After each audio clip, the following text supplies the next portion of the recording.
Hello everyone, and welcome to the Fictional Vortex. So we are back with an interesting movie on what if Naruto was the son of Neptune, Greek god, and Volcano god. But before we start, I just want to remind you to please subscribe to my channel and hit the like button if you enjoy my content. Let's start the story. Chapter 1. Hiruzen Sarutobi, the legendary god of shinobi, the man to survive and win all the world wars that unfortunately plagued their lands. He uses the word world as light as he could, due to the fact that he was one of the few people that knew of what lied beyond their small in comparison island. Few people knew of this life-changing fact, and he would love for it to stay that way. But he knew that nothing ever went 100% according to plan. Like ever. The reason he was thinking such thoughts, well, it might have had something to do with bald, muscular man, with a curly beard that was the same color as a fire jutsu from an Uchiha. It seemed to glow like a live flame as well. The man stood an unusual height of 6 inches 8, and had the most sun-kissed skin any woman, and some men, would die to have.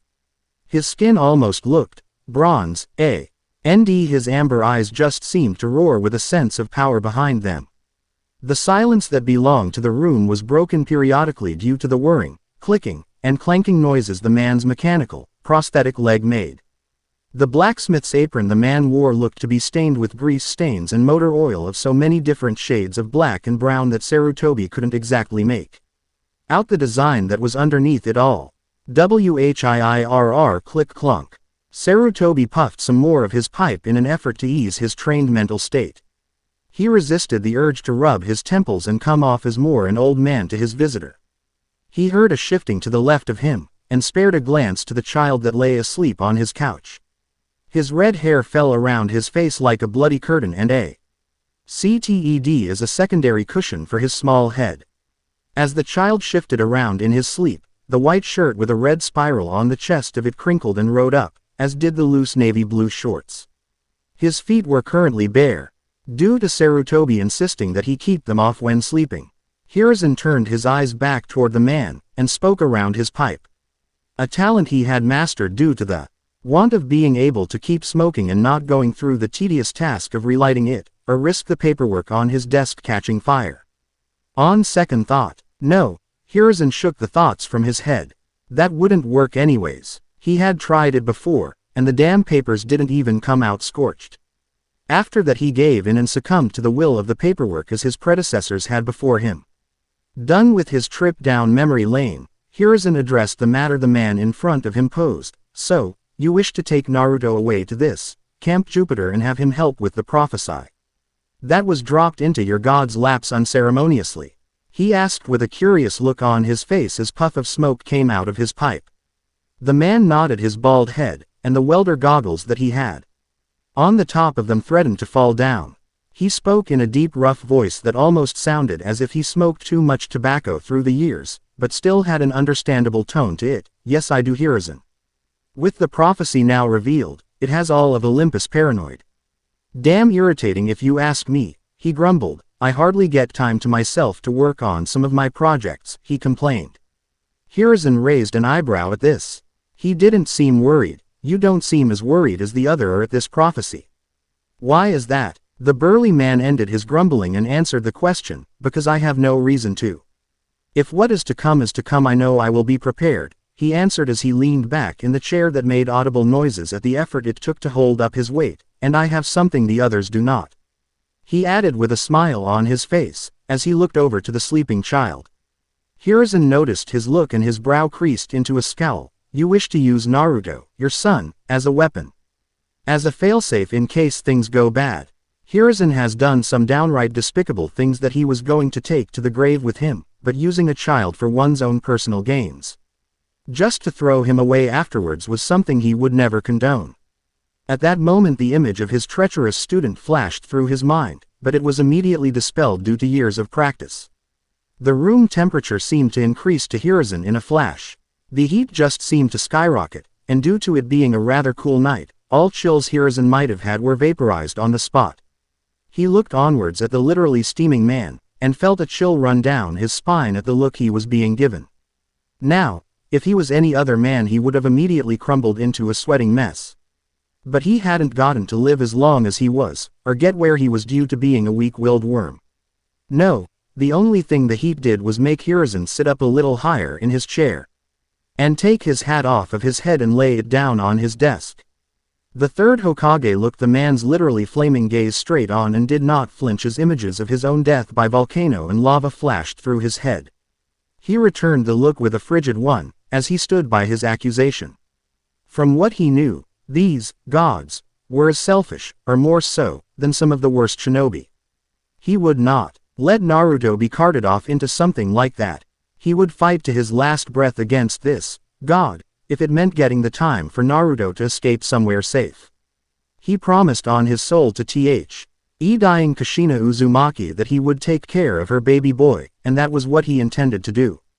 As the stare down continued, the heat continued with it. In an effort to keep his skin from blistering due to the heat, Hiruzen let loose some of his own formidable power. His body gained a dark blue hue to it, and the two warring energies clashed in the middle of the room. All while this was going on, the two elder did not notice the child begin to stir due to the high power levels. The two adults noticed that their little battle was waking the child, and it would not be good for him to wake up right now. So they cut their powers off abruptly. It had an immediate effect, as the child stopped stirring, rolled over once more, and lied still again. A sigh of relief escaped both of the men's lips, at the now resting fully child. The man, though, was still angry at the accusation against his person. "How dare you, Hiruzen?" he asked dangerously. He did not get a reaction from his old friend, as he was as stoic as a brick wall at the moment. He continued on undeterred, "You have known me for more than 20 years, and if you would assume that I would do something as deplorable as that then. I fear that your old age is getting to you more than I thought," he told him. "I am not your old student. I am here for one reason, and one reason only, and that is to help my son." Sarutobi was still emotionless, as he listened to the words that were being spoken to him. He smiled a small smile, and spoke up, "I assure you, old friend, that I am not growing senile anytime soon. These old bones can still go a few rounds with the best of them, as you well know. I just wanted to make sure that your intentions were for the benefit of Naruto, and not your own," he said as he leaned back and relaxed. "I have read up on what we have on the other gods, and I assumed that all of you were the same in regards with dealing with humans and their children. If I have offended you, then I am sorry," he apologized sincerely. The bearded man's eyes dimmed back down to their amber coloring, as he relaxed too. Yes, apology accepted, Hiruzen. "I could see how you would get that idea, and you are not completely wrong in your assumptions. There are those that would commit such heinous acts, but I assure you that I am not one of them." His hand briefly rubbed his mechanical knee. "I have felt what it was like to have your parents absolutely want nothing more than to leave you in a ditch to rot away and die." He spat. "How they would only want me around because I am the one that forges their weaponry and armor." He sighed sadly at the trip down memory lane, "But I have gotten over it slightly, and don't really care anymore." Hiruzen nodded his head solemnly. He had read up on the mythology of Hephaestus, and it was one of the saddest one he had ever read. To have your own mother toss you off of the cliff, crippling you and disfiguring you for life, was something he couldn't begin to comprehend. This was one of the facts that pushed him to make his next move. He puffed some more on his lightly scorched pipe. "I want you to know that whatever comes your way, whatever enemies you may face, you can count on me to lend you all of my power," Sarutobi promised, and nearly laughed at the shocked look he was given. Hephaestus laughed off the shock. "You do not want to fight some of the enemies me and my kin have to fight, Hiruzen. They are on a whole different level, and give us gods a hard time," he informed before laughing lightly, "but the sentiment still means a lot." Hiruzen smiled. "Yes, well, I'll have you know that we have our fair share of powerful people too. I trust you fully with what Naruto's safety, but I need you to promise me that you will make sure he grows up to be just like his father is, and someone his mother would be proud of. I want you to make him a capable young man when he grows up," he requested. Hephaestus smiled a rare smile. "There is only so much I can do if I don't want Zeus to catch me, Hiruzen, but I can feel the potential, the drive, the fire in him, and all I have to do is feed it. The rest will be up to him," he told him. Hiruzen nodded. "Then you have my permission," he said. Hephaestus nodded his thanks and clunked over to his son. His usual stoic gaze turned warm, as he looked down on his own flesh and blood. He knew he was meant for great things. If his mother was any indication, his attitude would surely bring a new flair to things. He also knew his other children would be welcoming to the new addition to the family, but there was still the question of which camp to take him to. Hephaestus cringed, as he got a slight headache at thinking of the other camp. The pain went away quickly, as he repressed the switch from Greek to Roman. He knew his two aspects weren't that different from each other like the others were, but his Roman personality was stiffer and less creative when creating things. It was so boring and dull, which was the reason he stayed mostly in his Greek persona. He ran his giant calloused hand through the familiar red hair that he had fell in love with, and the image of one of his beautiful wives flashed through his mind. Out of all of his wives, she was the one who had the most hold in his iron heart. Everything about her was just amazing that he was instantly star-struck. But that was a tale for another time. He pushed some of his godly power through his hand, and saw the golden light. Without a word he waved a goodbye to his oldest friend and only friend who wasn't a Cyclops, and flashed out of the office. He reappeared in one of his many estates that he had built throughout the world with Naruto cradled in his giant arms. Another smile graced his face as he felt his son snuggle into his arms. His children always seemed to melt his heart whenever he visited, and Naruto was no different it seemed. Hephaestus had pre-prepared this house for Naruto, and he would see it when he awoke. If Hephaestus's assumption were right, then Naruto would be able to get everything started on his own. What some people didn't know was that Hephaestus's logic and knowledge was second only to Athena's.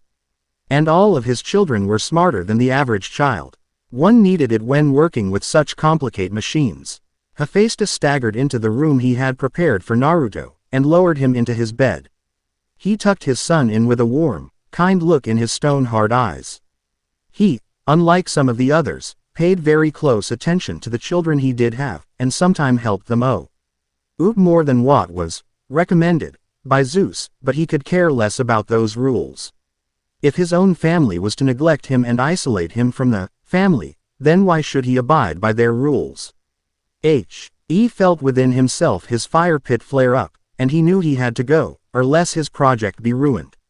So, without a word he teleported away with his godly power to his personal forge, where he personal worked alone.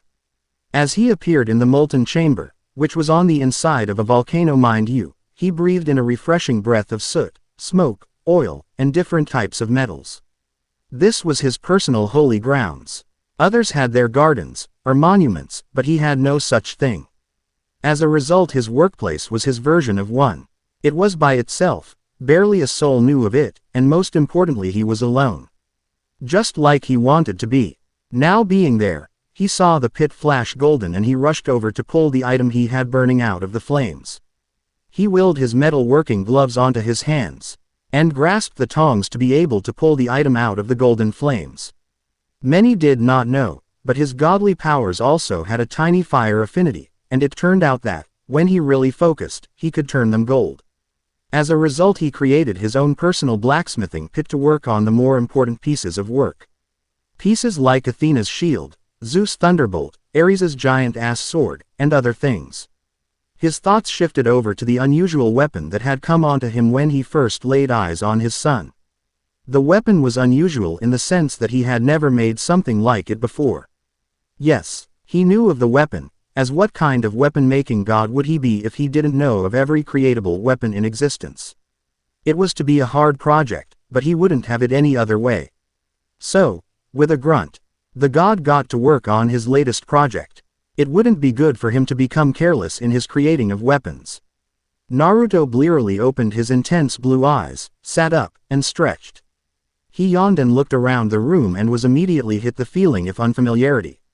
This was not his room, or the Hokage's office where he last remembered himself falling asleep at. His analytical mind immediately began to analyze the room he was in. It was rather plain looking with plain white walls, a dresser in the corner, and a wooden nightstand next to his bed. Whoever made this room just put in the bare minimum. He swiveled his legs and hips off of the bed, and took a second for his feet to be acclimated to the cold wooden floor. He looked down to him.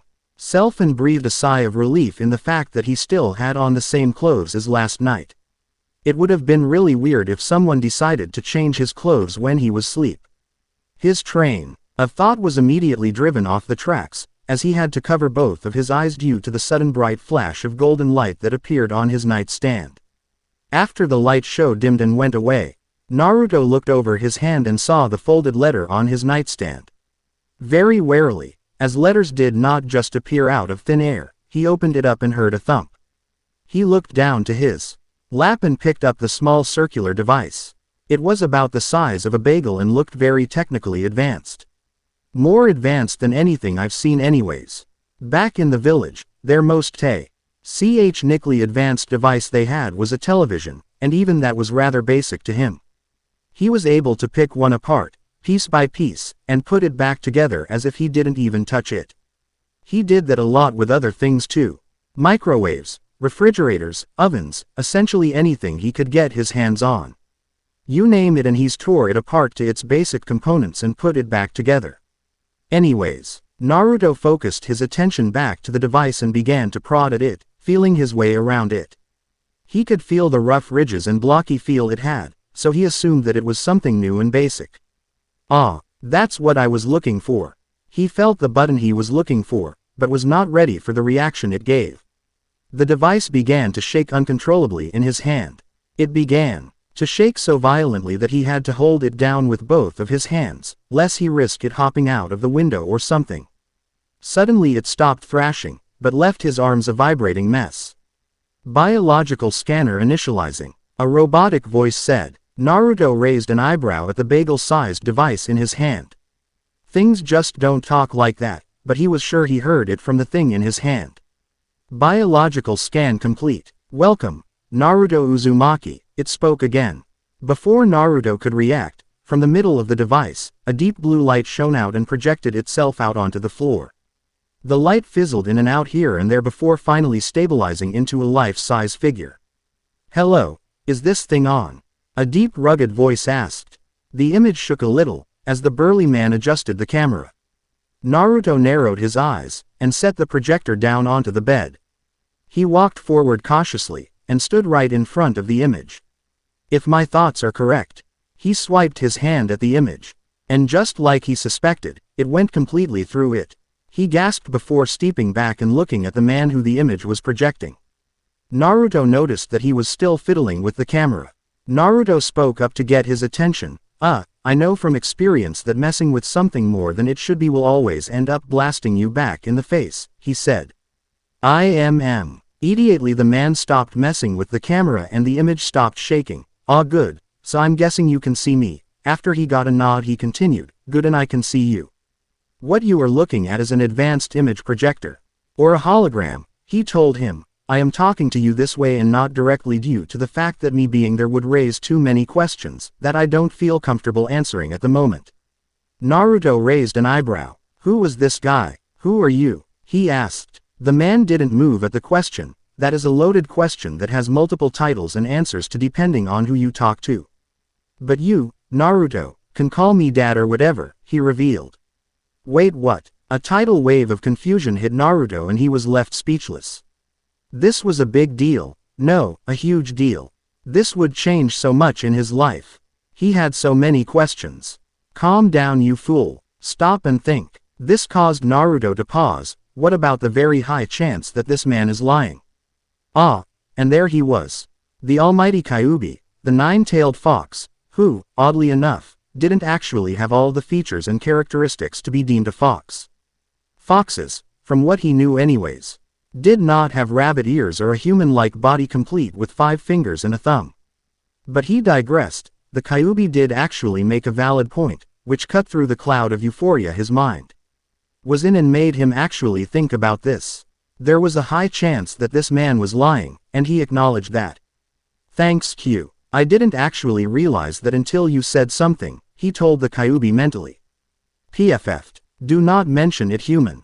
Just be thankful that you have me here, or imagine the blunders you would get into, he told him before Naruto heard the heavy snort reverberate through his skull. Thanks to the Kyuubi, he now looked at the image of his father with more caution and suspicion. He had some questions he wanted to ask to prove this man's worth. "So you say you are my old man?" He got a nod. "Well, I don't believe you. Old man Hokage told me that my old man died fighting the Kyuubi," he stated and crossed his arms in a firm stance. He wanted to see how this man reacted. That would be a step in determining if he was telling the truth or not. Hephaestus nodded his head. "Yes, I do remember telling that lie to Sarutobi, and requesting that he tell you it. To keep my existence a secret from you until you were old enough, but times are changing, Naruto," he said, "and I needed to bring you here as I believe you can change the direction the fates had set for us." He looked down and a little tense. He wasn't used to going into his deeper feelings like this with anyone anymore. He tried with Aphrodite, but that definitely didn't end well, and he was never able to talk with anyone on Olympus about how they felt, as they hardly acknowledged his presence there when he decided to show up. But for his son he would try. He always would try for his kids.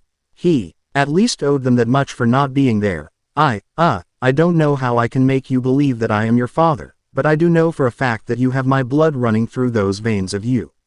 I can tell that you have more of your mom than me in you though," he said as he remembered his red-haired firecracker who somehow made him fall for her harder than any other woman before. Even his hard ass of a Roman side liked her. Naruto stayed as stiff as a mountain at the mention of his mother, but did indulge in smiling a bit at the fact he acted like at least one of his parents. His heart beat hard in his chest, and his throat caught in his throat as he thought of the mother he would probably never meet. How he would never hug her, or have her tell him, "Good job, son. I'm proud of you," like he'd seen other moms do with their kids. He needed to know more. "Tell me," his hair shadowed his eyes as he swallowed the lump in his throat, "tell me more about her." He looked up with bleary, wet eyes. "Please." Hephaestus almost could hear his heart crumble as he caught sight of the sadness on his son's face. It just looked so wrong there. Like it was a slight against the creator himself to make such a soul cry. "Your mother was a lot like what I heard about you," he began, and his eyes took a misty veil over them as he reminisced about some of the greatest years of his long life.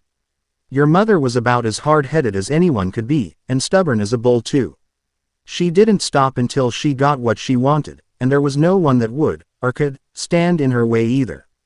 He was a red-hot firework ready to be set off on anybody, and fates help whoever was in her sights at that moment." He smiled a bit. "You won't believe how many times that was me suffering her wrath," he chuckled. "She was a bit of a prankster like you were, mischievous, but also as cunning as a fox when she needed to be. She was arguably the greatest woman I have ever laid eyes on. She was a lovely, energetic, funny, loud-mouthed, red-haired woman who I had no business even being with. Don't get me started on the look of pure happiness, pure euphoria she had when the doctor told her she was pregnant with you." He sighed nostalgically. "We both were so elated to know that we were going to have a child, we didn't know what to do. Anyways, I still can't believe that me, the black sheep who was thrown out, was the lone soul to win her heart, and vice versa." His eyes hardened and he tightened his fists hard enough to where Naruto could see the bulging veins in his forearms. "I still have nightmares about the night I couldn't save her life. For all the power I have, for all the intellect I possess, I couldn't save her life." Naruto could feel the remorse in his voice, as he spoke of his failure. Either this man was a great actor, which he doubted as he wiped the tears from his eyes, or he was telling the truth. The raw emotion in his voice sent waves through Naruto, and he swore he could feel the truth radiating from his words.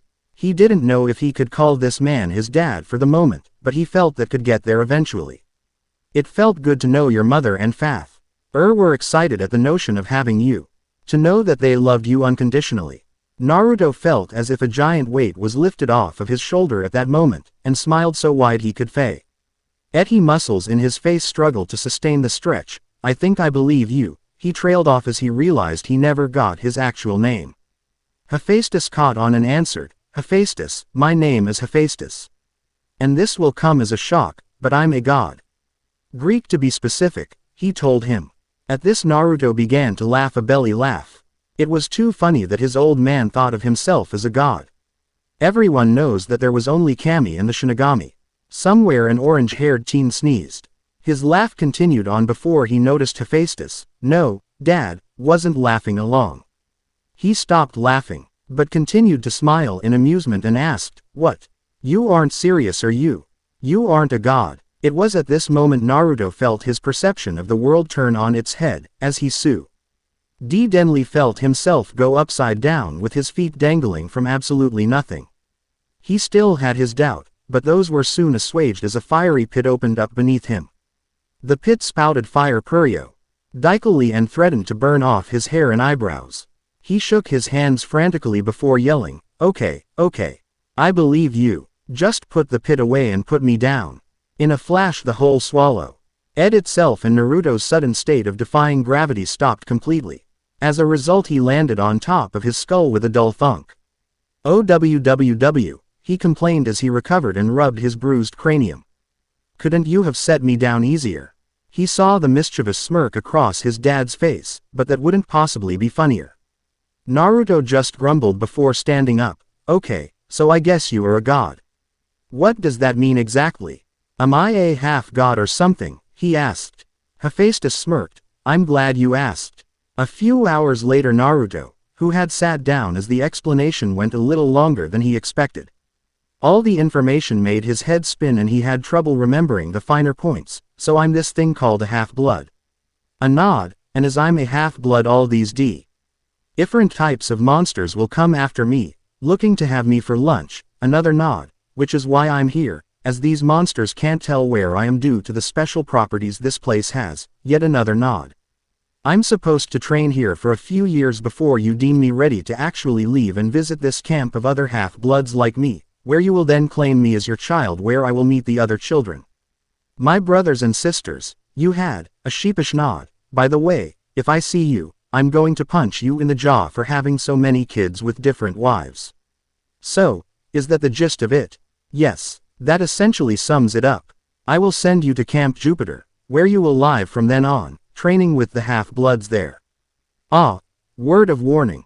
They might be a little bit of hard asses. As that's just how they are," he warned. Naruto just nodded, already forming plans for several pranks unknown to his father.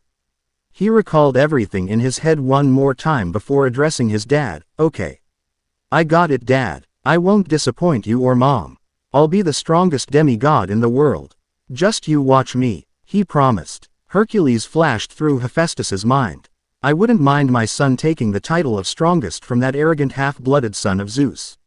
That would sure show his family that his kids weren't just for creating weapons and armor for people." His thoughts were interrupted, as his son spoke up again. "So when do I start my training?"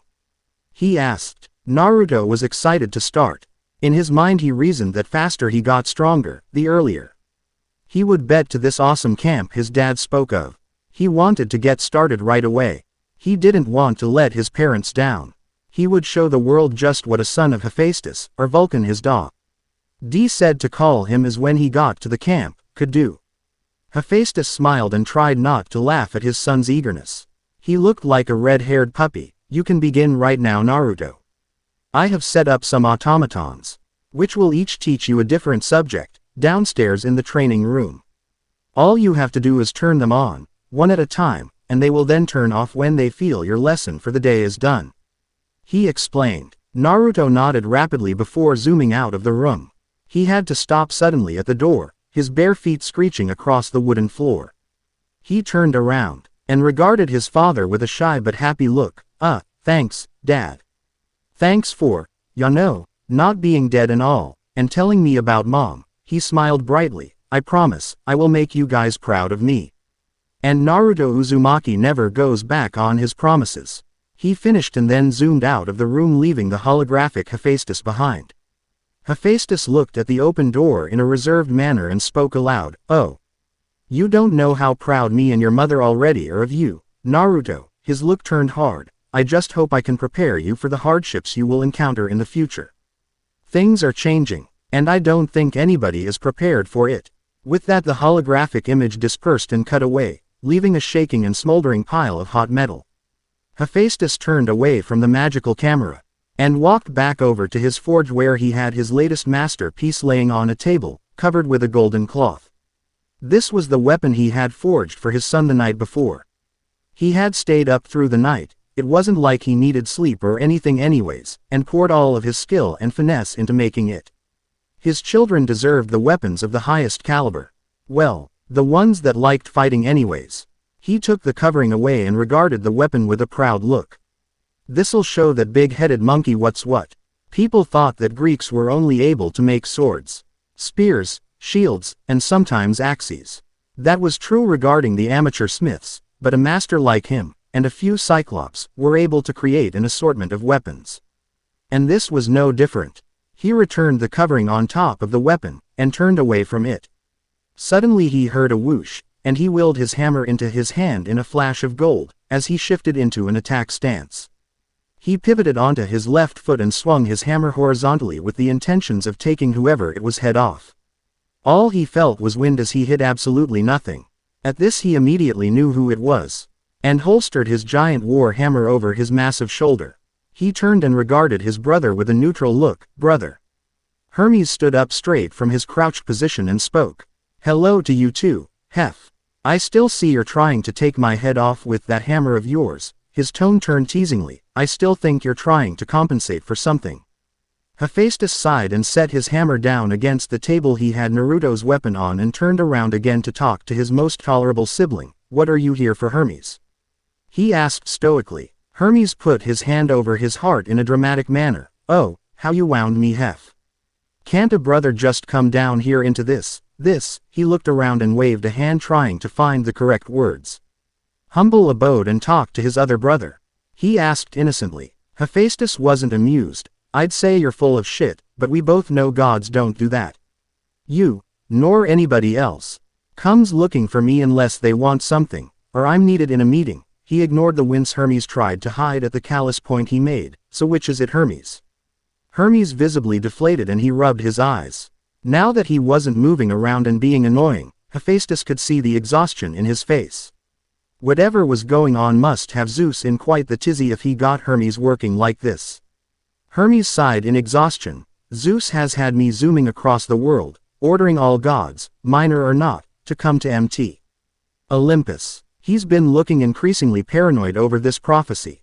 And he told me that he had an idea that will deal with it." Hephaestus nodded his head. He'd let his brother off easily this time, and not cause a ruckus. He was the most tolerable of his family, and the only one who willingly talked to him. So, he'd cut him some slack this time. "Okay then, let's go, Hermes," he told him. Hermes just nodded his head before the both of them vanished in a flash of gold. Not knowing how much this meeting would change things. "Let's begin ch.3 shall we? Where is this place?" Honestly, he'd been walking for a while now, and was starting to get annoyed. The sun was beginning to go down, and his feet were hurting from all the walking he was doing. It didn't help that he had somehow made a wrong turn and landed himself smack dab in the middle of some woods.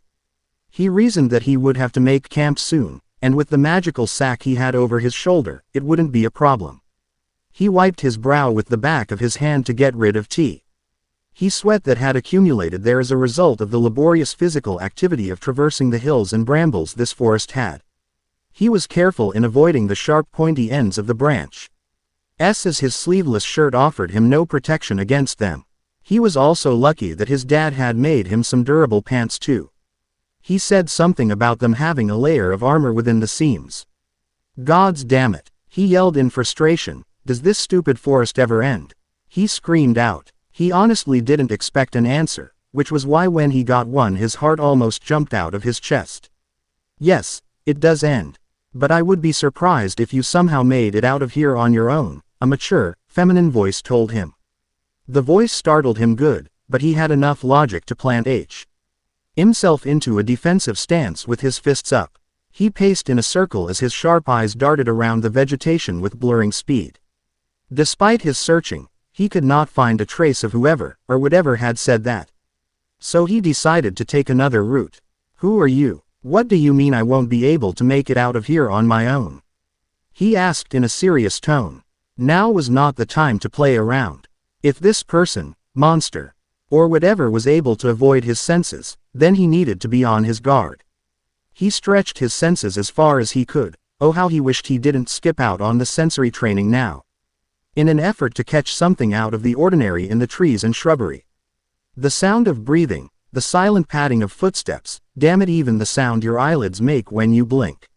He looked for all of these, but did not find one. This shocked him, and made him raise his guard even more. This thing, as he ruled it out of being a human die to its abnormal stealth skills, was completely invisible. It was like a ghost. A shiver ran down his spine at the thought of it being a ghost. He absolutely hated Ghost with a burning passion. If it was possible, he would punch each and every ghost he ever met in the face, no questions asked. His mind tuned itself back to reality as he heard the snapping of a twig behind him. With superb reflexes, he pivoted towards the direction it came from. But found nothing. Reflexes and senses aren't too bad. That's better than most that come into my domain, the female voice spoke again. Naruto ran his tongue over his drying lips, as his muscles tensed and he clenched his gloved hands. What was this lady talking about? What are you talking about, lady? There are others that have been in here, he asked to the ethereal voice. A plan popped into his head at that moment. He would keep her talking in an effort to triangulate her where her voice was exactly coming from. He smirked a little as she answered. Yes, this forest. You are not the first to step foot in here, and you are definitely not going to be the last. A lady has to eat, you know, the voice said chillingly. Did she just say what I think she did? Oh no, he was not going to be eaten today. Especially by some coward who was afraid to show themselves. He just needed to keep her talking, and he would have her position locked down. You eat the people that come in here? He asked as a bead of sweat dripped down his face. Oh gods no, why would I eat everyone that came through my forest, she said, and Naruto breathed a sigh of relief. I only eat the ones that look absolutely mouthwatering, and you just jumped to the top of my list. Oh, shit, Naruto yelled out as he dodged the lunge that would have taken his head from his shoulders. He tumbled forward underneath the big black shape that flew overhead and landed in a crouch a few meters away. Quickly, he turned around and got back into his stance like he was taught to do countless of times. He crouched, almost hunched back, with his hands open palmed in front of him. He officially didn't have a name for it, as it was just a combination of some of the wrestling techniques the Greeks used, capoeira, a little Muay Thai, and a bit of boxing. As it turned out, these all made a deadly combination, when he was finally able to put them together. He driven out of memory lane as his danger sense tingled, and he cartwheeled out of the way of another lunge. His cartwheels turned into backflips as he needed to get some breathing room. As the sufficient distance was acquired, Naruto was able to get a good look at his attacker, and grit his teeth at the challenge it posed. It was the biggest wolf he had ever seen, real or otherwise. It was the size of a bear, no bigger than a bear. It was like a bear and a wolf had a child, added a bit of testosterone and some bull, and this thing was the result. It had a reddish-brown fur that seemed to blend in with the shadows the trees were giving. And the most pure silver eyes Naruto had ever seen. If Naruto wasn't afraid for his life at the moment, then he might have considered calling such a monster beautiful, as its features were exotic and eye-capturing. It growled, low and monstrous, and Naruto was half tempted to take a step back. He had to consciously force his legs not to move from their position. Given the terrain he knew he wouldn't be able to outrun it. He would have to try and subdue it or kill it if it came to that, but looking at the giant beast, he didn't even know if it was possible. He caught the wolf's powerful hind legs tense up, and Naruto readied himself for the lunge he was sure was coming his way. As he predicted, the wolf lunged at him, eating up the good 20 feet he put between them in one jump. He was ready and let his weight drop down, putting himself on his back. At that exact moment he kicked his legs up and caught the wolf mid-lunge in its soft underbelly. The upwards kick he gave it with both of his feet winded the beast, and halted its momentum. Still on his back, Naruto brought his knees to his chest, and fired them back upwards, throwing the wolf into the sky. The wolf yelped in pain and surprise, and was unable to stop its meteor-like descent through the branches of several trees. Naruto heard the loud thump that accompanied the wolf's touchdown, and stood there waiting for its rebuttal. Only thanks to reflexes honed through grit and determination was Naruto able to sway his head to the side enough to dodge the slash that was sent his way. He felt his face, and felt the blood on his fingers. What was that? There was nothing he could see. No projectile that he could see was sent his way, but he was still cut. His senses flared up again, and he was sent into a series of rapid dodges. He twisted, flipped, cartwheeled, back-flipped, and ducked under all of the invisible projectiles that were sent his way. By the time they stopped, he was left panting slightly at the exertion of dodging those projectiles that had bullet-like speed. His shirt and pants had tears all through them, and he could tell that he would need to replace them after he got out of this forest. The wolf padded back into the clearing, and Naruto narrowed his eyes in anger. The wolf looked to be almost carefree, like it had decided that he wasn't a threat. Mistake number 1. Naruto decided to go on the attack this time, and rushed towards the wolf. He saw the wolf tense, and Naruto threw a feint. The wolf fell for it and was open to the devastating left hook that knocked its head sideways. A downward right came next, and smashed into the wolf's maw with the force of a freight train. His momentum didn't halt. Naruto gripped the back of the wolf's head and drove it into his rising knee. He smiled a bit as he heard a satisfying crunch of bone that signified he broke something in there. Disoriented from the knee, the wolf was susceptible to the next two that came its way. The two knees connected cleanly and with loud wham-s that did devastating damage to the wolf. Naruto was prepared to throw one last knee, but was interrupted by something grasping onto his ankle. He looked down and saw a tail there. "Oh shit, ah," he yelled. The tail reeled itself back to its owner and whipped the poor Naruto around like a rag doll before. The surprisingly strong tail whipped Naruto around before sending him away. Naruto's back connected with a tree and cracked its thick trunk. The impact caused a serious amount of pain and made him gag on his own spit. He choked out a yell and slid down to the grassy floor. "Ugh, that hurt you stupid wolf," he gritted out, as he stumbled to his feet. He growled low in anger, as he saw the satisfied smirk on the wolf's face. He grew a smile of his own as the wolf winced in pain at the action of smiling. That told him that he had hurt the ridiculously sized animal. "That is good. No more Mr. Nice Guy. Time for some payback." He breathed in deep through his nose, and put both of his hands against the trunk of the tree he had just hit. His veins bulged and his muscles flexed at what he was doing. Heavy breaths came from his nose and mouth, as a vein bulged and threatened to pop in his forehead. Yah! With a mighty bellow, the 8 feet tall, 3 feet thick tree was ripped from its earthy confines. Naruto looked on dangerously at his enemy. His muscles tensed and rippled beneath his slightly tan exposed skin, as he hung onto the tree and pivoted his hips. He took a forceful step that cratered the ground, and whirled the tree towards his target. Despite its astonishing size and stature, the tree moved with the speed of a professional baseball swing, and connected with the wolf's side. The leaves and branches of the tree shook and caught the wolf in their grasp. Its fur was caught, and it had no escape. His fingers dug into the thick brown bark of the tree, and cracked the trunk. He was pushing his muscles far beyond what was humanly capable, and was succeeding with amazing results. Continuing with his swivel that was beyond all human comprehension, Naruto rotated his entire body left, and with it went the wolf. Wolf's eyes bulged and spittle and golden blood came flying from its mouth. The wolf was sent careening away at top speeds from the green head of the tree, and into the ground. Its body dug a long, jagged trench through the unforgiving dirt. The entire area shook at the impact, and what birds remained scattered away into the sky. Naruto's arms and legs shook in exertion at his previous actions. He felt his arms give out, and he unwillingly dropped the large tree in front of him. That had to have done it. Nothing could have survived that hit. He was sure of it. The wolf stirred. His eyes widened at the durability of this wolf. Its entire rib cage should have been crushed. There was no way it could get up from that. It was impossible. The wolf began to stand up. He needed to think of something, and quick. His arms were out of commission, probably with fractured bones and torn muscles and ligaments. It was better than the last time he tried using his godly strength.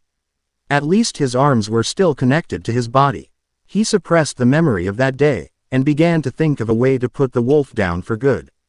He was still able to use his legs, and the tree was still there. A light bulb went off in his head, and he got an idea. He channeled his godly powers again, this time through his legs. His legs shined a mystical gold, and all of the muscles in them bulged and became more pronounced. Why. He yelled out as he straight kicked the trunk of the tree towards the wolf. It all went in slow motion. His foot connected with the brown trunk of the tree with a bang. His foot broke apart the upper layer of the bark the tree held and made a crack through the entire thing. It was like a gunshot went off, as the tree was fired away from his young body. Literal. Why shockwaves of power rippled away from the tree and bent the other gigantic trees backward. A misty trail of golden miasma was left in the wake of the tree-turned projectile as it ran its way through the ground like a swimmer through water. Dirt, grass, and rocks were bulldozed through and turned into smithereens as the tree continued chugging through the earth. It happened in a split second, and the wolf was given no time to react. The tree connected with the wolf, but even the wolf's impressive stature could do little to stop the tree.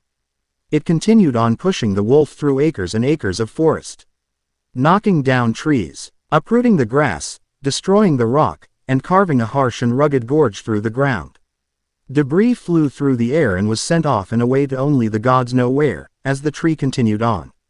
By the time Naruto could hear no more sounds of movement from the tree, he couldn't even see it. All that was left was a gaping dark hole that he couldn't see into due to it being nighttime. He breathed a sigh of relief, but was quickly forced to wince as his arms throbbed painfully, and now so did his right foot. I need more training in using Dad's super strength. It tears my body up too much for me to be able to defend myself afterwards. I would be severely handicapped if something were to attack me as I currently am. At that moment he heard a low G roll come from the shadows of the forest, and whirled around on one leg to see just what it was. He narrowed his eyes so he could get a better look, and stumbled back at what he saw.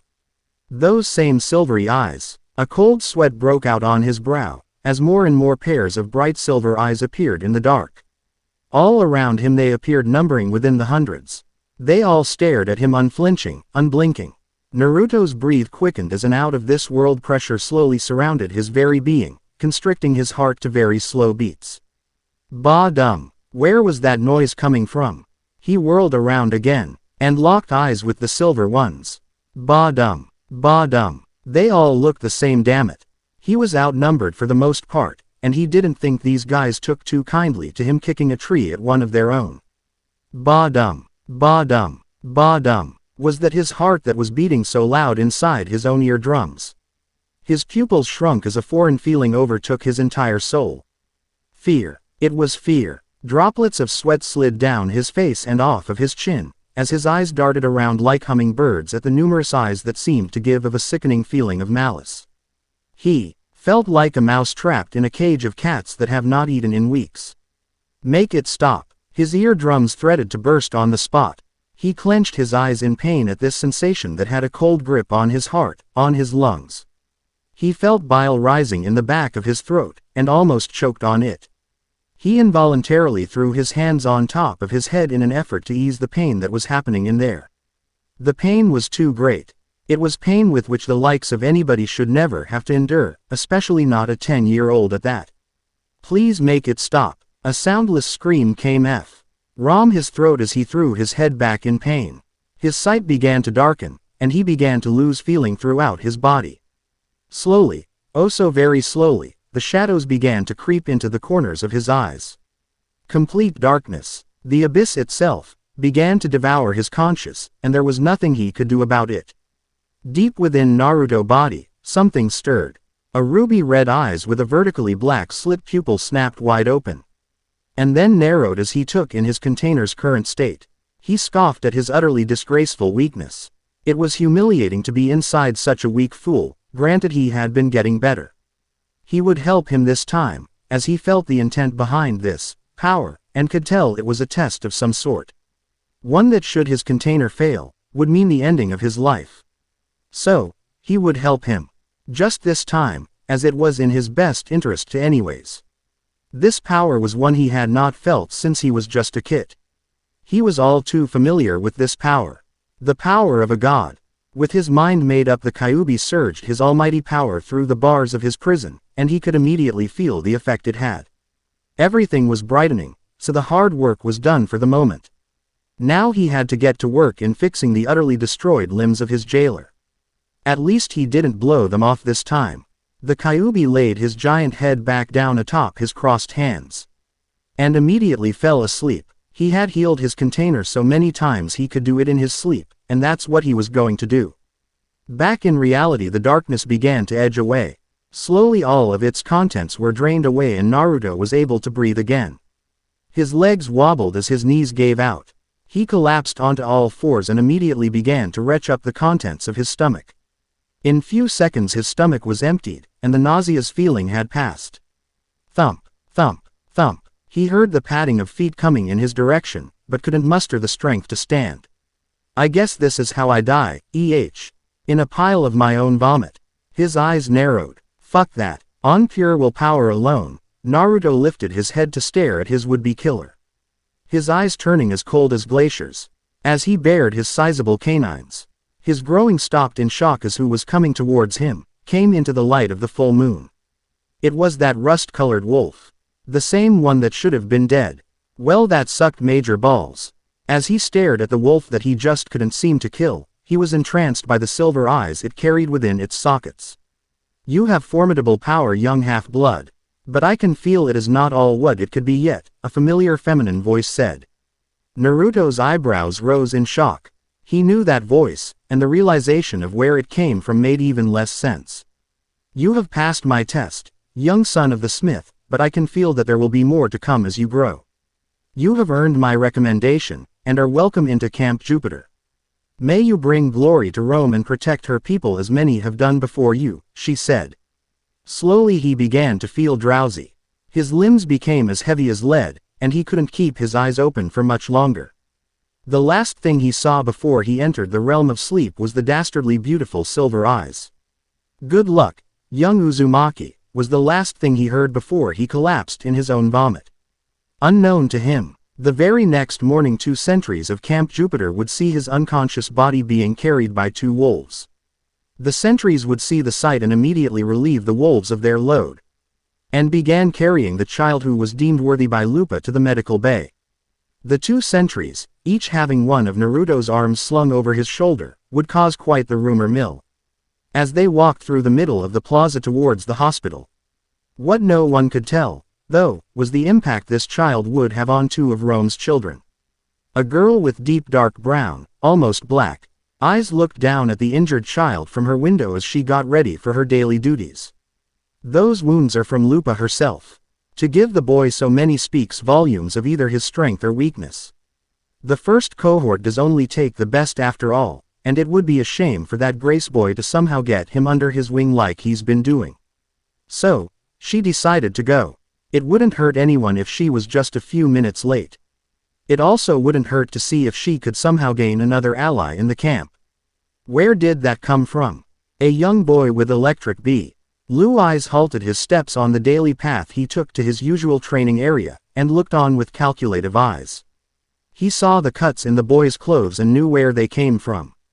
He was the most familiar with them. And for her to give that boy so many, he must be something special. The 5th cohort could use a new recruit. With that in mind, he turned on his heel and began following the 2 sentries to the hospital. He appeared in a swirl of water atop of the tallest building in the city. He looked around before he caught his brother leaning over the rails, looking out across the horizon. What did you call me for in such a hurry, brother? You do know that you are not the only one who has a kingdom to run. He asked jovially. His joy was short-lived as his brother turned towards him with a heavy frown. Now is not the time for games, brother. A great atrocity has been done to me, and I wish to right it before I have to take more drastic measures, he spoke in a grave tone. Whatever do you mean by that, brother? What has happened? He asked. Look up into the sky, and tell me, what do you see? He told him. The man looked up to the sky boringly for a few seconds before confusion overtook his features. All I see are storm clouds. Thunder clouds to be more specific, but there is no thunder or lightning. Brother, did you need help making a storm again? I do know we're getting old. But surely a storm is well within your abilities. He teased. This is no laughing matter. He refuted quickly and caused his sibling to be silent. There is no thunder and lightning because my master bolt has been taken from me. He looked out to his brother in the corner of his eye, and I think you know who did it. The clouds rolled across the sky and became even darker. The seas began to shift and move, twisting and turning. Waves began to pick up and the winds increased just a bit. The commander of the oceans looked dangerously at his brother. You would do better than try and accuse me, brother. You know the laws as well as I do. I cannot touch your weapon, as you cannot touch mine, he stated. The oceans all across the world came to life, as their master's ire began to build. Yes, I know that. But there is nothing in there that speaks of having someone else do it for you. Someone like a half-blooded son who you tried to keep a secret from me, he revealed. Took quick for the ruler of the skies to react. He had a trident to his jugular. His eyes blazed an almighty electric blue, but he knew without his weapon of power he was at a severe disadvantage. The one holden. The three-pronged trident breathed heavily through his nose before leaning in to whisper, if you so much as touch a single hair on either of their heads, I swear to you, brother, you will have the battle of which you have never seen before, he whispered dangerously. He gulped and a small drop of ichor ran down his neck. You would wage war against all of Olympus for some half-breed and his mortal mother. Yes, in that moment he dissipated into a fountain of mist, and left his brother atop the skyscraper with a cut on his neck. End chapter. Ch.4 So I'm at this camp right. When Naruto awoke, he immediately had to shut his eyes and wince. Damn it, who turned on the sun? Naruto covered his eyes and slowly opened them, as to get adjusted to the light that was in the room. As his eyes became adjusted, his senses came to the forefront and he started to analyze the room he was in. First thing he noticed was that the room was white. So much white. The only place he could recall having so much white in one place was a hospital room, and that's where he guessed he was. This hospital room wasn't that different but for one thing. On the wall was golden wreath with the letters SPQR placed inside of it in all caps. Above the design were the words, Camp Jupiter, also. So I guess I've made it then.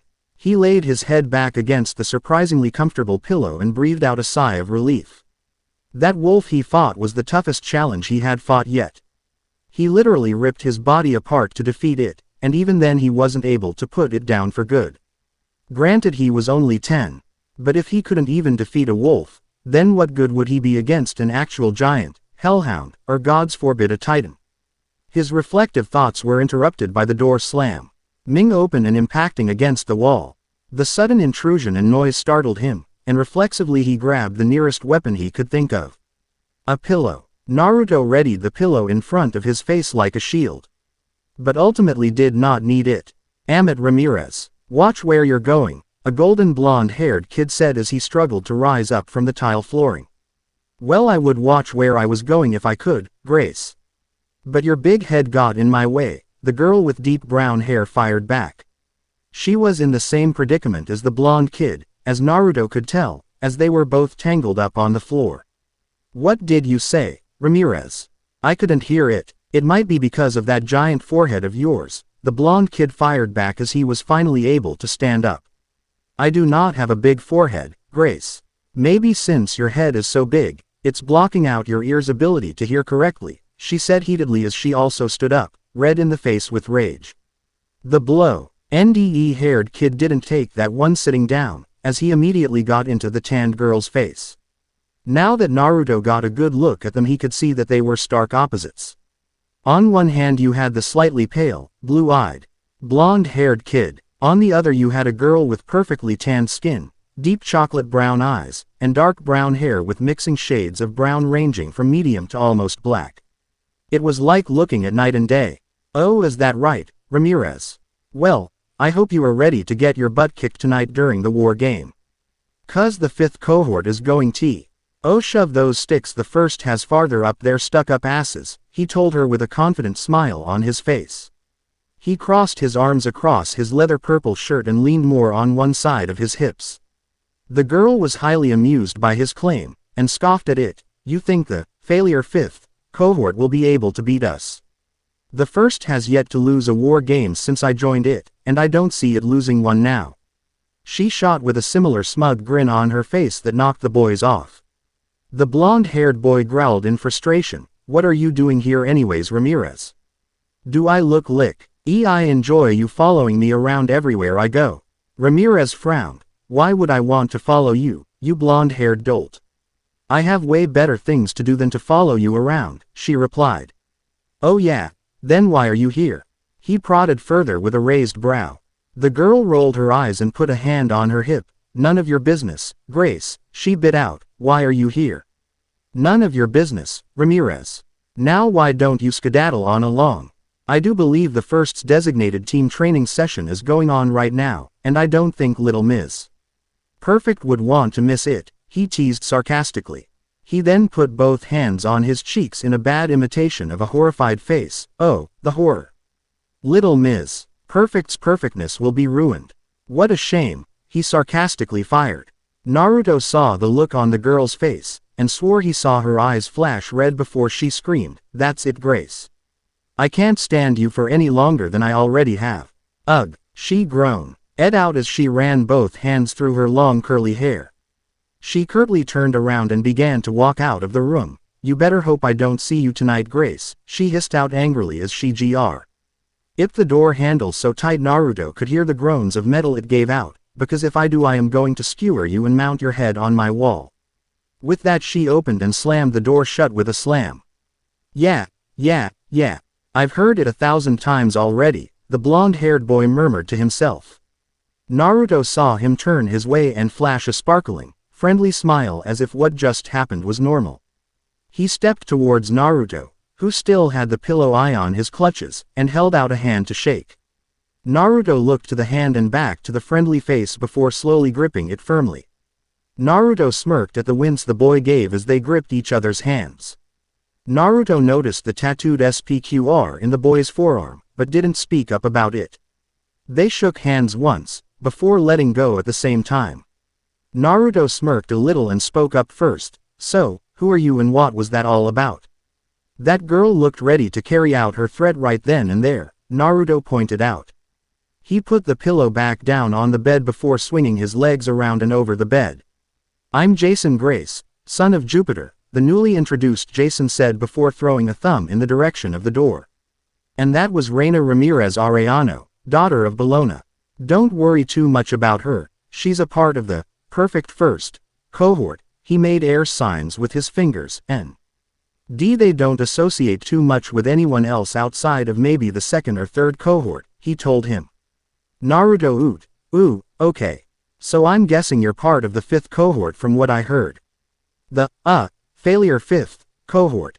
He pointed out with an amused smile on his face. Jason winced at the use of the infamous nickname. Yeah, hit the nail on the head. I'm a part of the 5th cohort. The black sheep, if you will. In the entire Camp Jupiter. We're the cohort where all the rejects, undecided, or useless, demigods go, he revealed. Naruto was shocked that they would have such a thing. That was downright mean. What do you mean useless demigods? Who are they to call anyone useless? He said outraged. He clenched his fists in anger at the blatant way they told children, they were worthless in the grand scheme of things. That they were more or less cannon fodder. Jason picked up on the anger wafting off of Naruto, and drew a hidden smirk across his face before speaking up. That is exactly how I reacted to when I first heard the reputation. That's why I decided to join them instead of those stuck-up pricks in the 1st or 2nd cohort, he said casually. He pushed the blonde bang out of his hair. The same reputation I have been trying hard to get rid of since I got here. It's been a tough challenge, but I'm getting there. The thing is I could use some help, he offered. Naruto visibly looked taken aback at the offer. He leaned in questioningly with narrowed eyes. Why would you want my help? I just got here. You barely even know me. How do you know I can help you? Naruto asked, trying to get to the root of the reason. Under Naruto's scrutinizing look, Jason crumbled. Those violet eyes were too intense, and revealed his reasoning. It's because I can use all the help I can get. Most kids when they get here don't want to join the 5th, and that hinders the pool we can pull from, ya know. The 5th has had the same reputation of being a band of failures since before I even got here. I just want to help them, and show those pricks. Naruto swore he heard a mumbled Octavian in there, that the 5th cohort is not weak. That we are not a band of failures. I want to show them that we will not be looked down upon any longer. His mini-speech was filled with passion, and Naruto could feel the strong feeling Jason had towards his cohort. It seemed like something he could get behind fully. Plus, it would give him a perfect opportunity to begin his pranking spree. An evil smirk splayed itself across his lips for half a second before it disappeared so quickly one would question if it was there in the first place. Naruto stood out of his bed, cracking all of the stiff joints, feeling them pop back into place, and gave Jason his signature smile. "Where do I sign up?" Jason smiled so widely that his face threatened to tear in half. "Great, great. I'll bring you to the two praetors of the camp so we can fully get you enlisted into the 5th cohort." Naruto and him smiled before Jason looked down and noticed something. "But I think you should put some clothes on first," he said, pointing at Naruto's boxer-clad figure. Naruto looked down before shrugging it off. It wasn't the first time he was caught in his boxers, and he knew it wouldn't be the last. He surveyed the room quickly before finding his armor and clothes hung up on the wall. Quickly he strapped on all of his gear. Chest plate, pants, laced with Kevlar, shin and forearm guards, made from some ore his dad gave him, said it was out of this world or something, and finally laced up his weighted sandals so they could provide that extra damage when he kicked. What most people didn't know about his clothing was that, 1, it magically repaired itself, and so unless it was vaporized he wouldn't need a new set. 2, it was self-cleaning, also due to magic, so he didn't have to wash it. Finally, the chest plate was a combination of Kevlar woven under interlocking metal plates that moved with his body, allowing complete 3D movement with no restrictions. Granted, it was still a prototype, it was a damn good one and he was proud of it. Another hidden feature were his forearm guards and shin guards. They were figuratively indestructible, meaning that nothing short of a blast from Jupiter's master bolt, or a smash from his dad's hammer would destroy these bad boys. The metal was also reflective, meaning he could deflect bullets or other projectiles away. He got that idea from reading this cool comic about this one comic book character.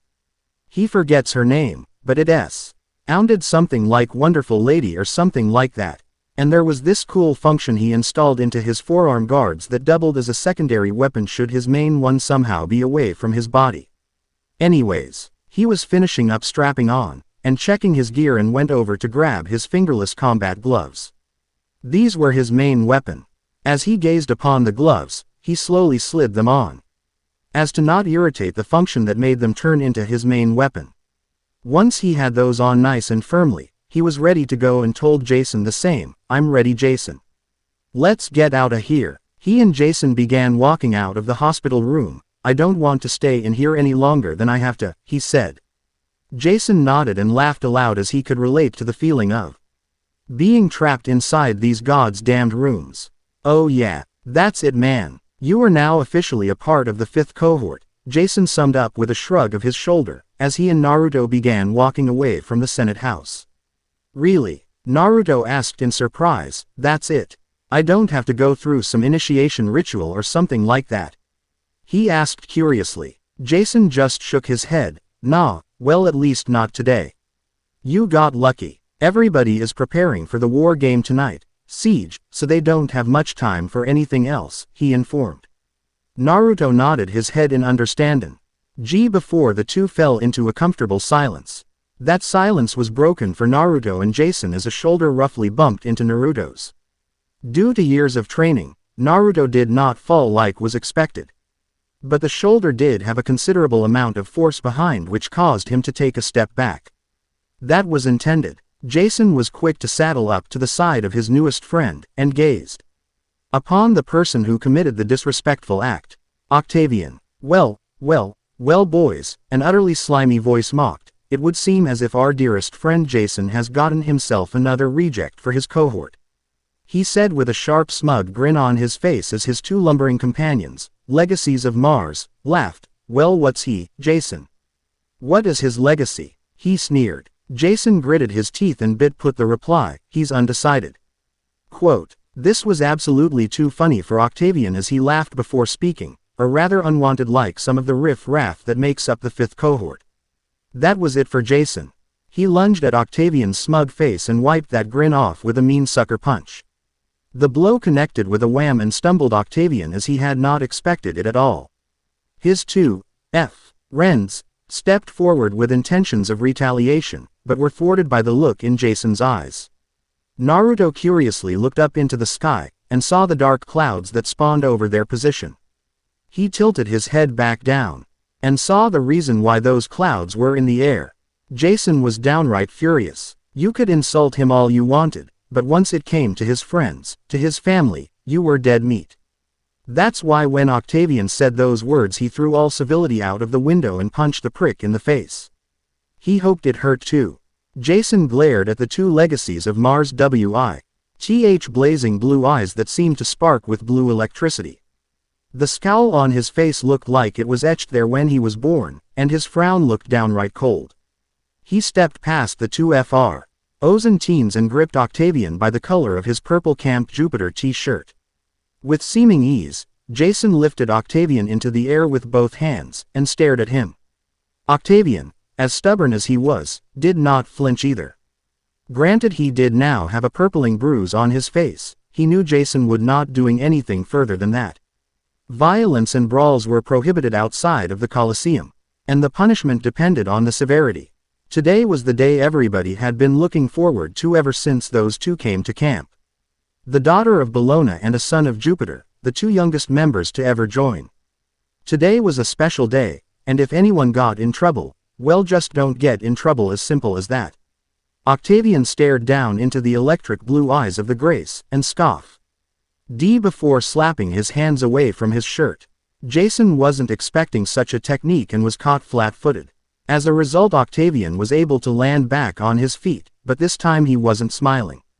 He spat to the side and Jason and Naruto could see the red coloring to it.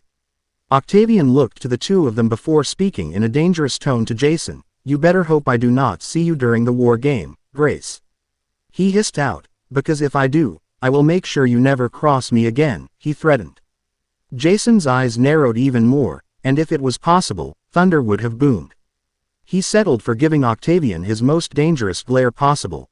Octavian scoffed at the silent treatment he was given and beckoned his two companions it was time to go. He started walking and bumped shoulders with the both of them hard, with his two companions doing the same, and to greater effect.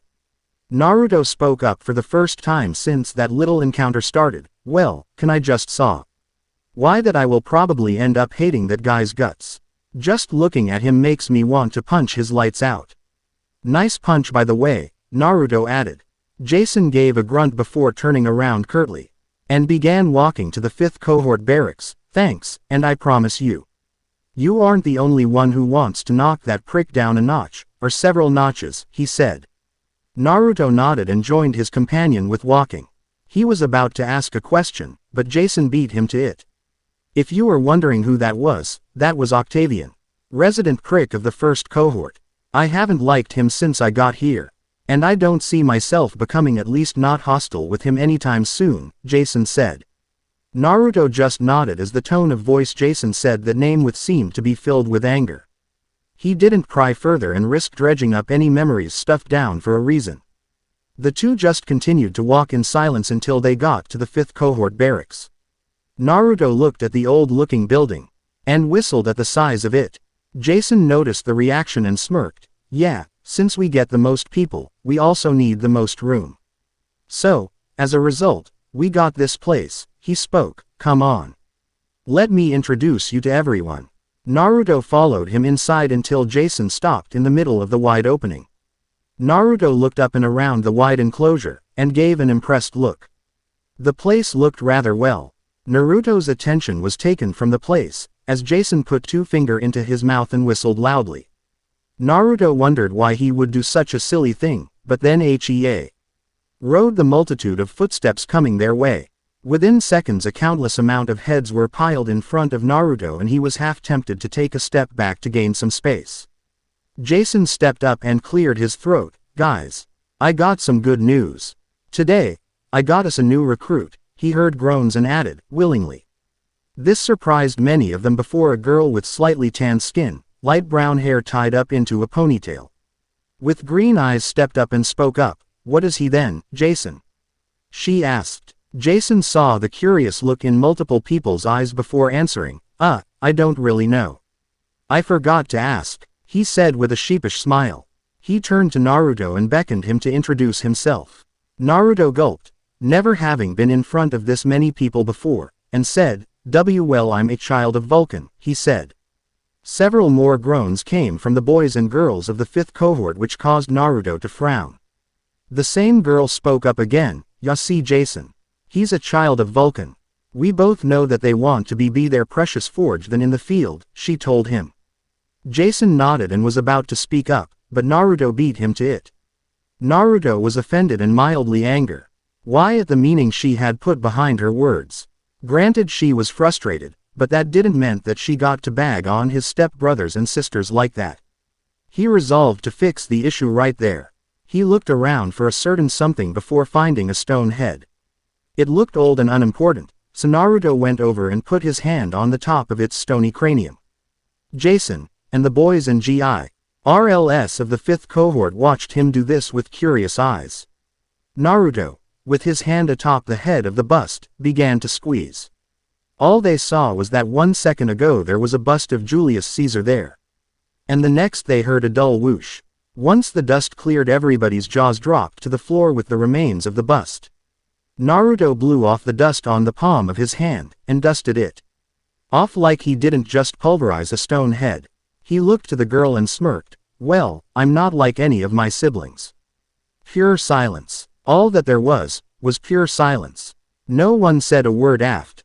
Are witnessing a display of unreal strength. They never knew a legacy of Vulcan could do that. The only demigod ever rumored to be able to accomplish feats of strength like that was Heracles, but he was a son of Jupiter.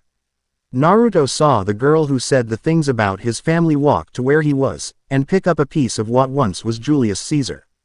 She examined it before letting it drop from her hands. She looked from Jason to Naruto and held her hand out for him to shake. Naruto looked at the hand for a moment before gripping it. "You're okay in my book." She trailed off, and made Naruto realize he never gave his name. Hey, I'm Naruto Uzumaki," he told her.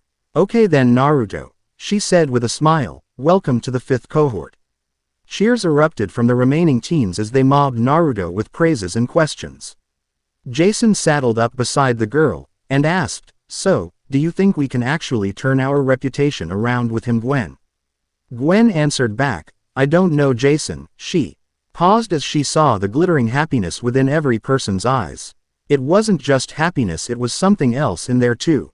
It was hope. She gave a sideways glance to Jason before moving away from the group. "I hope he can live up to the picture he just painted of himself. He just improved that hope and happiness that was beginning to form here since you came here. I hope he knows that he was something to prove tonight during the war game," she added. Jason nodded with a small smile, as he saw Naruto answer questions and receive praises with a beaming smile on his face. "Yeah, I see what you're talking about. But I have faith in him." Gwen looked at her companion with a surprised look on her face. Jason saw it and laughed. "Oh, don't give me that look. I really do believe in him. I don't know what it is. But when I first saw him I gained this feeling that he was stronger than most of the people here. I might even say he could give me or Raina a run for our money." This caused Gwen to choke a bit. "I just gotta wait until tonight to see all of what he has to bring to the table." With his words said and done, Jason put 2 fingers in his mouth and whistled once again. This caught everybody's attention, and caused them to pause in what they were doing. Jason smiled. "Guys, you all know what's happening tonight, right?" At several nod he continued, "Then I hope you know the importance of it too. Today is the day we prove ourselves to them, no, to the gods themselves, that we are just as Roman as one of the guys from the 1st, 2nd, or 3rd cohort. Tonight is the night we prove our strength. It is the day when we shock the entire camp to its core. Tonight is the night when we disregard the shame the Michael brought upon this cohort. Tonight is a night of rebirth. We have trained for a moment like this for months, some of you years, and I say enough is enough." He raised his voice. "I'm tired of being looked down upon just because of what cohort I'm from, because of what flag I stand behind. I don't know about you, but the only flag I stand behind is the one of Rome. The flag that for generations has been a means to represent strength, courage, and victory. Are we not Romans? Are we not worthy of the title of being called a Roman?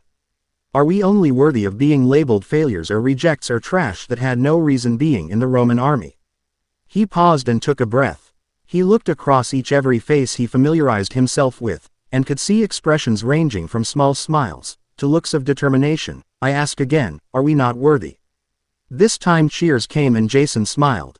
Well then let's plan on how we're going to win this thing. With that the barracks descended into mindless chatter, and whoever would walk past it would be none the wiser of the monumental plans that were forming in there. Good job my grandson. Quote. The teen stopped what he was doing at the moment, and that was playing Xbox, and smiled to himself. It is no problem grandfather. They were none the wiser, and I can tell that he doesn't suspect a thing.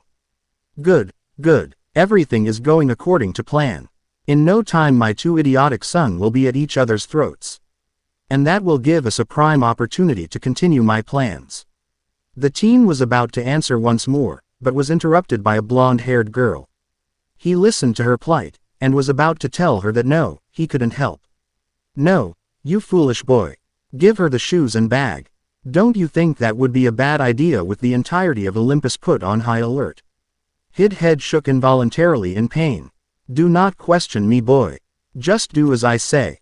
If I must explain it, with the entirety of Olympus paranoid, they will not question it should one of their demigods be found with it.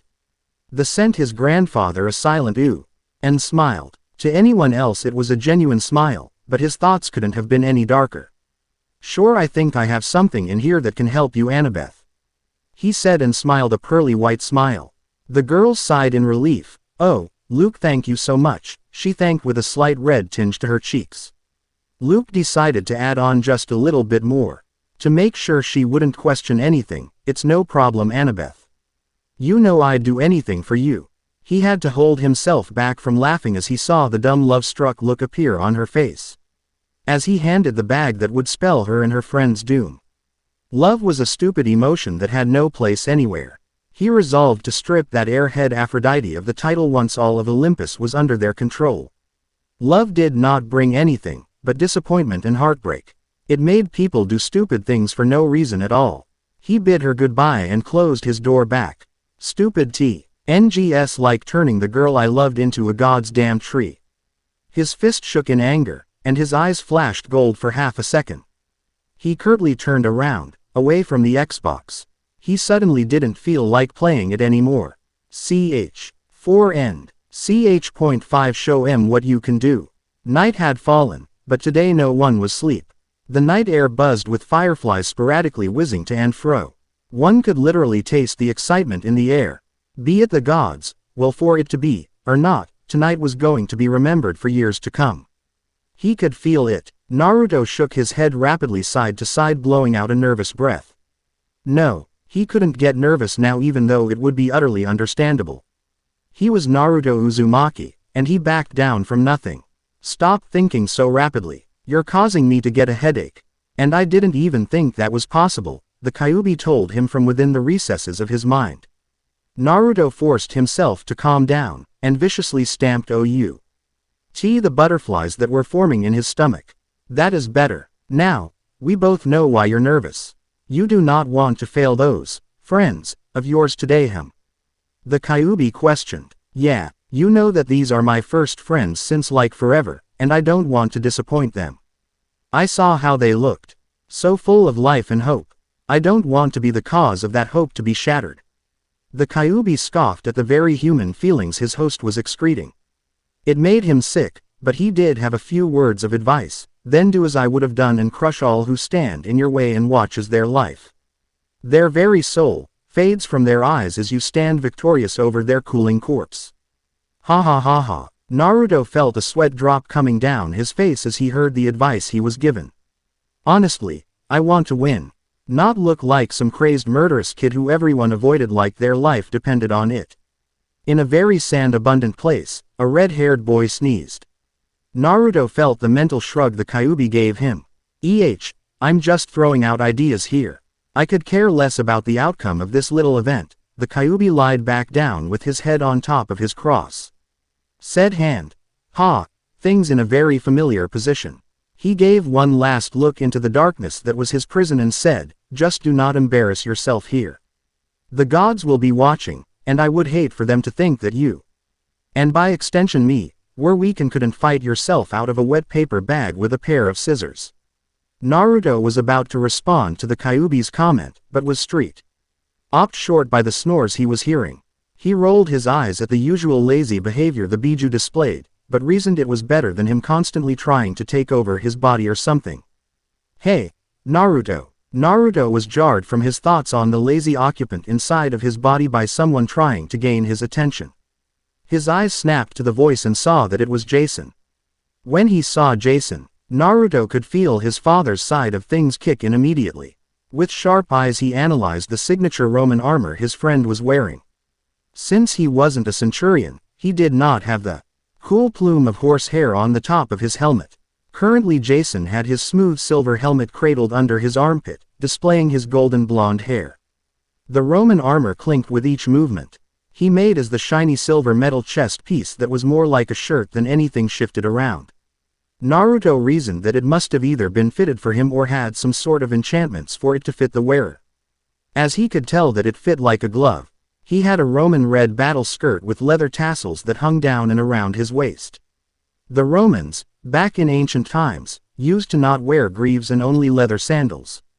But they soon realized that was seriously stupid. So, as a result, they now wore metal shin guards that came down over the sandals they wore. Naruto quirked a lopsided smile.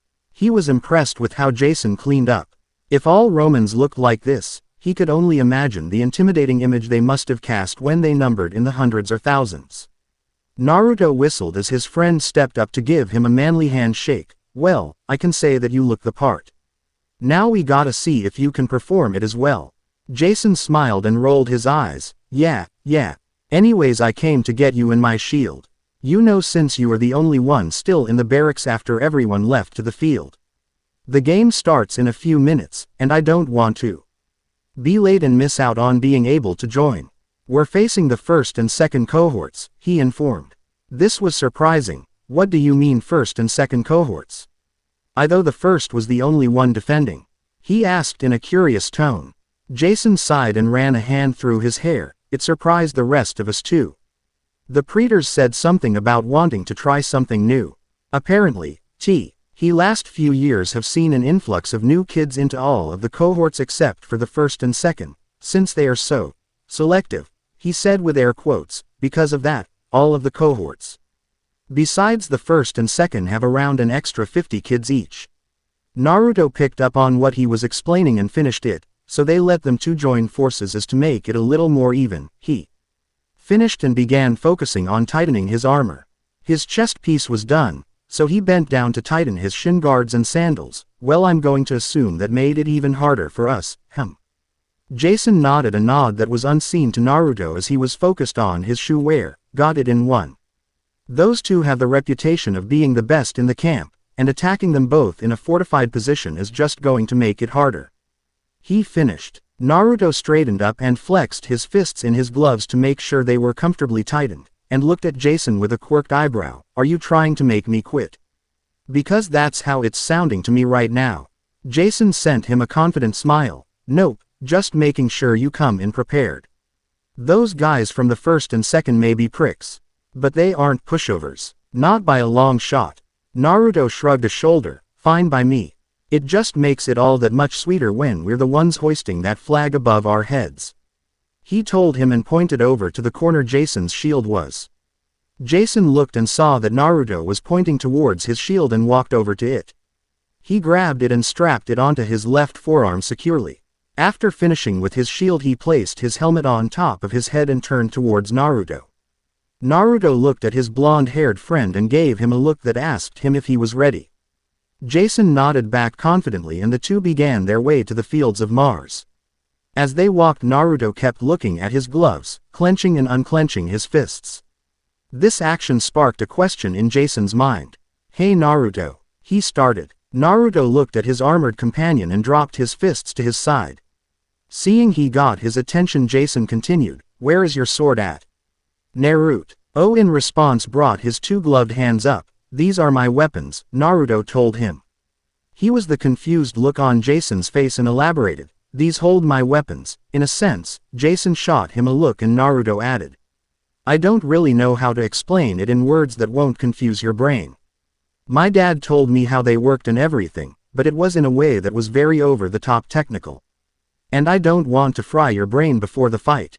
Jason laughed at the joke, and took a closer look at the gloves as the two continued to walk and talk. With his sharp eyes he could see nothing weird about the gloves that would tell him that they held something within. Wait a minute. Jason's eyes widened as he realized what the gloves must have been. "Those gloves are like my coin," he exclaimed in realization. Naruto looked at Jason confusedly and asked, "Coin?" Jason opened up the small pouch he had strapped to his left hip and pulled out a gold coin.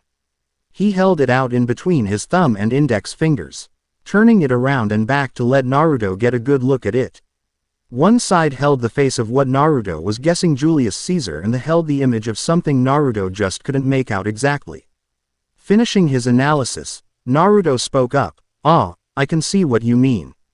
I can literally feel the magic and power your coin holds just like my gloves do." "How do you activate yours?" "I have to bang my fists together, and then mine come out," he explained.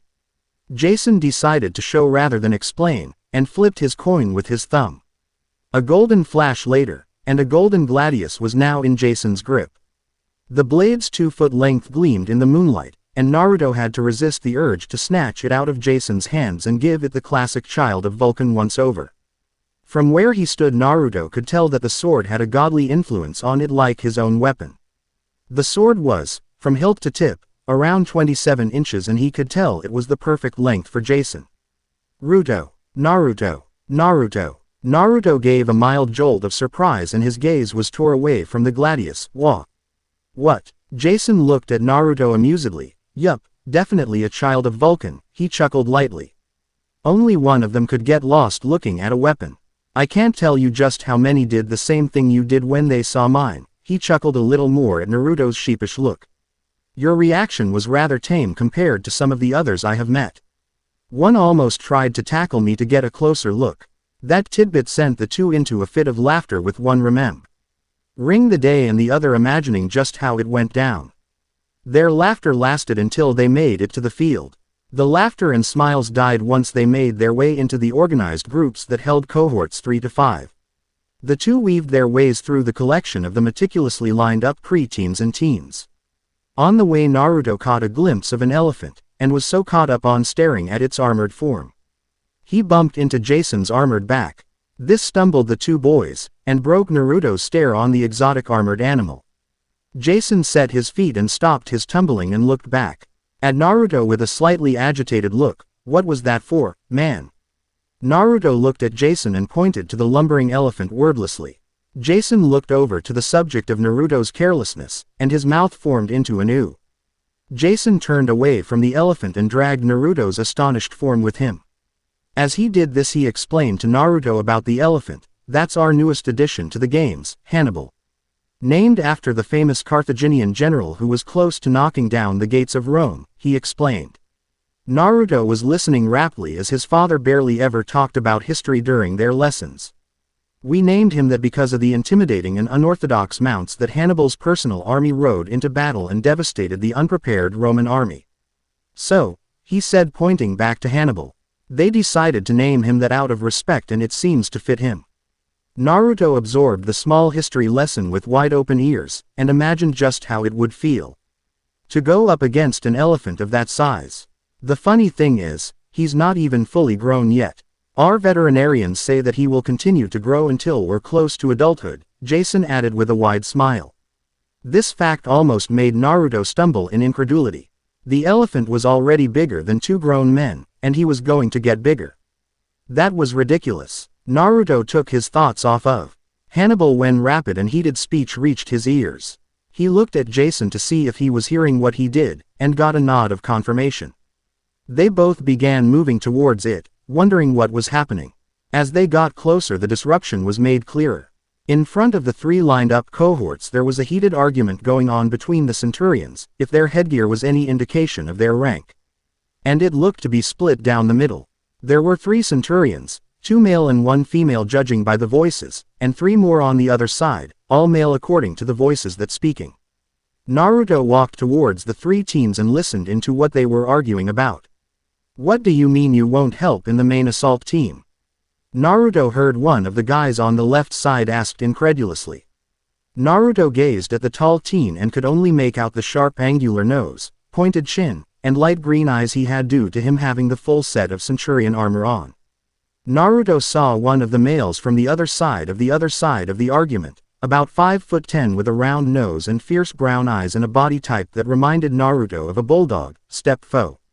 Ward and answer the fierce question with aggressively, because Brian. I know that you intend to use our cohort as nothing more than cannon fodder.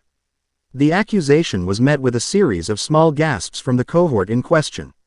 Cohort 4 according to the banner that was held in the air, and murmurs broke out amongst them. Brian stepped forward aggressively, but was held back from doing anything rash by the Centurion on his side. The male, about the same height as Brian, with broad shoulders and same facial features as Brian had and Naruto guessed he was his brother. Naruto watched him give Brian a silent look that lowered Brian's hackles immediately, and caused him to take a step back. He turned his head toward the guy Naruto was sure Brian was about to deck in the face and spoke calmly but sharply, "You know as well as I do, Antonio, that anyone assaulting the front will be subjected to the heaviest of the fire. We learned that when we were young, and that isn't going to change." We all agreed to send in the fourth with of Hannibal and then the fifth to help with the push. While we, he said indicating to Brian and him, take our cohort around the sides and attack from their rear. While they are occupied in trying to stop you guys.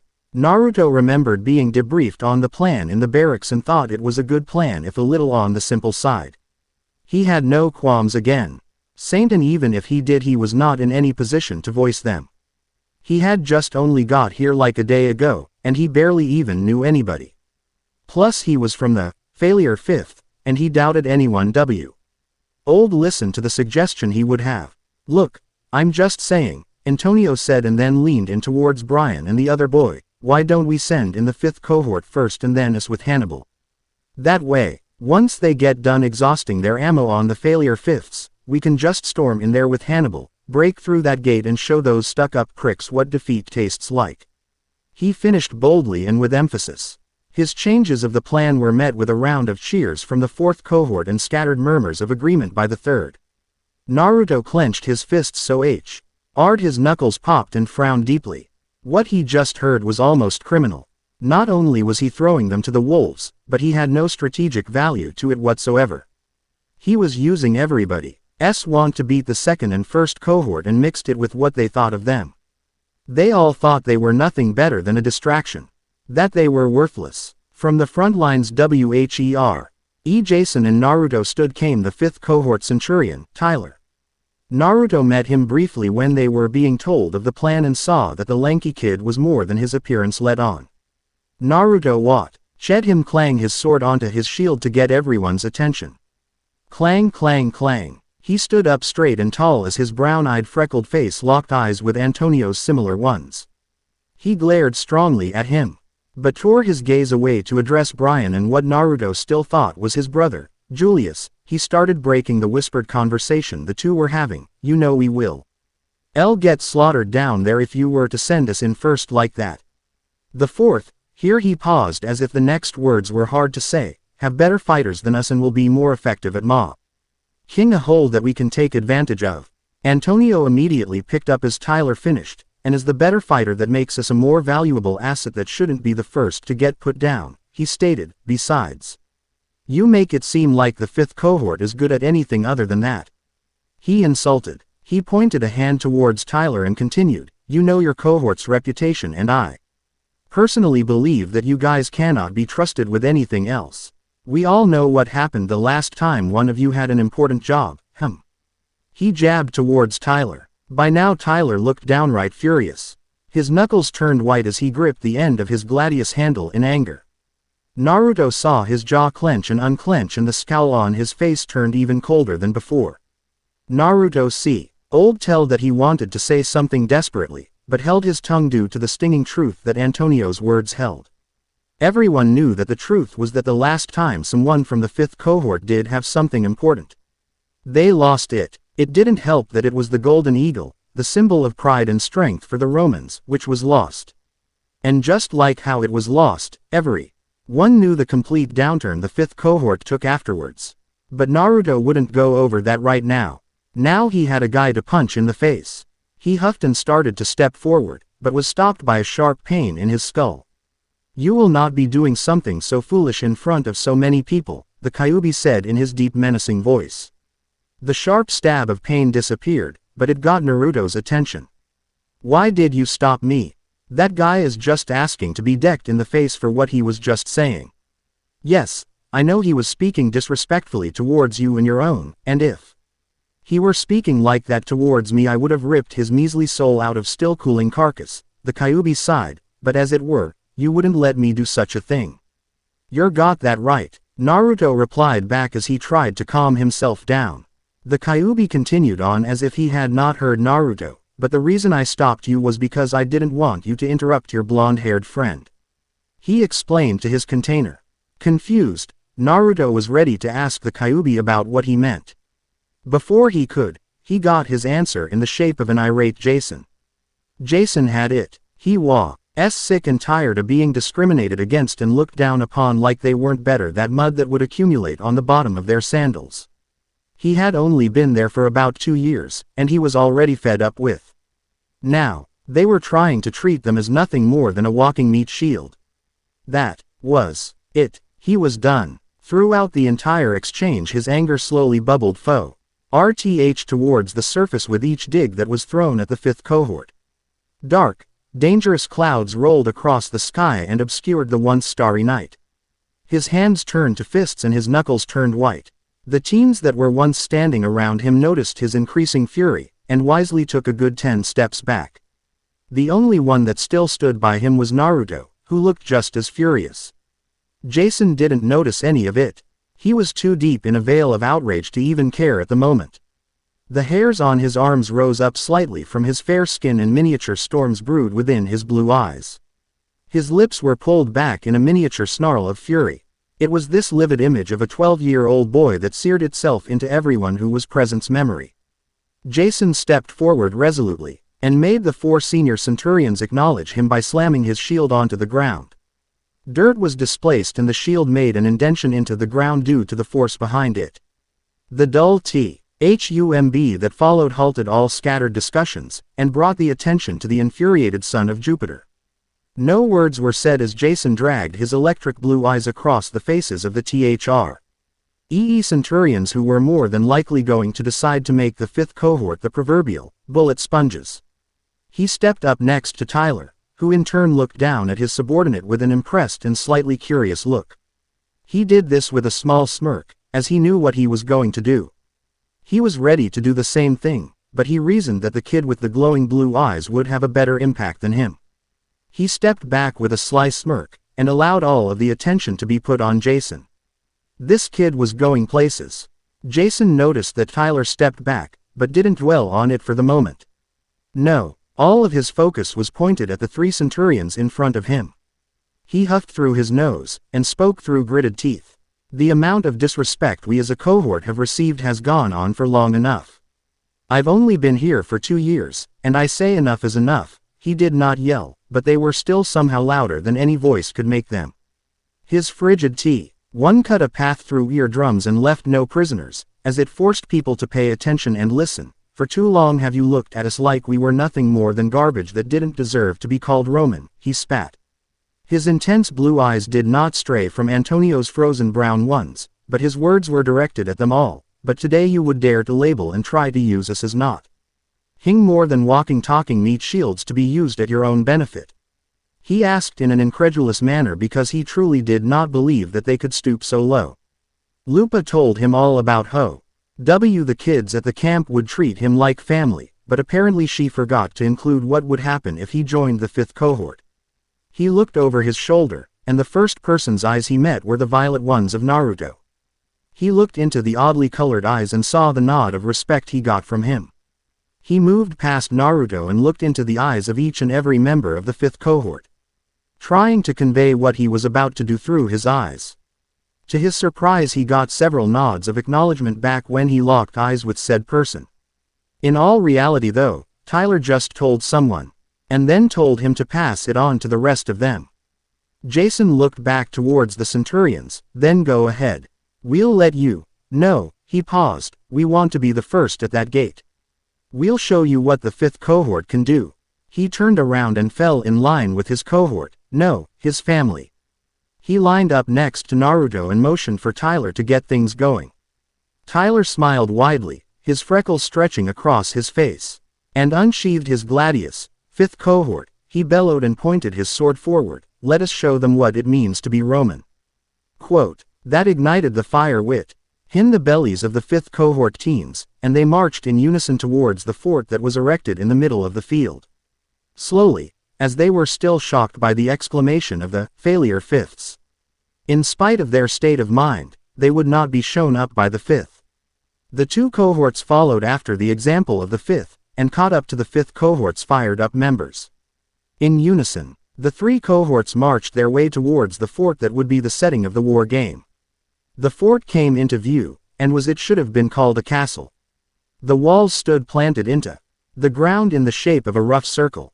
The thick walls towered above the attackers, and flattened out once they reached their apex.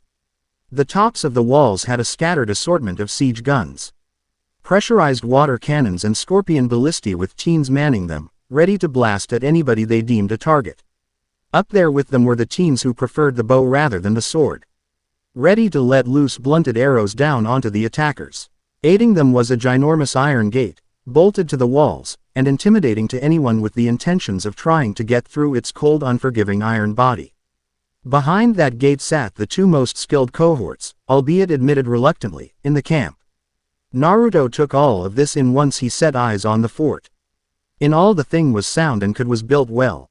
It was probably built by his step-brothers and sisters, as such carpentry and construction had a familiar feeling to it. Because of that, he could tell where its weak spots were. He marched with the 5th cohort and knew that this was going to be tough. He smiled wildly as felt his heart begin to beat in his chest with purpose. His blood flowed through his veins, filling them with warmth and excitement. He smiled wildly and his violet eyes gleamed with anticipation. He was ready to show what he was made of. The 5th cohort got closer and closer to the iron gate, and as they did, to their surprise, a trumpet-like noise sounded off behind them. They looked at, to their surprise, it was Hannibal the elephant bringing up the rear. His rider atop of him gave them a come on motion with his arm and urged Hannibal forward. The 5th cohort took this invitation gladly and pushed forward with the giant elephant. The ground shook beneath his feet with each lumbering stomp Hannibal took forward. The 5th had a fire in their eyes, and looked as if nothing would stop them from getting into that fort and getting that flag. This was their moment and they were going to take it. These thoughts circulated through their heads, as they got closer and closer to the gates that stood in their way. Raise shields. Tyler screamed above the pounding footsteps and the blood pumping through his ears. As one, they raised their shields above their heads, but as a result had to slow their run down to an average march. Raising their shield was the right thing to do as they were in range to be fired upon. And fired upon they were. Unleashed upon them was the combined might of the defenses that were stored in the fort. High pressurized water was the first thing to hit, and it struck the front line of shields like a sledgehammer. The water rocketed out and impacted against the shields and slowed the front line, whilst wetting the ground beneath their feet, making it mucky and sloshy. Naruto, not having a shield, moved behind Hannibal, grabbing onto the straps on his side and hanging off of them. With his elevated position he was able to see the incoming ballista fire. Incoming ballista. He cried out to his comrades over the sound of rushing water. Apparently he was heard, as immediately he heard a cry, "Shields, halt!" The line of Romans stopped hard, and planted their feet, waiting for the inevitable impact. The sounds of the scorpions releasing their ammunition filled the cool night air. Naruto grimaced as they impacted over the top of the shields.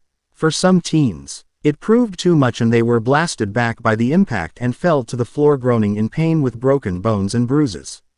Despite this, the lines were hardly phased, and soldiers moved into ill in the spaces of their fallen comrades. They moved like a machine, and were meticulous with their approach. Their steps moving in synchronization, creating a war melody that fit the setting perfectly. Fortunately for them, the pressurized water cannon were set with a limit to where one could not fire them as long as the scorpions were being reloaded. They took advantage the best way any Roman would. Romans, pilla, was the cry that activated the constantly practiced action. The lines dropped their shields and pulled out their pilla. In a second they were lined up, and the call was given. Loose. Quote, hundreds of pilla filled the sky and rained down upon the defenders of the fort with merciless fury. They took cover the best they could, but Naruto witnessed several teens be struck by the pilla. Some in the chest, arms, and legs, knocking them from their perches. The fifth took advantage of this and pushed forward faster, getting a few dozen feet from the gates themselves. Despite their flawless use of pilla, they did not get all they could. The archers that lied in wait were now able to fire upon the approaching cohort as they pleased. Blunted arrowheads raced from fingers in hordes of 10s and 20s. Some found their mark while others were harmlessly bounced off shields. Hannibal himself was targeted with a great deal of them, but thanks to his thick hide and armor, he was hardly affected by the blunted arrows. This gave Naruto an idea. Naruto looked up at Hannibal's rider and called up to him, "Hey." The rider looked down at Naruto with amber eyes and a button nose with surprise. Apparently he didn't know he was there, but that didn't matter. "What are you doing down there, kid?" He yelled over the sounds of pain, commands, and arrows. Naruto shook his head. "That doesn't matter. Can you get me to that gate?" he asked while pointing to the epicenter of the hail of arrows, and the recuperating teens who were re-manning the water cannons. He looked at the quickly recuperating teens at the top of the wall, and growled as his hair whipped around with each movement Hannibal made. He needed answer. He looked back to the contemplating rider and got his attention once again. "Hey. Well, can you or can you not?" He grew a mischievous smirk on his face. "Or can your elephant not handle a little arrow fire?" Naruto grew an even wider smirk when he saw the outrage in the teen's eyes. The teen snapped the reins that he gripped to control Hannibal, and the elephant began moving faster forward. The teen looked down at Naruto. "I hope you have a plan, kid," he said before turning back forward and focusing on controlling Hannibal and not getting hit by a stray arrow. Naruto looked at the rapidly getting closer gate and muttered under his breath, "Oh, I got a plan, don't you worry." Hannibal drew closer to the gate, and as a result, arrow fire was relocated onto him. Naruto gripped the strap he was hanging on to with tightly, and let his other hand be free to smack away any stray arrows that he caught coming his way. Hannibal trumpeted loudly and Naruto flinched at the loud noise. "Come on, buddy. You can do it, Hannibal. We need to get to that gate." Naruto heard the rider holler. With Hannibal being focused on, it allowed for the fifth cohort to move forward unimpeded. They ate up the distance between them and the gate methodically until they were a few feet away from the gate. Their luck ran dry though, as the water cannons were remanned. The pressurized water once again slowed the cohort to a crawl due to its dangerous pressure that it fired down upon them. This slowed their movement to a crawl, and Naruto reasoned they weren't going to get that much further if something wasn't done about those cannons. "That's good enough, I suppose. Hey kid." Naruto looked up at Hannibal's rider and saw that his eyes were alternating between focusing on what was in front of him and Naruto himself. Naruto saw him look out of the corner of his eyes and catch that he was looking at him. "We're getting closer to the gate, kid. You're going to need to get off sooner rather than later. This arrow fire is getting to Hannibal, and I'm doing all I can to keep on the right." He suddenly jerked at his reins. "Path." Naruto looked forwards, and saw that he was the right distance away from the approaching cohort and the gate at the same time. He readied his legs, gave a thumbs up to Hannibal's rider, and leapt off of the elephant. He had to quickly roll with the impact, and tumbled onto his knees. He looked up and immediately sped towards the gate. He hoofed it towards the iron gates that protected the entrance of the fort, weaving through arrow shots with more than few barely missing by a hair's breadth. With each step he took, dirt and rocks were displaced and kicked up into the air. With the speed he was going at, it left everybody speechless, and everyone was caught up in watching this new kid blow their mind with his speed. Due to this, Naruto made it to the Iron Gate, and the second and final phase of his plan was put into action. His eyes began to glow and the muscles in his arms tensed in anticipation. He reached out and gripped the gate with his fingers, and began to pull. His unorthodox action actually made a lull in the action of the war game, and caused everyone to watch what he was doing. Pure curiosity urged them to figure out what he was trying to do. Archers lowered their bows, and the fifth cohort lowered their shields and looked on. Jason looked over his raised shield and looked at his friend as he pulled on the gate. What is he doing? Naruto gritted his teeth and huffed through his nose. This gate was proving harder than what he assumed. His fingers were wrapped around the cold biting metal as he pulled with untold amounts of strength. His veins bulged in his forearms, as they ran up his arms. His biceps bulged and the air around him swayed. His feet were planted hard enough into the ground to leave permanent imprints into the earth itself. His heart beat as loud as a drum in his ears, and his eyes flashed with power. Slowly, the bolts that kept the gate locked in its place to the wall began to groan in exertion. This unhuman amount of strain that was being put on them. Naruto's arms shook as his strength slowly began to beat out the resilience that was held within the crafted metal. Suddenly something gave, and it wasn't Naruto's arms. The bolts sped out of the place they were once at, and scattered across the ground and into the air. With the strength that Naruto was pulling, the iron gate was flung backwards into the air. It flipped end over end, tumbling through the night air and landed with a dull thump and a resounding clang. Naruto turned towards the fifth cohort with a cheeky grin on his face, doors open. He swore he heard someone drop their sword and shield onto the floor. Maelstrom of the Nine, thanks man, and I hope this does get a lot more attention. Danny Fant. Ohm 619. Now I'm not sure about the truth-seeking balls and all that jazz, but the rest have a high possibility of him learning. You'll see as it plays out. Guardian of the Universe, thanks man for checking it out and leaving a review. Rabbit Master Aw, I was waiting for someone to speak up about it. I put Raina in here earlier for a very special reason. Thanks for the compliment. Lord Ghost Striker, I know right. I feel bad for the guy that has to get that gate and put it back. Son of Thanatos 64, thanks for the compliment, and cliffhangers are a necessary evil. They keep you coming back for more, don't they? To the people who reviewed ch. 4. A jammer, here ya go, and like I said, I have Raina here earlier for a special reason. Son, yeah, he can still use his chakra, it's just a choice on his part whether or not to use it.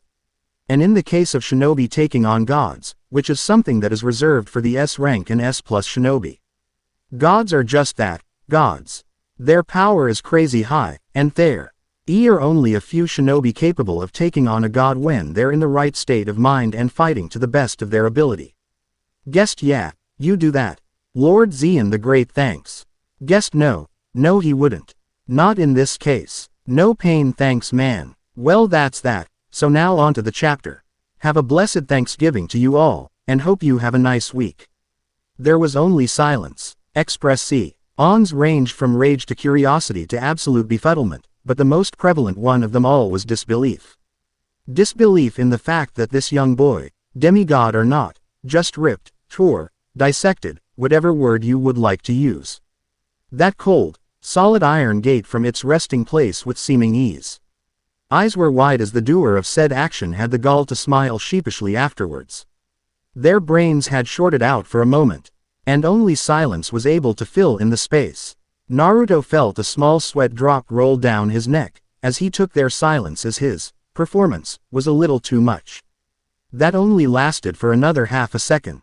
In the next moment a resounding bellow of tenacity and ferociousness erupted from the lungs of everyone that stood within the organized lines of the fifth cohort. With unstoppable fervor unleashed, the multitude of teens stampeded their way towards the now gaping hole in fort that was made for them by their newest addition. Naruto looked at the saint. One shocked teens inside the fort and slammed his knuckles together, more for effect than anything important. In a golden flash his once empty hands were now holding two tonfa of different colors. Now, most would see tonfa as something as an unconventional weapon that whose use should have died years ago, but Naruto thought they were awesome. Way better than some old sword anyways. He never really found out how his father knew what type of weapon he had wanted before he himself knew. Whenever he asked he was just laughed off and told, I'm not the smith of the gods for no reason. The tonfa were a beautiful piece of work that looked more like a work of art than a dangerous weapon meant to inflict pain. The two tonfa handles shot up into his hand, and were wrapped in molded leather in the shape of finger holds for extra grip. There was a rather embarrassing story to that particular feature, but he'd rather not remember it at the moment. The grip handles was where the similarities of the two tonfa ended. The tonfa in his left hand was colored a deep crimson red that made it look as if it was soaked in blood, and that was where the color came from. The length of the shaft was about 20 in. Around the shaft was an etched-in black image of the Kyuubi. Its maw was pulled back into a vicious snarl, and its 9 tails were shown thrashing wildly around.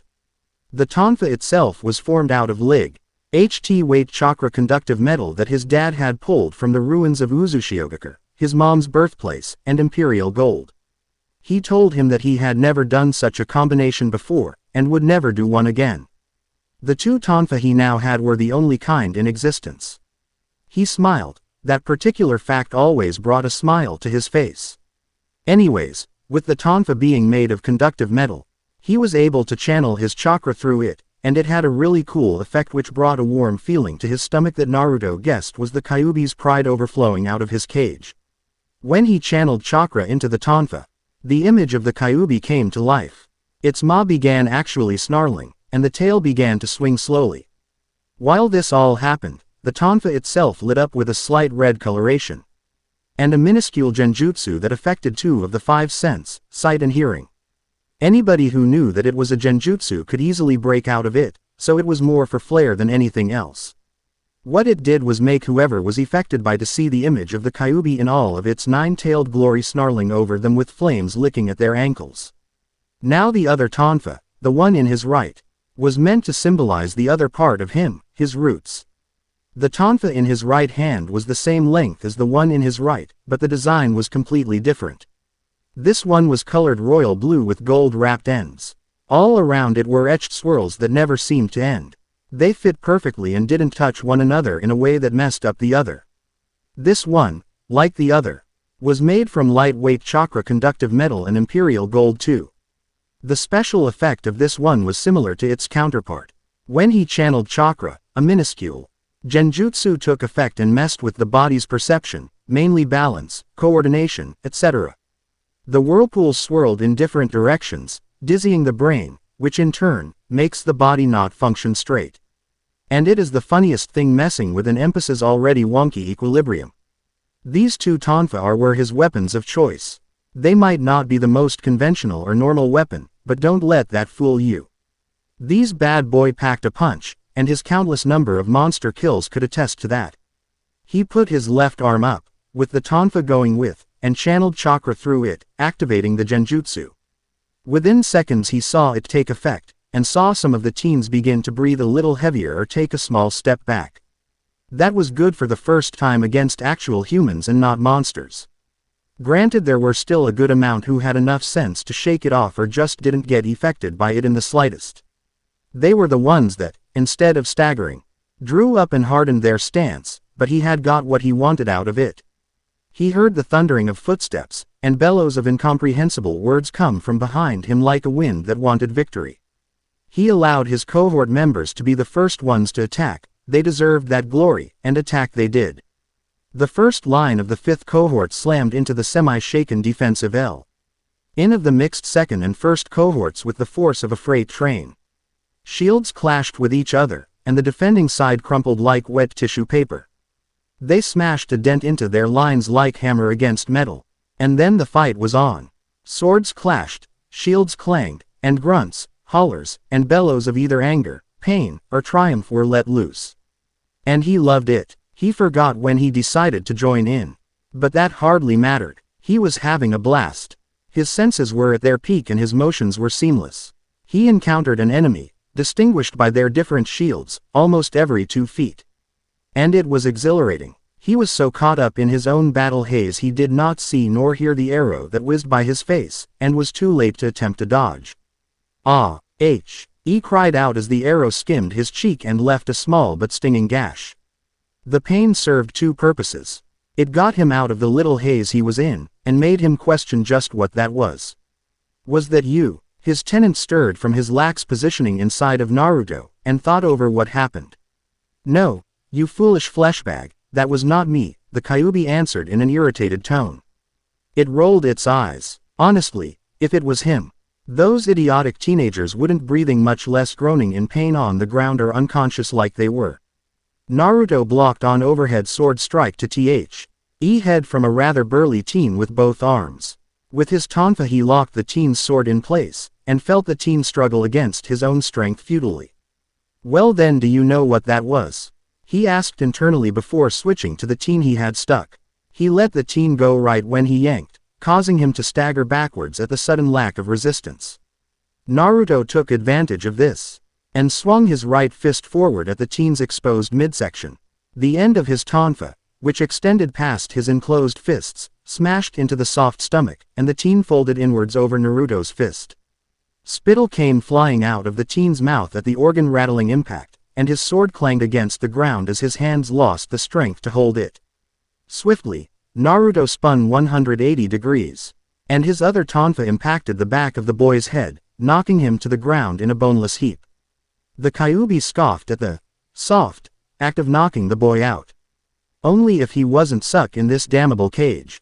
All hopes and dreams aside for the moment, he addressed his container's question with a yawn. That was all you, brat, he told him. He felt the utter confusion come from his container. He again was confronted with two more buffoons who thought they stood a chance against his container. He may belittle his container whenever he could, but he had a grudging respect for his growing combat prowess. His tails began to tingle, and he knew that when they did that something big was going to happen. And soon, the Kyuubi continued his train of thought as his container dealt with his new opponents. I mean that it was all you in the sense that it was your body's reaction to being in actual combat for the first time. Dangerous only if you don't realize it and control it, he told him. Naruto owed in realization as the two teens attacked him in unison from both sides. He had to focus this time, as these guys came in prepared. He was immediately put on the defense as the two boys attacked in tandem. He raised both forearms and deflected the first strikes outward. He was given a chance to attack as they recovered quicker than he estimated. The teen to his right swung his SWO, rode in a downward sweep aimed towards his legs, but Naruto responded accordingly and blocked the strike. His danger sense tingled, and he ducked his head on reflex. This was a good decision as a sword swung in the space his head had just left. Staying crouched, Naruto expertly spun the handle of his left tonfa in his hand, extending the longer side outward. He swung and his tonfa cut through the air, and impacted with the side of the teen's knee, staggering him. Naruto did not stop there. He stood up and kicked the sword out of the teen's hand, leaving him without a weapon of attack and some bruised or broken fingers. He swung and the tonfa in his left hand struck the boy's jaw hard enough to knock him unconscious. With one of them dealt with, Naruto found himself once again blocking a furious slice. A series of slices coming from right, left, and up came his way and set Naruto on the defensive. He quickly got tired of being on the defensive, and decided to change it. He spun the handle of his right tonfa this time and swung it at the same time the teen swung his sword. The two weapons collided with a metallic clang, but Naruto did not let it end there. He brought up his other tonfa, expertly spun it around in his hand, and brought it down on the sword before the teen could bring it back to him. The teen's grip held resolute onto the sword, and was forced to his knee. Naruto had to take absolute advantage of the vulnerable position, but was forced to dodge the quick swipe at his ankles. He stepped back out of the range of the swipe, and stepped back up to swing his tonfa. His tonfa cut through the air, ready to send another victim to the realm of Somnus, the god of sleep, but was halted by the raised shield. The tonfa clanged against the shield with the force of a sledgehammer, and the teen's guard was torn to shreds. Due to Naruto's unreal strength, his strike blew the shield to the side, taking its holder's body with it, leaving his back and sides exposed. Naruto jabbed into the side of the teen with his right, then brought down his left onto the shoulder holding the shield. The fragile collarbone crumbled under Naruto's might and the teen cried out in pain. His cry went into one ear and out of the other, and was silenced as Naruto finished the teen off with a jab to his temple. With another enemy down, another just took his place. This one though, was different. Naruto blocked the sword strike that came down diagonally, but finally felt a lick of pain as a kick connected with his chest, forcing his feet backward in an effort to restore balance. The impact jarred him for a second, but his foe took advantage of the small window nonetheless. A swipe at the waist came next, but Naruto had enough sense to bring down his tonfa in time. The attack bounced off of his weapon, and Naruto punched forward with his other tonfa. To his surprise, and unlike the others he had taken down, this one was able to raise their shield in time. His attempt was harmlessly absorbed by the shield, and the attacker swiftly brought his gladius up and stabbed at him with its tip. Naruto swayed backwards, away from the stab, and quickly brought up a tonfa to block the follow-up slash. His strong arms held steady against the impact, and adjusted timely to the slash coming from the opposite direction. As the sword once again impacted against his guard, Naruto brought his free hand up, twirled the handle in his hand, and brought it down on the extended arm. He heard a grunt of surprise and pain come from his attacker, and punched through the air like a bullet toward the teen's head in an effort to finish this bout. He wanted to finish quickly, and begin to actually go after his objective, the flag at the top. So, he may or may not have channeled a little bit of Akra into his tonfa to increase its speed beyond what he expected capable for any of these teens to react to. That's why when a shield was brought up in time to block his strike, he was so surprised He didn't catch the shield bash that caught him in the jaw. Once again, he staggered back and grimaced a little in pain. A bruise was quickly forming along his jawline, and Naruto spat out some of the accumulated blood that he tasted in his mouth. Ha ha ha. Naruto looked at the teen who was now standing up, with a smile on his face. Naruto watched him toss off his helmet and look at him with blue eyes. His sharp features pulled back into a cocky smile that Naruto instinctively wanted to wipe off his face. Octavian smiled with no small amount of smugness. He swiped his bangs out of his face and asked, "Oh, is the little baby going to cry after that little love tap, He quirked his eyebrow in a way that Naruto just felt was for making people feel small and stupid. He tensed at the shrill laugh that came from Octavian once more, and tried to calm himself before he went off on the kid more than he wished to. Octavian stopped laughing and looked at him with a pompous, he thought that was the best word to describe it, look and asked, "I really do hope that is not all that you are capable of, little fish cake." Naruto's anger rose at the misinterpretation of his name.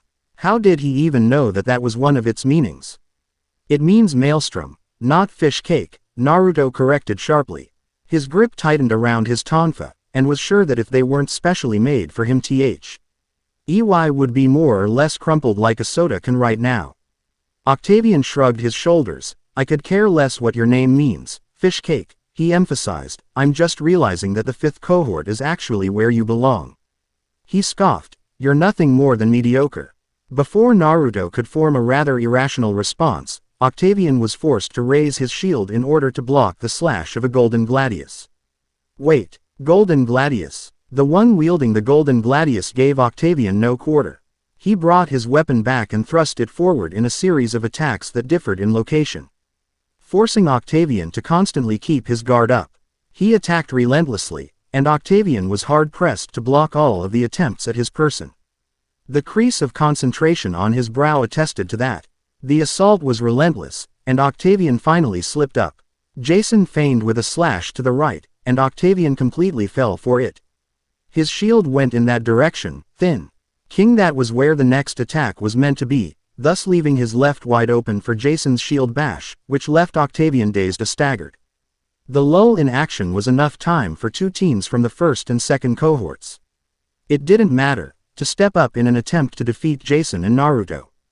The two teens were systematically taken care of, one with a couple of blows to his jaw and ribs courtesy of Naruto, and other out groaning in pain on the floor due to a few well-placed blows from Jason.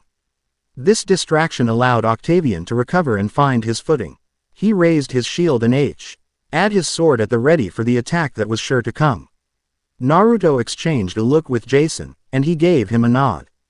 The two turned their attention back to Octavian, ready to put him down and get what they came for. Jason twirled his gladius in his hand, and right when they were ready to blow past Octavian, a javelin with a symbol of a torch over a sword upon. The spear itself did not look different from any others that Naruto had been able to catch a glance at, but this one set off his danger senses to the absolute max. It seemed to have an aura of power that just screamed battle and warfare. This set him on edge. Whoever wielded this weapon must have been dangerous. They must have been some crazy, war-loving meathead who 2-on-1 hardly seems fair grace, don't you think? I'd but strong feminine voice rhetorically asked. Was actually not some crazy, war-loving meathead, but actually that girl, Raina. The scary one who threatened too. The person dropped down from higher up and landed next to. Naruto was guessing, her spear. Naruto saw the leery look on Jason's face at the tone of voice Raina had used when addressing him. She ripped her spear out of the ground, and pointed it at Jason.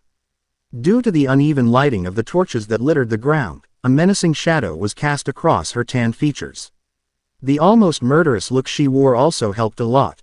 You do remember my promise earlier today, Grace? A mocking smile bloomed onto her lips, or did the memory get lost in that giant head of yours? All traces of caution left his friend as the insult registered in his ears. He grit his teeth at the jab at his features. His head wasn't that big, his body was just too small for it at the moment.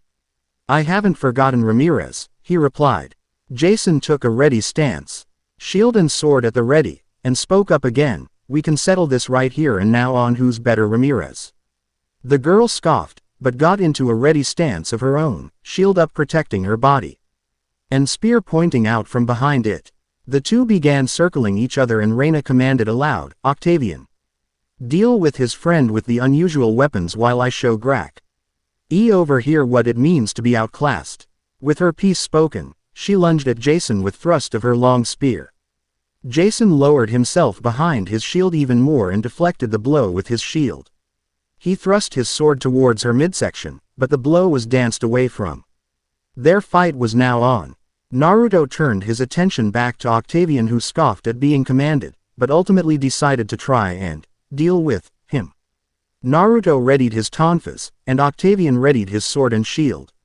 Naruto attacked first, punching with his left as bait, and Octavian raised his shield to block the blow.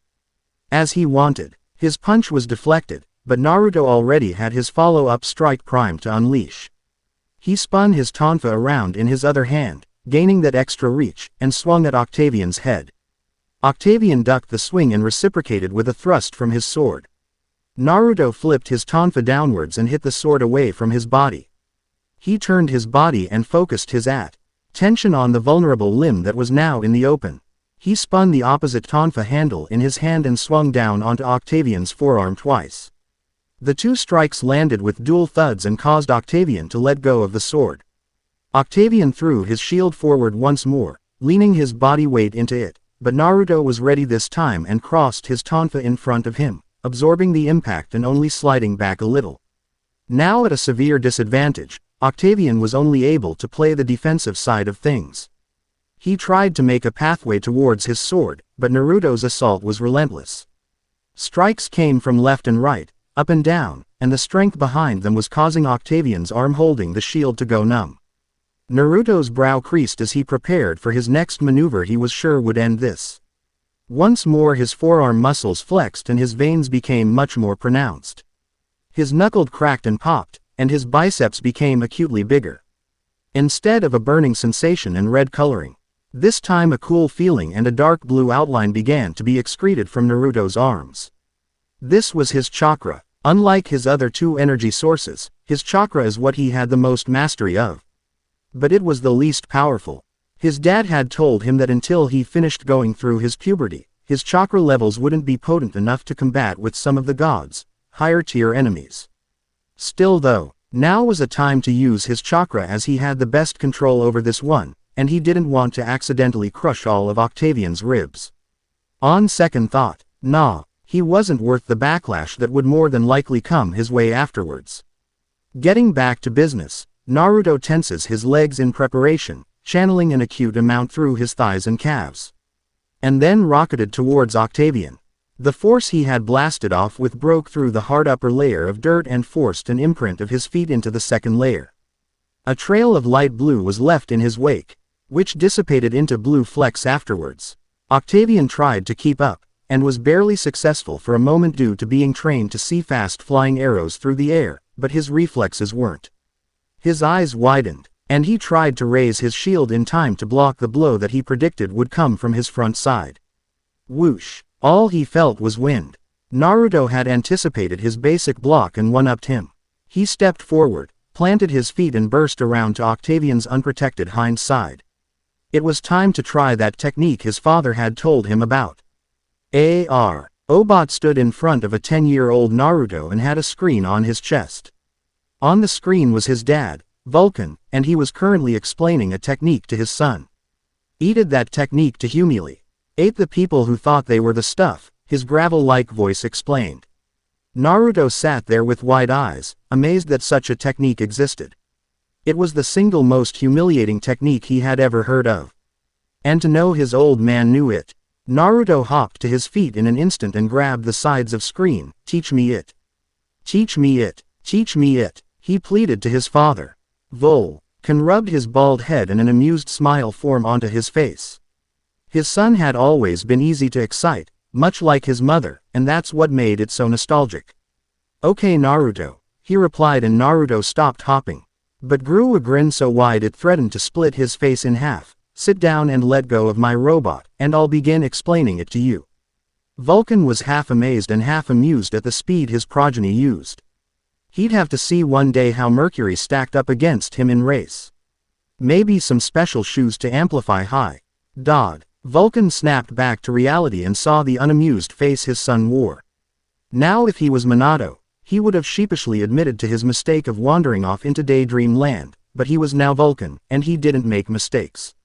Plus his son's head was already big enough. And if it got any bigger it would pop.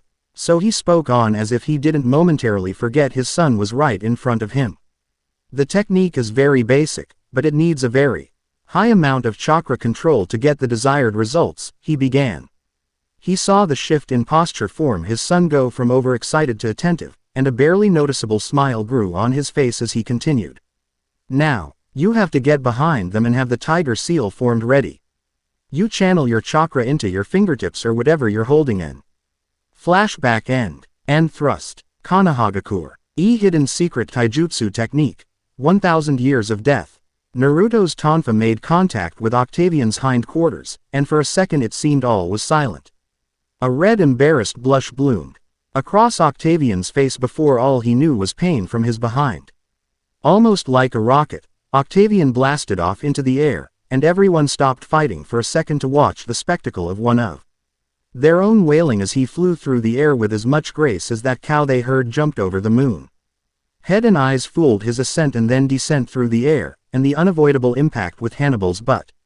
Octavian slowly slid off of the elephant's rear end and landed onto the ground with a dull thud. He groaned pitifully in pain, as smoke slowly rose from his bottom. Everybody was ready to laugh until their guts hurt, but a sudden war cry from behind them halted all thoughts. The third cohort had successfully snuck around the back uncontested. Oh how the tides turn. Now, with their unprotected flank under attack, the first and second cohorts, despite their skill, started to fall. This was the opportunity Naruto was hoping for. He glued his tonfa onto his back with a little chakra, and began running towards the nearest wall. In one incredible leap he grabbed onto the second-level platform and hauled himself up. An archer seemed to notice his climb and ran at him with an unsheathed dagger. Naruto decided he did not need his tonfa to take care of any opposition he met up here. The teen slashed at him, but Naruto swayed the other way. He grabbed the teen's forearm with his right hand and launched a straight left into his face. The punch connected with the teen's nose and he staggered back, but due to Naruto's grip, he did not move an inch. Another punch rebounded off of the poor boy's face, more than likely making him see entire planets let alone stars.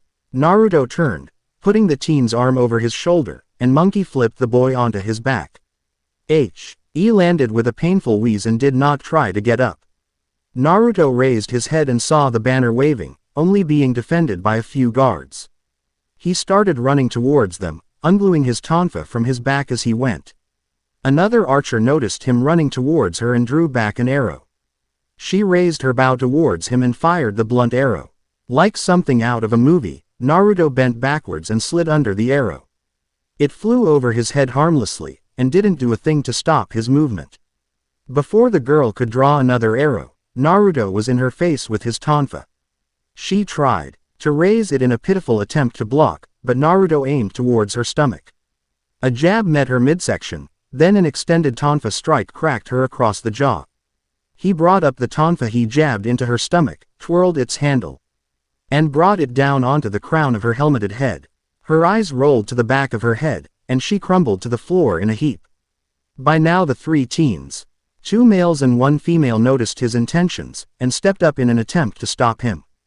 The first teen met him with a sword slash, but Naruto hit it down with his tonfa, spun the other one in his hand and swung it down onto his head much like the archer girl before him. He hit the boy with a quick strike across the jaw, one to his shoulder, and finally a double hit to both sides of his jaw. Naruto finished him with a sweep of the legs, and that was one defender down.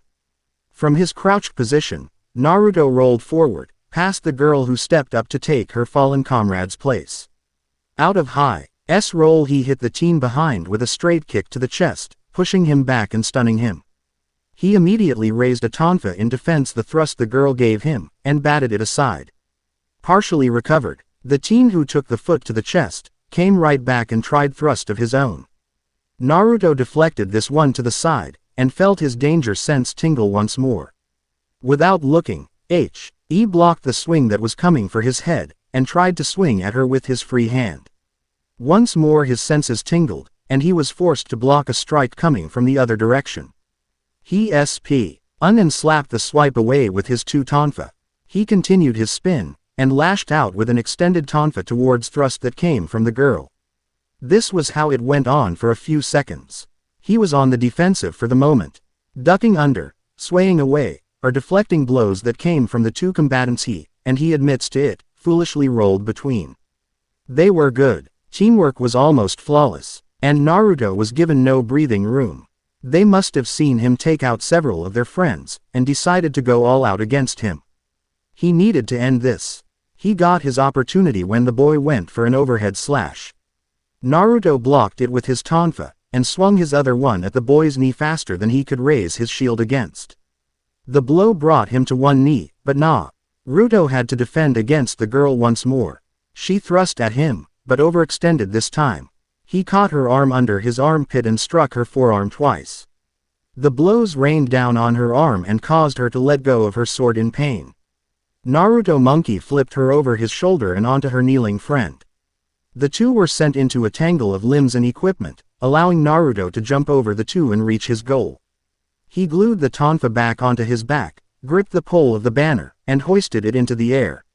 He hollered at the top of his lungs in exhilaration and excitement. The banner waved back and forth in the air as he swung it. He smiled widely. They had won. Swords dropped to the ground and head dropped in either disbelief or defeat. The others, though, yelled and laughed in their own disbelief and elation. Naruto hopped down onto the first floor and was immediately surrounded by bodies and congratulations. To his own surprise he was lifted into the air, as teens cheer. Ed and jeered at the defeated first and second cohorts. An idea struck Naruto while he was atop 2 pairs of shoulders. He started chanting, 5th, 5th, 5th, 5th, 5th. Like a domino effect, others caught on and soon the night air was filled with the reciting of 5th. Times were changing, and the 5th cohort's reputation was on the rise. Deep within the earth, in one of his many blacksmiths, stood Vulcan. He watched on through one of his flying camera robots at the victory, and his son being hoisted into the air. Being alone, he let a smile bloom across his red face. Yes, his child would do great things at Camp Jupiter. He was close to deciding to send him to the other camp, but something told him that Camp Jupiter was where he belonged. He did not expect his son's first friend there to be the son of Jupiter, and was almost furious about the fact Jupiter had sired yet another child. He wondered what made this one different from his sister in the case of him not running his son into a tree. Curious indeed, but he reasoned that Jupiter's Greek part was less rational when it came to making decisions like that when compared to his Roman side.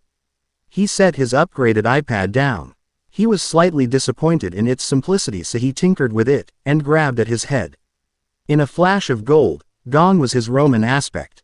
He was now lame Hephaestus. Cosmetically, nothing really changed except for a minor shade change of his beard and skin color to a now more olive tone than a volcanic red. He wondered what caused this unexpected switch, but realized the reasoning when he Lieutenant the godly signature of his brother enter his lonely abode once more. What do you want, brother? He asked as he turned around to address his brother, Hermes. Hermes smiled, flashing his pearly white teeth. Now, I would have went on about how I just wanted to visit you, Hef, but I actually have someone requesting your presence at the moment, and she threatened to cut of my you-know-whats if I didn't bring you there with no delays. He said. Hephaestus raised a brow. Who is she? Hermes smiled again, that dastardly smile that he smiled when he knew something about the situation that you didn't. Oh, you'll see, he said mysteriously. Wait, Hephaestus tried. In a blur and a few flashes, Hephaestus didn't know how Hermes traveled like this in the first place. They had made it to their destination. Hermes deposited a groaning Hephaestus onto the cold marble floor and raced back out without a word. Hephaestus dusted his blacksmith's apron off and stood up with slight difficulty. He looked around, and took in the chambers Hermes had deposited him into. He knew these chambers, he had personally customized all of them to their owner's desires. This one in particular was one he wanted to never ever come back to. Hello, son, he heard behind him. Hephaestus turned around and looked at the speaker with an emotionless look and replied, Hello, mother. He was in the chambers of Hera. Like his wife so eloquently put it sometimes, shit. Oh shit indeed. Ch.6 end. Ch.7 starts now. Hephaestus looked at his mother with no type of emotion at all. It was like looking at a stranger for him. He held no warm emotions towards her. After what she did, she was not his mother, his friend, not even an acquaintance of his. She was just Hera, Queen of Olympus in his eyes. He would show her the proper respect her title demanded, but that was it. It took him a few centuries, but he finally was able to release all of the anger, resentment, and hurt at what she did and what she didn't do afterwards. So now he was just stuck with nothing. He didn't really care about her or most of the gods that actually held seats, but his loyalty wasn't in question. When it comes down to it, he would stand by his family against anyone or anything, and that was that. A fiery brow raised in self-contemplation. Then again, that might have been a result of all of his talks with Hestia, but back to the main problem. He stood up as straight as his mechanical leg would allow him to and crossed his thick arms across his burly chest. He wanted to know why she wanted him here after all of the why. Years of not speaking him or even looking at him. Why have you called me here, mother? After so many years of no interaction outside of meetings, and even those are few and far between, what could be so important for you actually taking time out of your day to speak with me? He asked with a heavy mocking tone. On second thought, maybe that resentment and anger hadn't fully dispersed. Oh well, S mother hadn't changed over the many centuries of him knowing her. Her light brown hair was pulled back behind her ears into a curly ponytail that draped itself over her left shoulder. From her ears dangled glittering earrings that shined in the light of her chambers. Her slightly pointed chin and delicate facial features added to her elegant beauty. Finely shaped eyebrows, full eyelashes, with a slightly rounded nose which sat above two full lips completed her face. She wore a brilliant white robe that wrapped itself around her left shoulder and fell to her feet in elegant white waves. The robe was embroidered with golden highlights along the hem. She wore a golden belt around her waist and had multiple other golden accessories on her neck and wrists. She wore no sandals upon her feet due to her being inside her personal chambers. All in all, Hera was a beautiful woman, and that was what people saw when they looked at her. But not him, as, after being married to the goddess of beauty herself, most women tended to fall a little short in the looks category. He looked into her amber eyes with his own matching ones, and waited for her reply. As he looked at her, he noticed something was off about her. Instead of the icy, confident Hera he had always seen, this Hera looked rather uncomfortable, unsure. Something was up. His inner thoughts ceased when he heard her speak up. In that same level tone as she always had, despite what Hephaestus believed. I called you here because I wanted to speak to you about something, she said. His curiosity was piqued even more at that. What about?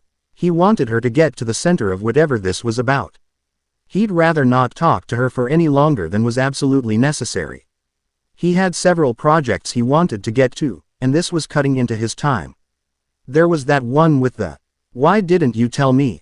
What? His inner musings on all the projects he could have been working on were destroyed at her question.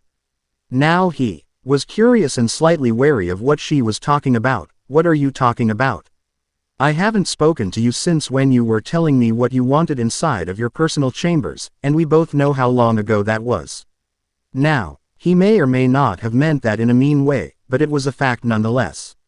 His mom gave him a particularly annoyed look, and replied in an angry tone, Why didn't you tell me that you found yourself an actual wife? She revealed to his shock.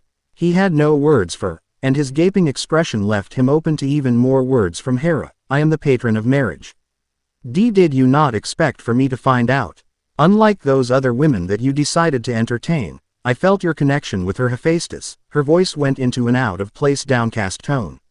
Now I know I haven't been the best. Hephaestus's shock at her finding out wore off at the words he just knew were about to come from her mouth. Pure heat wafted off of his skin, and smoke rose from his feet.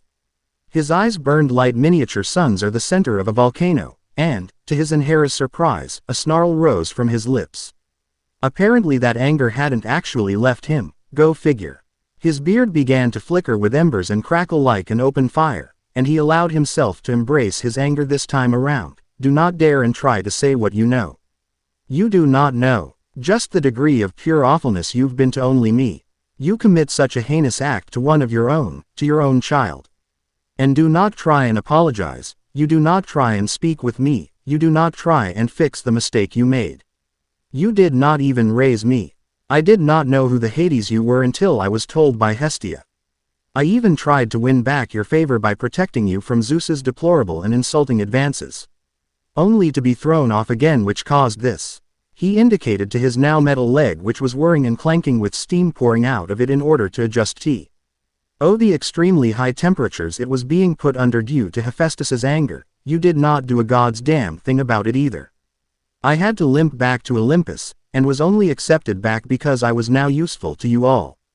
And through it all of my trials, you just sat back and watched my miserable life unfold. Hera visibly flinched back, as if struck by the words he spat at her, and her expression became even more sorrow-filled. Her shoulders drooped as if a heavy weight now sat upon them, and her face flipped from its once youthful image to that of a weathered woman with more problems than what was deemed healthy. She stumbled back and reached for the long lounge chair that was behind her, and sat down on it heavily. Her arms wrapped themselves around her shoulders and she just sat there. Hephaestus opened his mouth to release more of his anger at the woman who ruined his life before it could even be classified as one, the woman who he could honestly say was one of the only people he ever hated in his entire life, but was stuck speechless with no more words on his lips as gazed upon the weathered woman before him. His righteous anger left him, and he was stuck just standing there feeling nothing. He looked at the woman who he should be yelling at, screaming at for what she did to him. He should be yelling at her about just how much of a shitty life he had and how it was her fault. About the loneliness he felt when he was thrown off of Olympus for the second time, about the pain he felt physically and emotionally, about the betrayal he felt when she turned his back on him all those years ago. He should be yelling at her for having the audacity to try and bring him here and demand from him why he hadn't told her of his relationship with Kushina. But none of that was there. The heat coming from his body dimmed, the smoke lessened, and his legs stopped whirring from him, calming down considerably. At this moment in time all he felt at the woman who he willingly called queen and nothing more was empathy. Empathy or pity, he really couldn't tell.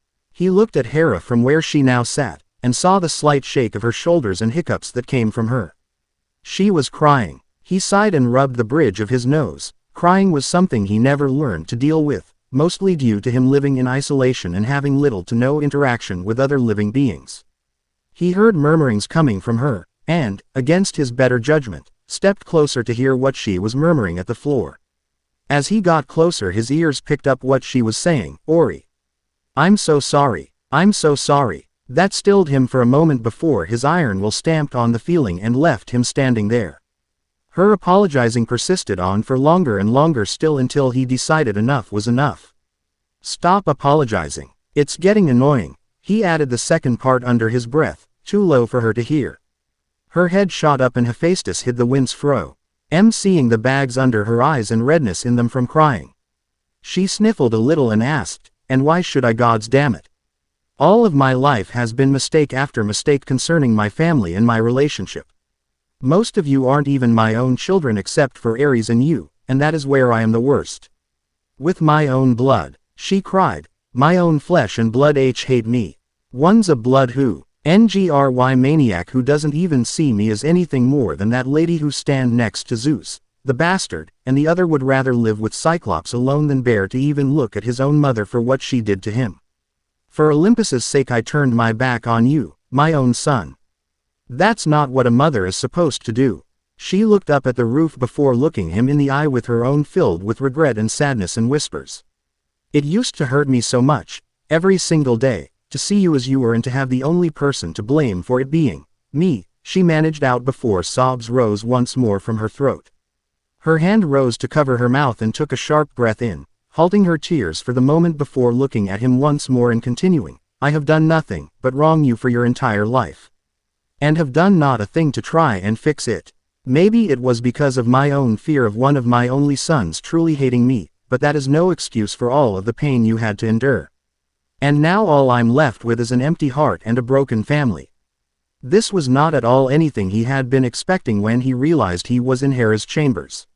He had given up any chance of receiving any sort of an apology from her, but to actually hear the admittance come from her mouth in this form was strange and unexpected. In his mind he had doubts of her actually telling the truth. But if the one thing he knew about Hera was that she never ever wished to look vulnerable in front of anybody. She was a lady who demanded respect from any and all who knew her, and would be satisfied by nothing less. That is why as he looked at her in the fragile state she willingly set herself in front of him of all people, he felt that what she was telling him was the God's honest truth. I just know I'm going to regret this. Hephaestus ran a hand over his bald head and sighed deeply. As he thought about it, maybe it was due to the past few decades of his life and his recent relationship with Kushina that he found himself acting differently than he would have before. He began, her name was Kushina and time skipped 3 years. Fire. Quote, at the command the Roman artillery unleashed their ammunition upon the deathly black walls of Mount Othrys, headquarters of the Titans. For the past 3 years the fragile peace there once was destroyed with the resurrection of the king of the Titans, Kronos. With his mysterious, to the Romans, return the balance of power between gods and monsters shifted, and the gods were pushed onto their back foot. As it were the gods did not have the manpower to combat each threat that plagued them during what was being dubbed the Second Olympian War. The threats of the terrible children of Ouranos and Gaia, backed with the seemingly limitless supply of monsters. And irrefutably the most fearsome monster of them all, Typhon. These threats painted a bleak picture for the gods and their place on Olympus. Their reign seemed to be at its end, it all seemed hopeless. That was where they came in. Demigods, the children of the very gods who were now in peril, were now tasked with becoming the backbone of this war. They would be the ones taking the brunt of it all, fighting in the name of Olympus. Their numbers would counter that of the monsters, and give the gods a chance to do what they had to. They would become what was going to change the tide in this war. But even amongst themselves, there were those who believed that the gods' time was done and over. Those were the thoughts of the unwanted, the forgotten, demigods who never got the chance to find out who and what they were. They blamed the gods for all the wrong they had experienced in their lives, and joined the side of the Titans. It was cruel having to strike down another human being. Someone who could have been your brother or sister if the right choices were made, but that was the reality. For the past 3 years they were given no reprieve. The monsters seemed to have a limitless reservoir of things to throw at them, but they were driven back time and time again. With them being Roman, they were trained for times like these, but it didn't stop it from taking its toll on them. Some crumbled under the pressure and retired, others died in battle, but some flourished under the flames of battle. 3 in particular, Jason Grace, son of Jupiter, Raina Ramirez Arellano, daughter of Bellona, and Naruto Uzumaki, son of Vulcan. These 3 demigods became somewhat legendary during the past 3 years. They each were powerful, and literally changed the tide of several battles. Some monsters even fled when faces with one of them. Tartarus forbid all 3. Together these 3 were unstoppable. It did not matter what cohort they were from, they were just that good. Young they might have been, but their skills more than made up for it. It was early August when the praetors were told by the gods to strike a fatal blow to the Titan army. What were they ordered to do? They were meant to storm the Titan's base, Mount Othris, and destroy it. They were to take 200 of their best demigods to take the mountain and destroy the Titan's base. So 200 demigods from Camp Jupiter were chosen, the trio included. And they marched on the mountain, which wasn't that far due to it being located in the same city as the camp. Once the mountain in range, they were immediately under attack by the monsters that defended the base. The initial force of monsters were repelled and forced into a retreat, giving the Romes enough time to set up their artillery. They most likely were not expecting such a force to be banging on their door, as it seemed a little too easy. Way too easy. Boom. Crash. The walls of Mount Othris cracked and crumbled under the heavy fire, and Naruto could smell the fire and smoke in the air. He himself was covered in a layer of golden dust from the monsters he had destroyed. To his right stood his best friend and brother in all but blood, Jason Grace, who as staring ahead at the black fortress they were meant to destroy. The past 3 years had been something else. They had lost a lot. Tyler had died a year ago defending the younger kids in the From a Hellhound raid. Naruto and Jason arrived too late and found him dead without his left arm sitting in a pile of golden dust, and the younger kids hiding in the storage closest with the door locked. It was after that day he and Jason picked up their training in earnest, somehow getting Raina to participate as well, and allowing the three to become close friends. After the funeral, Jason was elected Centurion of the 5th cohort to fill the space Tyler left open, and Raina was elected as one of the Centurions for the 1st cohort as well. From there, skirmishes to full-on battles occurred one after the other and week after week for the demigods of Camp Jupiter. Over the course he had grown substantially. He now stood at 5'9" and was well muscled across his entire body. He switched up his battle gear too. He now wore a dark red long-sleeved undershirt. Atop of the shirt were pieces of armor that covered his chest, back, shoulders, forearms, and elbows. The pieces were sewn onto the shirt and were interconnected almost like an exoskeleton. On his legs he wore black straight-legged pants that ended close to his foot, and had knee pads and shin guards also colored black.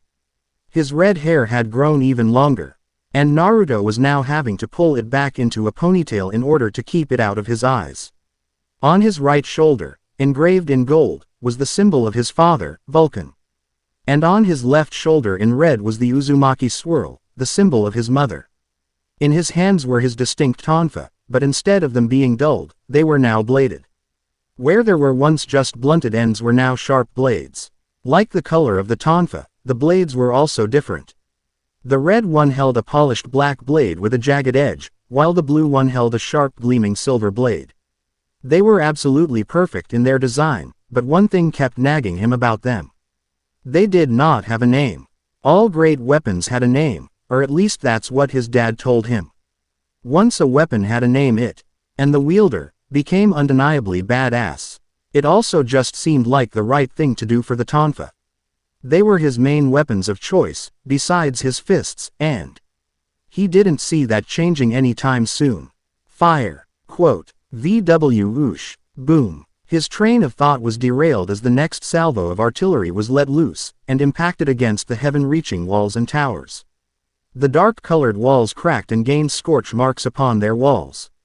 Naruto watched the damage, but his attention was quickly taken as he felt a hand on his shoulder. He turned and saw Jason, who, in the 3 years, did not change much. His blonde hair stayed short and a little spiky, and while his features matured, they essentially stayed the same sharp features as before. The only other difference was the helmet he wore, as the plume now depicted his new rank of Centurion. Jason flashed a smile at his best friend, receiving one in return, before it was replaced by a look of focus and determination. "It's time to get this done," he said aloud to Naruto. Naruto nodded his head, and shook out all of the pre-battle jitters that plagued him.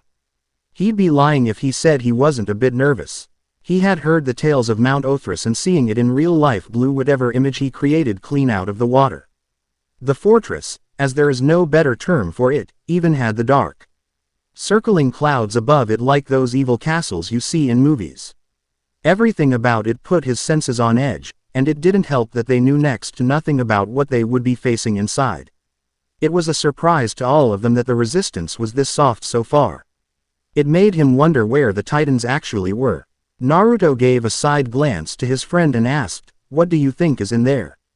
"'Cause you know as well as I do that this can't be all there is." He turned and faced his friend front on. "Where are the Titans that got all of Olympus all worked up?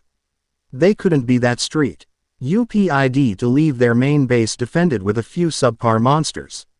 Jason furrowed his brow as well. "I know. This entire thing is giving me a bad feeling," he shrugged, "but I'm not going to complain. If this is just going to be easy for us," he shook his head, "come on, whatever is in there we can handle. The gods wouldn't task this to us if they didn't think we could handle it." Jason patted his friend on the shoulder one more time before turning forward, face in complete seriousness, and moving up to the front with the other selected leaders, the Centurion of the first cohort, Centurion of the third cohort, and the two praetors.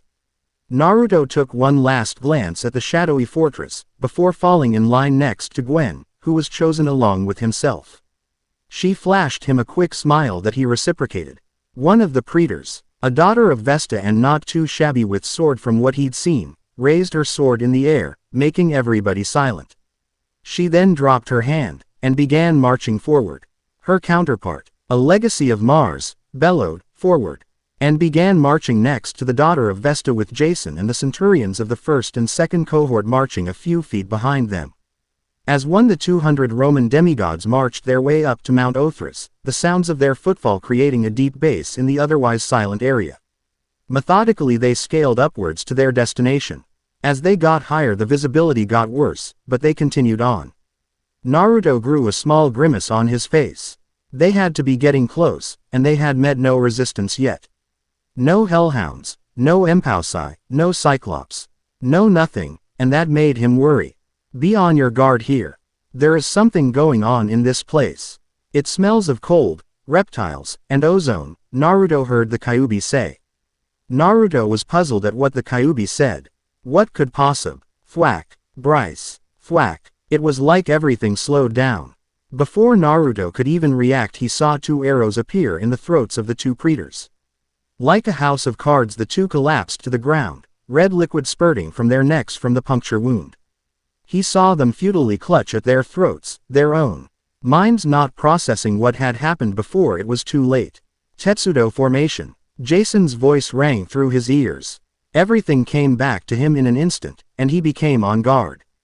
The Roman demi-gods around him snapped into their missile protection formation, front row lowered shields to the ground while the rest raised theirs above their heads.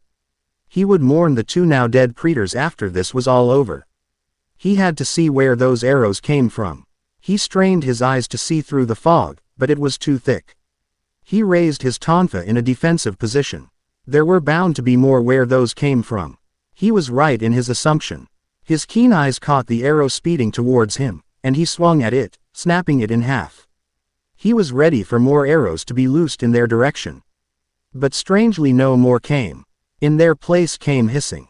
Cautiously the demigods looked past their shield to see what was making the hissing sound. The fog was swept backwards until all disappeared to reveal what awaited them. His eyes widened at the sight. Literally hundreds of Scythian Draconae stood there, all armed with sharp double-headed axes, halberds, sword and shield, or dual swords. They stood there, hissing and sitting at them, weapons held ready to cut them to pieces. Their two reptilian legs, or tails, writhed in anticipation, ready for battle. Naruto felt a drip of cold sweat slide down his face. And he gulped down the lump that had formed. He felt a shiver run down his body, and a cold feeling overcame him. He readied his tonfa. Something else was coming. A chill suddenly overcame him, which had never happened to him before due to the Kyuubi and his own unnatural body heat.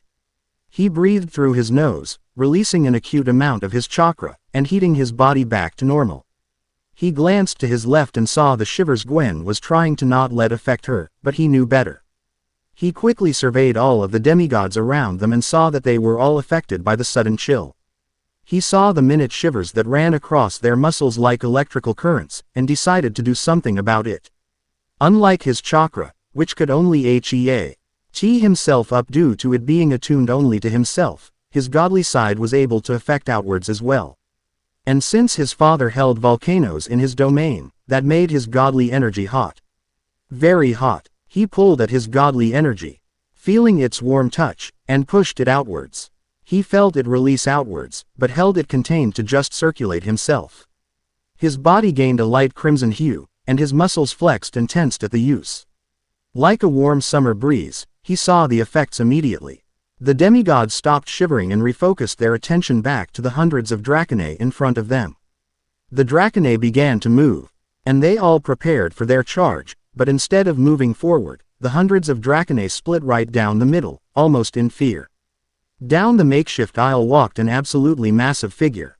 Naruto could feel with each step the behemoth took, the temperature seemed to drop 10 degrees more. He saw the trail of icy flakes and missed the creature left in its wake, and as it got closer, it shrunk and its identity was revealed. You demigods have causing me more trouble than it's worth, but I expected this to happen after all, the creature said in a matter-of-fact manner.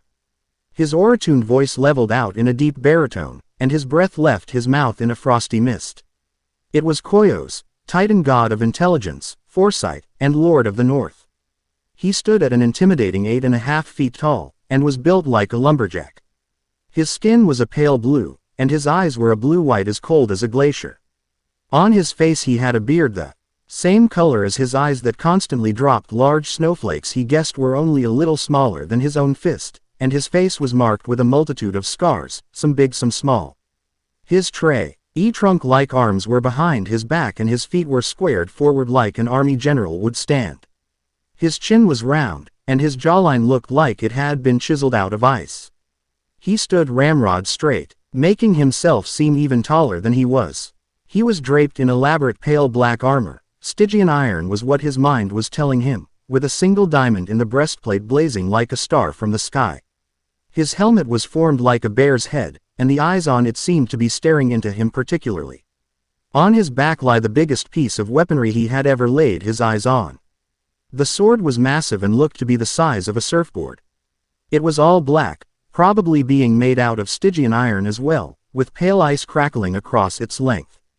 It was from that sword that Naruto could feel nothing but pure frigid cold. Utter silence enveloped the soon-to-be battleground at the appearance of the Titan, and Naruto could see some of the demigods slackened with disbelief or shifting with unease.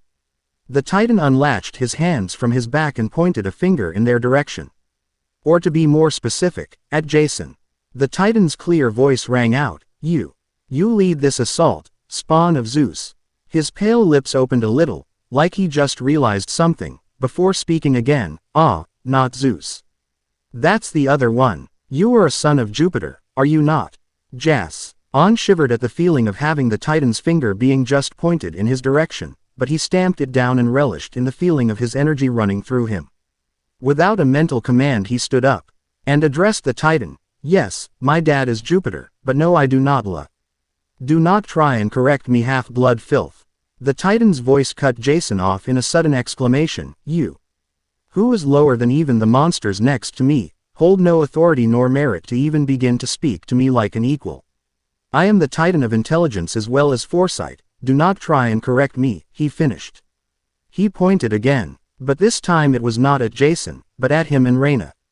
Naruto felt an unnatural force overtake his muscles in a cold iron grip, and try and force him to move forward. Suddenly a quick burst of the Kyuubi's own chakra broke the hold the Titan had onto him. Naruto stopped abruptly, still reeling from the sudden clash of energies within his own body. Wah! A guttural snarl came from the Kyuubi. Do not let him get a hold of you again, was all he heard before he felt the connection fade away once more. The Titan turned his frigid stare onto him, but this time Naruto could not feel the cold. He stepped forward and he yelled, What's the big idea trying to control me, huh? Coyos raised an unseen eyebrow. The boy breaking free from the mental suggestion he had placed was not something he predicted. Nevertheless, he had garnered the attention of the ones he wanted. He had foreseen these three to be the biggest problems, but ultimately deemed them not a threat. They might be children of some of the more powerful gods, but they were not them. Completely ignoring the question yelled at him he spoke, You three, son of Jupiter, daughter of Bellona, and son of Vulcan, have become a thorn in the side of Kronos' army. He reached for the giant sword on his back, and he has tasked me the duty of removing you. He gripped the handle and began to pull. Trash. Such as you do not deserve to feel the touch of my blade, but out of my respect for Kronos, he pulled the blade from his back and pointed it towards the three. I'll make an exception this time. He slashed downward with his sword in a show of power, and the air could be seen splitting in half. You, Dracone, kill the rest, but do not touch those three. At this the Titan began walking forward. While the hundreds of Dracone began to charge, more like half slithered half ran, them hissing and spitting curses. Naruto moved forward to stand next to Jason and Raina, who wore similar looks of alarm and trepidation. And he was sure his own face mirrored theirs. They had just been told that a Titan was going to go out of his way to kill them. Naruto gripped his tonfa in a white-knuckled grip. He had no plans to die by some overgrown snowman. The Dracone got closer, and so did Coyos. I don't know about you two, but getting killed by Frosty over there is not something I planned for to happen, he joked aloud to the two of them. Out of the corner of his eye he saw a little bit of the trepidation leave them at his attempt at alleviating the weight of the situation. Jason chuckled a little. And Raina smirked a little as she spoke. Only you could joke at a time like this, Naruto. They got closer. Jason twirled his sword, a trick he learned and mastered, and smirked, but what he said goes for me too. Thanks for that, Naruto. I almost got cold feet, get it? They were only a few meters away now, and the Dracone split into two halves, making sure they wouldn't run into the three Coyos deemed for himself. Raina tightened the grip she held on her spear, and hoisted her shield in front of her, and shook her head in amusement. That was utterly horrible, Grace. Naruto groaned and shook his own head at the terrible pun. Come on man, I thought we talked about you and your puns. He twirled his tonfa, and held his arms up next to head as a boxer would and turned his gaze onto the towering figure before them. Jason just smirked, hoisted his own shield, and readied his gladius. Come on guys, don't be so cold. Their groans were lost in the sound of the opposing sides clashing in a cacophony of colliding metal. Grunts, and hissing. The trio charged at the Titan with Jason at the head, but Naruto was the one to attack first. He pushed chakra into his AMRS, increasing their strength, and leapt at the Titan. His unorthodox move was unprepared for if the widened eyes of the Titan was anything to go by. As a result, an attempt at any defense failed, and Naruto's /ACR. The jaw sliced across the Titan's face. He landed behind Coyos in a crouch, and spun around on the balls of his feet. He twirled the tonfa in his right hand, and jabbed out at Coyos's back leg with the blunt side of his tonfa. The powerful jab bent the knee forward, and staggered the Titan. Jason followed next, and bashed his shield against the Titan's knee, feeling something give way and earning an alarmed cry of pain.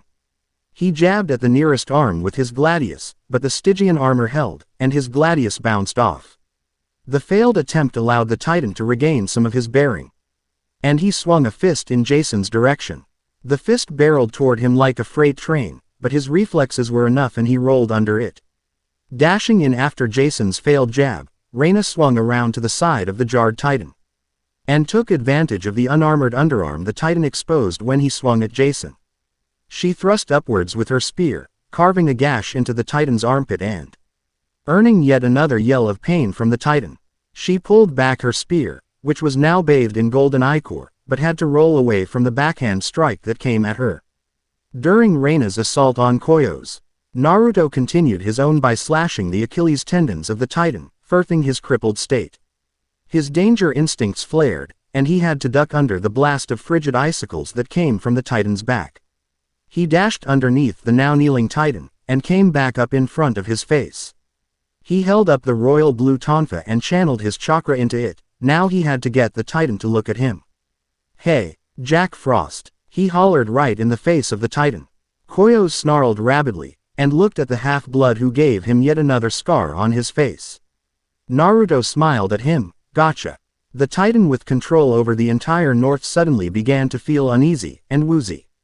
He knew something was up, as the arrogant blonde with the insufferable smile on his face became 3, and then 5. Naruto smirked even wider when the Titan groaned, and dropped his giant broadsword onto the ground, leaving himself wide open for attack. Just when he was getting ready to attack a blow, Saint of cold air blasted him off of his feet and onto his back a few meters away. He landed with a thud, and groaned at the dull pain in his back. He heard two similar groans to his left and right, and realized that Jason and Raina were in similar situations. Naruto gathered himself up as quickly as he could, and set himself in a defensive position. If he was still able to send them back with a blast in the state he was in, they needed to not let him get any type of offense flowing.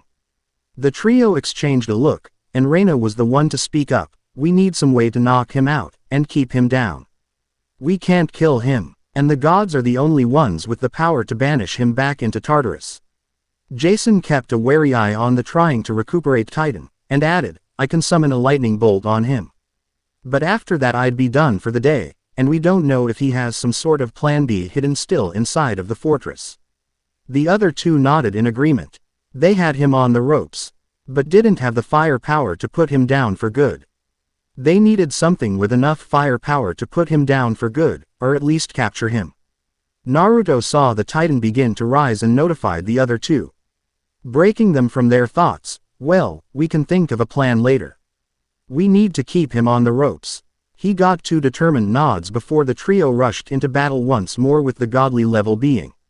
Coyos staggered up, a thin but deep line across the bridge of his nose oozing golden fluid, and snarled that kind of snarl that seemed like between a wolf and a lion. He grabbed his sword once more, his anger allowing him to regain his senses. You impudent half-breeds, I will wipe you from this plane of existence. He yelled at them. He swiped his sword at them, sending a blast of frigid air that was dodged quickly. Naruto again took the lead, and instead of leaping at the Titan, he took a normal route. He reinforced his arms with chakra, and deflected the blow from the great sword upwards, leaving the Titan's midsection exposed. Jason followed, and took advantage of this. He bull-rushed the Titan with his shield up and rammed it straight into his belly. This knocked the wind out of Coyos, but did not stagger him. Jason rolled under the Titan, and jammed his shield into his calf, trying to hurt his legs even further, but he did not have Naruto's unnatural strength. Coyos did not even feel the blow, and Jason was unprepared for the icicle that slammed into his chest with the force of a sledgehammer. After Jason was blasted away, Raina and Naruto attacked either side of Coyos. Coyos swung his sword downward at Naruto, but his enhanced strength was able to deflect the blow away. As a testament to the Titan's mastery of the sword, an even quicker slash came, cutting towards Naruto, who had no time to dodge. He crossed his arms, and braced for impact. Clang! The sword connected with his tonfa, and Naruto was sent into the air as a result. He slid across the ground, and had to bite his tongue to not scream out in pain. He looked down at his arms, and could see that they were bent at an unnatural angle. He hissed in pain as he heard the bones reset themselves, and begin healing due to the Kyuubi's chakra. He knew he was no good until his arms were completely healed, so he took this time to think of a plan to keep this Titan down. Raina huffed as she ducked under yet another deceptively quick swipe of that absurdly giant sword. Honestly, who needed such a large sword? She rolled under yet another strike, and saw an opening for her to thrust her spear into the side of his leg. Her attack failed to even scratch the unnatural armor the Titan wore, and she cursed under breath as she backed off in an effort to regain her breath. Oh, how she wanted to wipe that stupid grin of his stupid face. Are you getting tired there, half-breed? His arrogant voice asked. Those two aren't here to help you. As much as she hated to admit it, she did not hold the destructive power Naruto and Jason did. Yes, she could more times than not kick their butts 6 ways to Sunday in a straight-up sword fight, but when you included the other stuff, there was no contest. She could hear Naruto groaning in pain behind, and she couldn't see Jason due to the Titan's bulk. She felt the air around her turn even colder, and her eyes widened at the sight before her. Coyos' sword began to glow an unnatural pale blue, and his eyes and the diamond in his breastplate responded in kind to the rise in power. The ground around his feet cracked, and icicle rose into existence from his power alone. She could feel the heavy pressure, his monstrous power in the air, and it made it hard to breathe. She began to lose feeling in her limbs, as if she was frozen in an entire block of ice. Her breaths came in short gasps for air, and her breath came out in short huffs. She could see the frost edging up onto her shield and spear, slowly moving towards her like icy fingers reaching for her throat. This was the power of a Titan. This was what they had to face. This was unreal. Coyos laughed boastfully. So long, demigod. He brought his sword downwards into a heavy TWO-handed strike that cratered the ground it impacted against. From his sword came an engulfing wave of pale energy that carved through the ground, uplifting dirt, rock, and whatever else was in its wake, while leaving a fissure that was frozen solid in its wake. Jason, who finally regained his bearings, saw the crescent-shaped attack traveling towards his friend with despair and desperately cried out to her, Raina. Quote, Naruto made it back to his feet, but his arms dangled uselessly from their sockets. He had to sit and watch the entire exchange, as he came to the conclusion that nothing short of God, or something with similar power, would be able to take that thing down. He knew what he had to do, and was prepared to before it all went down Schitt's Creek when that surfboard Coyos called a sword began to glow. As it got closer he whispered, no. To thump. His muscles flexed, as he pulled onto the only power source he knew would be able to get him there in time. Damn the consequences. It got closer, ripping into the ground as it went. No. To thump to thump. He began running. Faster. His quadriceps pushed and pulled, as they abided to their master's will. Powered by unearthly power, his hair grew shaggier, and the ponytail it was in blew apart. His canines grew longer, sharper, and the whisker marks on his face darkened. In a more guttural voice, no. To thump to thump to thump. His legs pumped like steam pistons. As he got closer and closer, it bubbled out of him like a fresh wave of lava, but he didn't even feel it. He was locked onto one single thing. Faster, damn it. It cloaked his body, covering his body. Around his eyes black lines encircled them, enhancing their vision.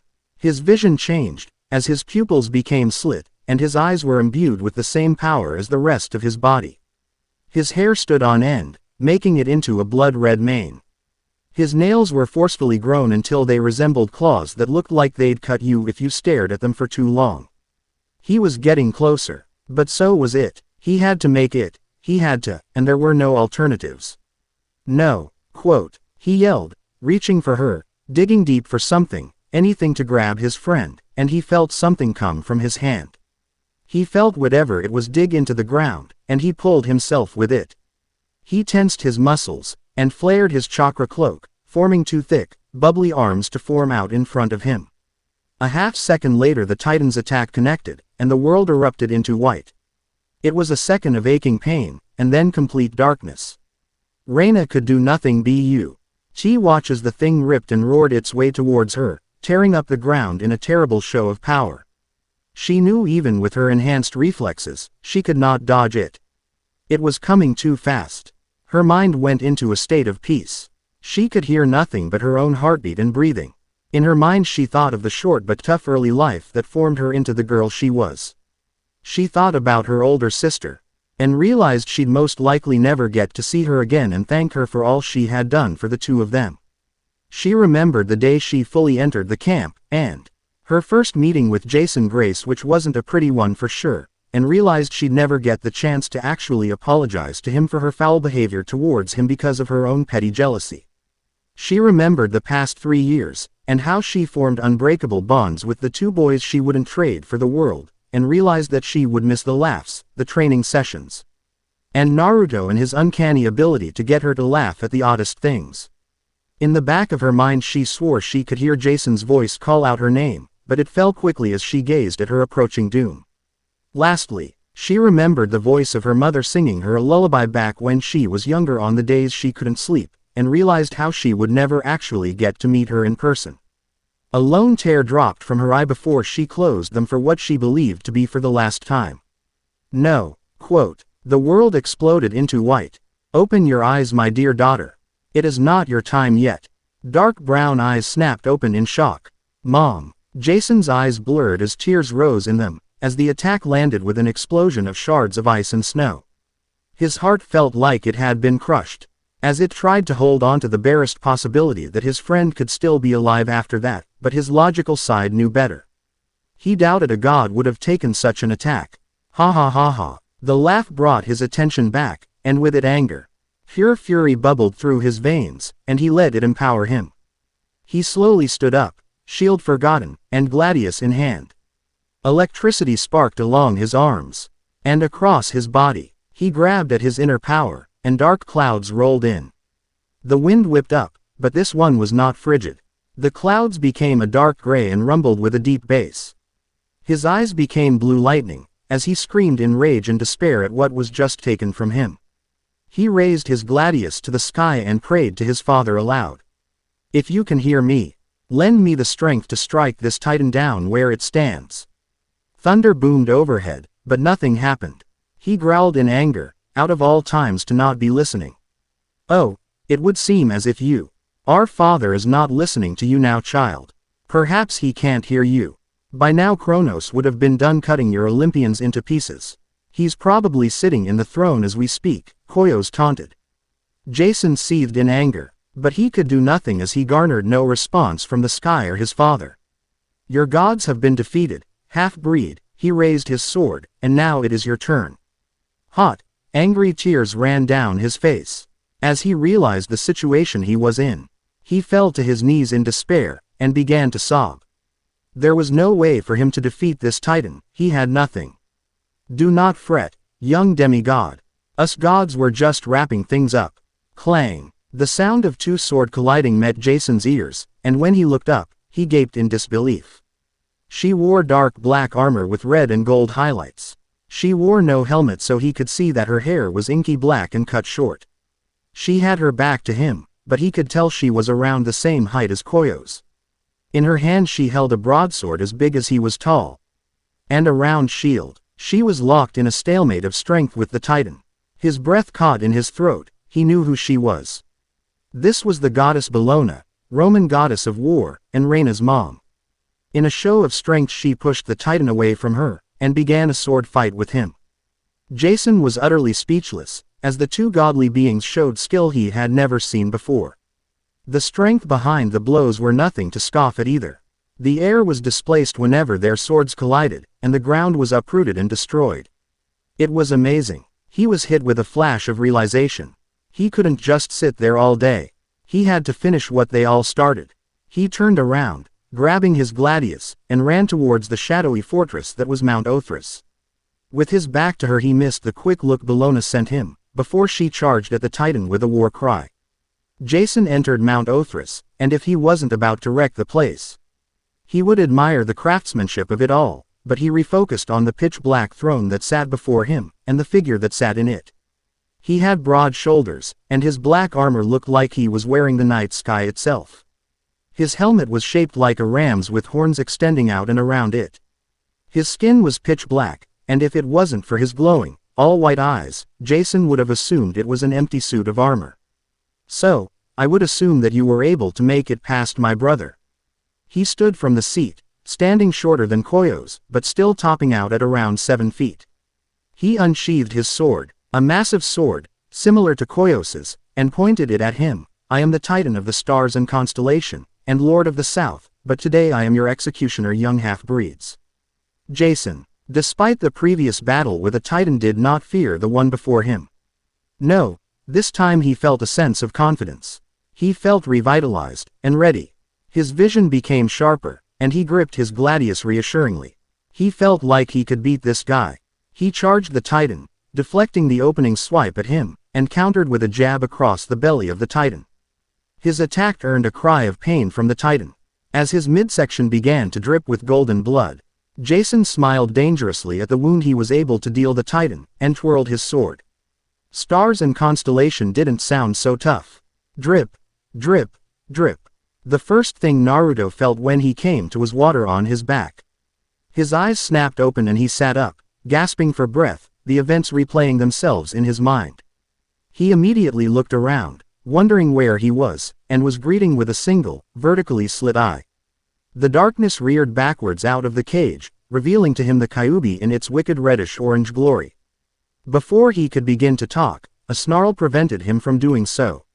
You are an idiot. Naruto sat up, out of the murky water that he still needed a way to figure out how to get rid of. He tried to stand, but immediately stopped and winced. You should thankful that you are only sore and not dead. Quote. He looked up and at the Kyuubi and saw it laying down, its ginormous head crossed over his paws, hands. He scratched his head. Thanks. I mean, I don't think I could have gotten there in time if it weren't for you. So, thank you. Naruto looked at the Kyuubi with slight trepidation, as he was only receiving silence from the great beast after his thank you. He went to open his mouth to say something more, but it was forced shut as he felt a sense of vertigo. His vision blurred slightly, and he was suddenly in a warm bed with the smell of antiseptic filling his nostrils. He immediately knew where he was before his eyes cleared up. He tried to sit up, only to fall back in a pained groan. His entire body felt like mush. He was currently shirtless, with bandages wrapped around his arms and upper chest. He idly wondered how the battle turned out, but considering he was in a hospital and not dead, it probably turned out well enough. He was broken out of his musings as the door was slowly opened, and a head poked itself into his room. His eyes connected with the head's, and relief washed over him. He smiled. He was as far as he got until he descended into a coughing fit. His throat felt dry like sandpaper, and needed a glass of water. Here, he heard from his side. He took the offered glass of water, and gulped it down in large mouthfuls. He set the cup down and sighed in relief. Now it didn't feel like he was choking on dust. He looked at Raina. Her long hair was currently pulled back into a ponytail and she had a small amused smile on her face. She was wearing the usual casual wear of the camp, some shorts and the purple shirt, and looked better than he felt currently. He had questions though. How long have I been out? For about 2 weeks give or take, she answered. Naruto's eyes bugged out and he rocketed up. What? 2 weeks? Raina raised an eyebrow. Yes. Give or take a day or two. I haven't been able to keep track given how busy I've been recently, she admitted and rubbed at her forehead. Just thinking about it gave her a headache. Naruto huffed and ran a hand through his hair. What do you mean busy? How much have I missed in my 2-week coma? He said with air quotes.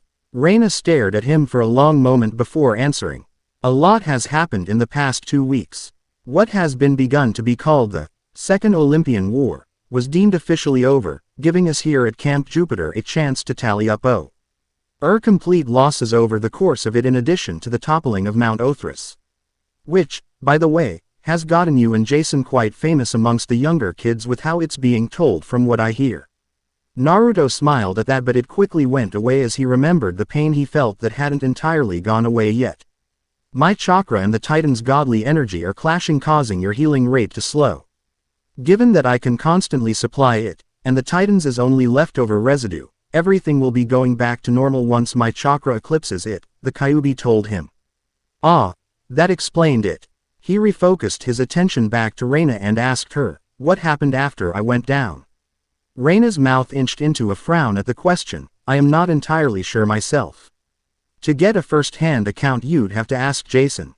But from what he told me that my mother appeared to stop Coyos and help the remaining legion while he went inside of Mount Othris where he found Krios, the titan of the stars and constellations. What? Naruto yelled in shock, eyes wide. What happened? Raina ran a hand across his brow. Now this is where I stop believing him. He said that he, and I quote, single-handedly gave Krios the most one-sided ass-whooping he would ever receive. She repeated and rolled her eyes while Naruto let a relieved sigh escape his mouth. He slouched back against the elevated hospital bed and just stared at the ceiling. The white room lapsed into a comfortable silence as the two children of the gods let their minds wander. The silence was broken, though, as one of them spoke up. Thank you. Naruto heard but only just. If his ears weren't as sensitive as they were, he probably wouldn't have picked it up. He turned his head and scrutinized Raina. She was trying to avoid looking at him, which was out of character for her. She was toying with her ponytail, running her fingers through it, keeping her eyes adamantly on the interesting tile flooring of the room. She was acting weird. You're acting weird, Naruto told her bluntly, causing her to look at him. For a quick second he saw something in her eyes, something he wasn't sure he was meant to see from her. But just as quickly as it came it disappeared into the deep depths of brown like it had never been there to begin with. Raina stopped messing with her hair and wrapped herself in a hug. Naruto witnessed the change in her. To him, whenever he had seen her, she was always standing tall and confident despite her young age. Some people even went as far to call her inhuman with her infallibility. He never the three of them would walk together, she was automatically melded into the middle with him and Jason flanking her on each side. They were the ones that usually followed her lead despite him. And Jason having adequate leading skills themselves. He didn't know what it was, he could attribute it to who her mom was, but Naruto felt that it was more than that. Something in her own character that made that happen. Not part of who her godly parent was. But now, she looked shaken. Tired. Scared. Now that he noticed it, she had dark circles under her eyes, her hair looked thin and stringy. Her shirt was slightly wrinkled and had light splotches on it like stains. She kept nervously biting her lip, and she was now curled up into the chair she was sitting in, knees to her chest and arms wrapped around herself. Something was wrong with her. Before he could speak up about his concerns, Raina began talking in a soft tone that Naruto didn't think would ever come from her. Naruto, she began, Her voice hitched and she shut her eyes tightly. She turned her head down and breathed in shakily before continuing. When Coyos sent that attack at me, I thought I was going to die. No, dying is a completely real possibility being a demigod, but at that moment I realized that I didn't want to yet. She sniffled and rubbed her eyes with the bottom of her hand. She looked at him with reddened, wet eyes and Naruto was stunned silent. This wasn't what he expected from her. Raina continued, her brown eyes locking with Naruto's blue ones. I thought about the things I would miss, the things I would never get to do. And I was. She sniffled. I was scared, she whispered. I was scared to die and I realized I'd miss you and Jason the most next to my sister. But then when I woke up, I wasn't in the underworld. I was in a hospital bed. I looked to my left and there you were, unconscious and wrapped up in bandages from head to toe. If it wasn't for the beeping of your heart monitor, I'd have thought you were dead. She laughed, a sort of sad, small one. I find out that you were in there for a sword wound that went from your neck down vertically, and they were Manito. Ring you because they said you should have been dead. Naruto looked at her teary-eyed form and felt anger at the Titan Coyos. The next time he'd see him he'd punch him right in his smug face, but he needed to get stronger. Way stronger if his current condition was anything to go by. He had a feeling that this wouldn't be his last run-in with something super strong. The only question was how. His thoughts were interrupted as he heard Raina sniffle once more and rub at her eyes. He felt his heart clench in his chest at seeing her like this. It was his own personal secret that he had a crush on her. And he was slowly gaining the courage to tell her how he felt. But after seeing her almost die, that made him put things in perspective. Demigods were fated to not live lives that long given what they were. And that battle on Mount Othris was his first real experience with seeing someone close to him, someone that held a place in his heart, almost die. He couldn't think of a future without Raina or Jason by his side. Jason was his best friend, his brother in all but blood, and Raina was the kick-ass girl he held strong feelings for. It made him realize that he might not get that chance to tell her if he waited too long. His thoughts were cut off as Raina continued, I just wanted to thank you for going that far to save me, Naruto. Besides my sister, I don't think anybody will. Devay risked their life for me like you did. She got up from her seat and did something that threw him for a loop. She kissed his cheek. Raina pulled back from the peck, and looked at Naruto with a confused expression. He was staring into space with a dopey expression, with his mouth wide open. She waved a hand in front of his face to get his attention. Naruto, are you okay? Naruto was too far gone to answer. 2 months later. Crash. The sound of the bust of Julius Caesar reverberated through the space several teens were standing in. Several flinched back as the person who threw it paced angrily, his sandaled feet thudding with each step. The only one who didn't flinch was the only one sitting in an elaborate chair heading the room. She sat with unshakable poise, and watched the show of justifiable anger. She herself was angry, but she wasn't one to let it show like this. She knew he needed to let it out given the news he was just told after coming back from his quest to destroy the Coven of Drachnae that popped up. And were quickly becoming too big. Smash. And there goes a chair. Okay, it's time to stop this before he smashes a window. She stood from her seat. Naruto, that's enough. He stopped and strode closer to her, eyes red and fangs exposed, but she wasn't scared like the rest of them were. She knew him better than anyone else did, and the only other person who knew him as well was the reason he was angry. "Don't tell me that's enough," he growled out. "I should be out there finding whoever took him and ripping their tongue out through their teeth." She rolled her eyes. That was the anger talking, but she knew he'd probably do it. She would let him do it too. After she got her own licks in, of course. "You know as well as I do that breaking a few chairs and another bust isn't going to help getting him back," she told him. He snarled again, and his hair broke out of its ponytail and began swaying behind in 9 parts. They gained a dark red sheen to them, and from where she stood, she saw the flecks of red begin to overcome those deep, breathtaking blue eyes. No, she reprimanded herself. She would not do this to herself. She couldn't do it, not after seeing the way he looked at her on that awful day. The pure betrayal, the gut-wrenching hurt, and then the burning anger. That was the day the trio became a duo, and now it looked like even the duo couldn't last. "That is enough, Naruto." She saw him reflexively stand at attention, his hair died down, and the feeling he was releasing was cut short. She hated using her commander tone with people. She'd much rather have them listen to her based on her normal voice, not because she made them, but she needed to get him to think clearly. She knew this wouldn't help her case with him, she knew once he calmed down he'd understand why. "You need to calm down, now. You are not helping him or anybody doing what you're doing right. We need people that can think clearly, and as you are right now. That's not something you can do." The effect of her words was clear, as Naruto began to calm down and leash in his energy, but his face stayed set in a furious scowl. She capitalized on it and continued, I am just as angry and worried about Jason as much as you are. I want to find him and get him back here and punch him in the face for making us worry so much, but you know as well as I do that Jason can take care of himself." Naruto growled and swiped at the air. "It doesn't matter if he can take care of himself or not. Someone with enormous skill snuck into our camp, under each of our noses, and took our praetor. The son of Jupiter no less. Gods know what they're going to do with him. For Olympus's sake he could already be dead," he ended gravely. This caused each person in the room to straighten up. They each knew that it was a very likely possibility, but neglected to acknowledge it. But to hear it and see it thrown in their face made the situation that much more dire. Raina nodded her head. "Yes. He could be, which is why we need to put our heads together, Naruto.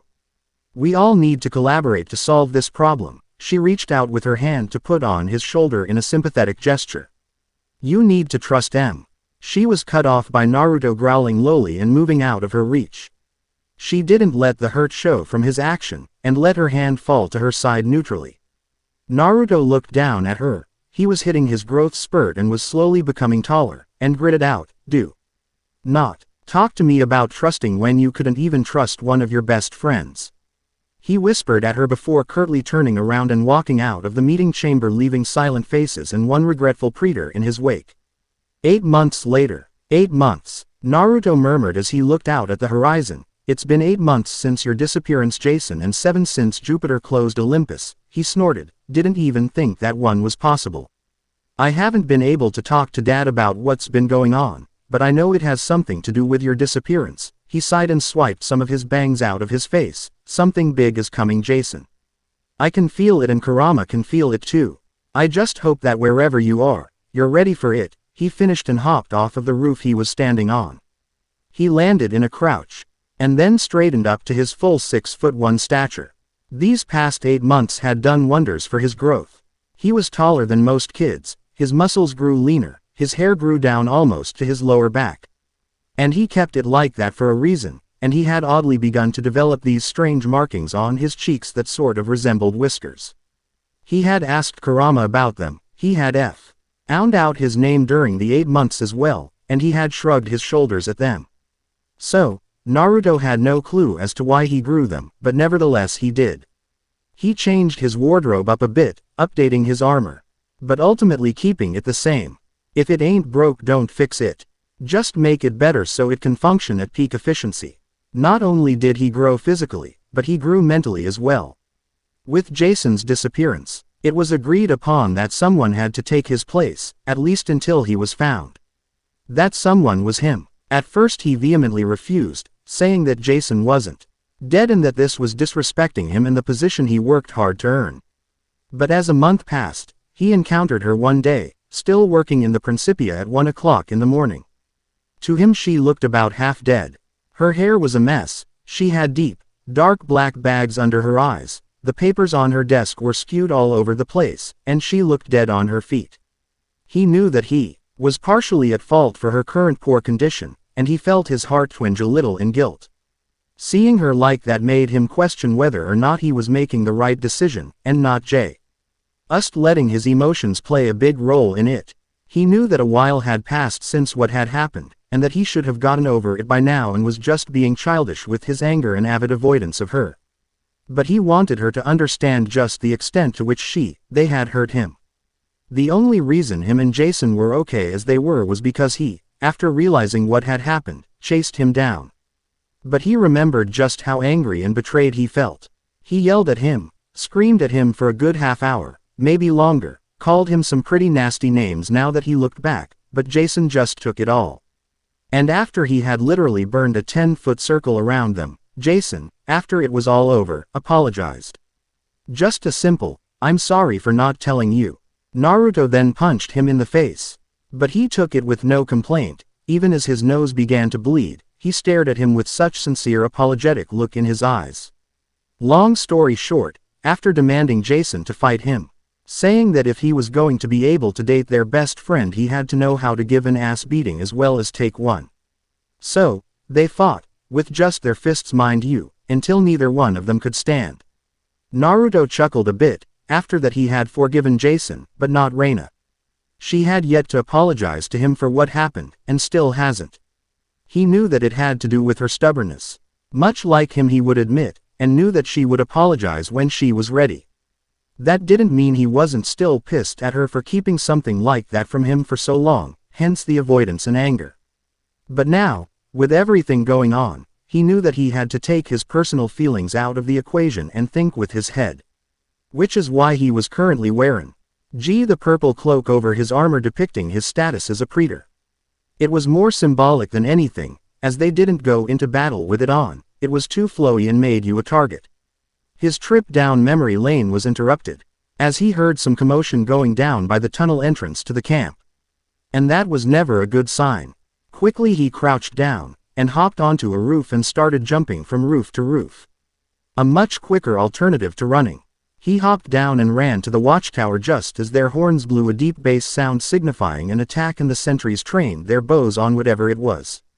Naruto wasted no time keying onto the figures crossing the river, to just making it ashore with one holding an old lady. Before he could even begin to move toward them a third teen rushed out of the tunnel. And began crossing the river at a hurried pace, like something was chasing him. Behind him he heard the camp gates open and dozens of legionnaires rush out and form up behind him. Weapons and shields at the ready. He held up a hand, halting them from advancing towards the group. He focused on their faces and was able to figure out two of the four. Frank Jong and Hazel Levesque, both members of the 5th cohort. The other two, a regular-looking teen carrying an old, hippie-looking lady on his back, he had no clue about, but his senses were going off the fritz whenever he focused on them. He unsealed his tonfa from the seal on his wrists, and held one up and commanded, "Archers, hold. Legionnaires, advance." He lowered his arm, and began making his way toward the down teens and old lady. When out of the tunnel burst a pair of gorgons. They screeched in the air. They began a dive bomb, claws exposed. "Oh, no," he whispered as he instantly calculated their trajectory. He threw of his praetor cloak. Raina was going to give him an earful about this, but this was a matter of life or death. He crouched low, ready to sprint, but his senses suddenly spiked. Like he had only ever felt once before, and he stumbled. His eyes widened. This much pressure was close to his and Jason's levels, and he hadn't encountered anybody with levels that came even close. But this one was right up there with them, and dare he even consider it even bigger. Who is that? He thought to himself, and he narrowed his eyes as the water of the river churned. His eyes caught the movement of the unknown teen. He was extending his hands out to the water, as the gorgons grabbed at Frank. So it's coming from him. The river convulsed and rose at the teen's apparent command, and from the liquid grew two giant viscous hands. To everyone's surprise, and to his amazement, the two hands gripped the two Gorgons in a vice grip, forcing them to drop Frank back into the water with a splash. The teen brought his hands down like a hammer fist, and the liquid mitts followed to the T, slamming the overwhelmed Gorgons back into the Tiber with a whoosh. The Gorgons were demolished on impact, and instantly dispersed into the familiar golden dust clouds. The teen pulled his hands apart, like he was ripping something open, and the river's currents pulled the glittering substance apart like drink mix. And the Gorgon's essence was washed away. The teen let his hands drop to his sides and the river went back to its calm, peaceful movements. He ordered the legionnaires forward to help the discombobulated quartet from the shore. He heard the flapping of wings come from behind him, and didn't even flinch as a winged horse or a Pegasus landed and clomped down next to him. "What's the situation, Naruto?" "I heard the horn, and got here as quick as I could," Raina told him, fully garbed in her armor and purple pretor cloak. Naruto shook his head and gave her a glance, all express. "Laying it to you after we get this mess cleaned up," he suggested, and Raina nodded her head. Together the duo made their way towards the teens of Camp Jupiter, splitting down the middle, making way for them. That was a lovely trip," Naruto heard as he got closer and the group came into sight. "Thank you, Percy Jackson, for bringing me to Camp Jupiter." Raina and Naruto exchanged a look, marking that name down in their memories as someone important. They both didn't know what it was, but it was as if the very air itself shifted at the mention of the name, and the smell of seawater danced on the edges of their sense of smell. Naruto took the initiative and cleared his throat to get their attention. Two pairs of eyes focused on him, a set of sea green ones and light brown ones, and before Naruto could address them, the old hippie lady was in face. He reflexively tried to flinch back away from her, but she put a hand on his shoulder and he couldn't move anymore. "Back away from him," Raina commanded, unsheathing her spear and pointing it right at the side of the lady's head. Percy tried to stand up and say something, but he was instantly subdued by a trio of teens pointing their swords at his throat. It was a tense standoff, and all Naruto could do was stand there frozen while the lady searched his face for something, her eyes bouncing around, taking in his features for some reason. Oddly, she did not smell like an overflowing garbage can or a wet dog. His senses were pleasantly introduced to the smell of fresh miso ramen and he was tempted to take in a lungful of the godly scent. To his surprise the lady's eyes began to water a bit, and she suddenly smiled. Naruto's eyes widened. "Who are you, lady?" He saw her smile, bright, white teeth instead of a dirty yellow one, through watery eyes. "I finally get to show you. My grandson." "What?" Quote. The darker-toned girl with curly hair, Hazel, was the one to speak up. Juno. Her and the husky boy next to her, Frank, both knelt down, and soon everybody followed. Everybody except for Raina. She still stood with her spear pointed right at the lady claiming to be Juno's head, face still set in an angry scowl. "Unhand him." She inched her spear forward, almost pressing it into her neck. "Now." Quote. Naruto felt his respect for Raina go up about 50 notches at that moment. He would have done the same for her, but still. One did not go around claiming to be a god lightly. They either had the power to back it up or were actually a god. The lady laughed aloud. "Oh, and who are you to think you can threaten me, young half-blood?" Raina Ramirez Arellano, daughter of the Roman goddess of war, Bellona, one half of the praetors that command the 12th Legion. "And he," she indicated toward him, "is my other half. So, as praetor, I give you 3 options. Either you unhand him and step away and we can peacefully resolve this, you don't unhand him and I make you, or you show that you are who you claim you are because all I am." Seeing now as a lady who looks like she is a few decades late to the party. There was absolute silence. Nobody breathed, moved, not even blinked. Then there was a chuckle. Then a laugh. Then a full-on guffaw. "Ooh, I like you, girl," the lady admitted after she was done giggling. "You are something special, you got fire in you." The lady gained a wistful look in her eyes. "Oh, the memories. But, anyways, if you want proof of my claim." A golden glow overtook the area. "Then here is my proof."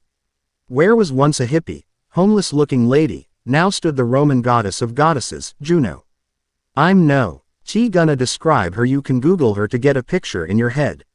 She looked down at Raina amusedly. "Is this enough proof for you?"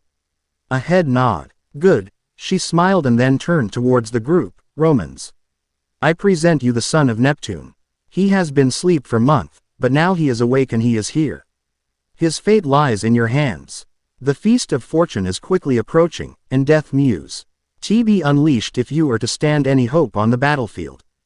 Do not fail, or the consequences shall be dire. She began to shimmer, dissipating into golden butterflies from the waist down. She looked at Raina. You should hold yourself fortunate, youngling, that it was me and not one of the other gods or goddesses, for they may have not taken a spear being pointed at them so lightly. Be fortunate, that my grandson holds you in such regard, which you do not deserve. That is what saved you this day, she finished as she dissipated fully into a cloud of fluttering golden butterflies. They swirled around and came his way. From the cloud he heard, "It was nice to meet you finally, grandson. Your father has told me much about you. I do so hope that his boasting does not prove to be false in these coming months." In a whoosh the butterflies swirled around before flashing golden and poofing into a shimmering cloud of golden sparkles. Once more, the group of teens were silent, no one quite knowing what to say. It was a good long minute until Raina finally spoke up, clearing her throat to grab everybody's attention. "Hazel, bring him to the Principia so I can get some of these questions answered."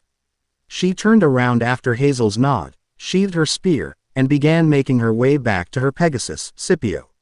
She saddled up onto the Pegasus, but didn't take off just yet. Naruto. He looked at her, not paying attention with all the questions floating around in his head. "Where is your cloak at?" He helplessly shrugged. "Somewhere back by the gate." Raina rolled her eyes and stared him down. "You and I are going to have some words about how to properly treat you Preter Cloak, Naruto," she told him, and then took off into the air. All Naruto could do was groan, and hang his head in resignation. He had hoped she wouldn't have noticed. It was only a few minutes later before the Principia was occupied by the two Preters and the dark-skinned girl, Hazel, and Percy wasn't sure what to expect. On the ceiling glittered a mosaic of Romulus and Remus under their adopted mother She-Wolf. Lupa had told Percy that story a million times. The floor was a polished marble with the walls being draped in velvet. Percy felt like he was inside the world's most expensive camping tent. Along the back wall stood a display of banners and wooden poles studded with bronze medals, military symbols, he guessed. In the center of the room, the Principia, if he remembered correctly, a long wooden table was cluttered with scrolls, notebooks, tablet computers, a bust of somebody's head, daggers, and a large bowl filled with jelly beans and another one that oddly held cups of instant ramen in them, which seemed kind of out of place. The table was lined with chairs, which told Percy that this was some sort of headquarters or meeting room.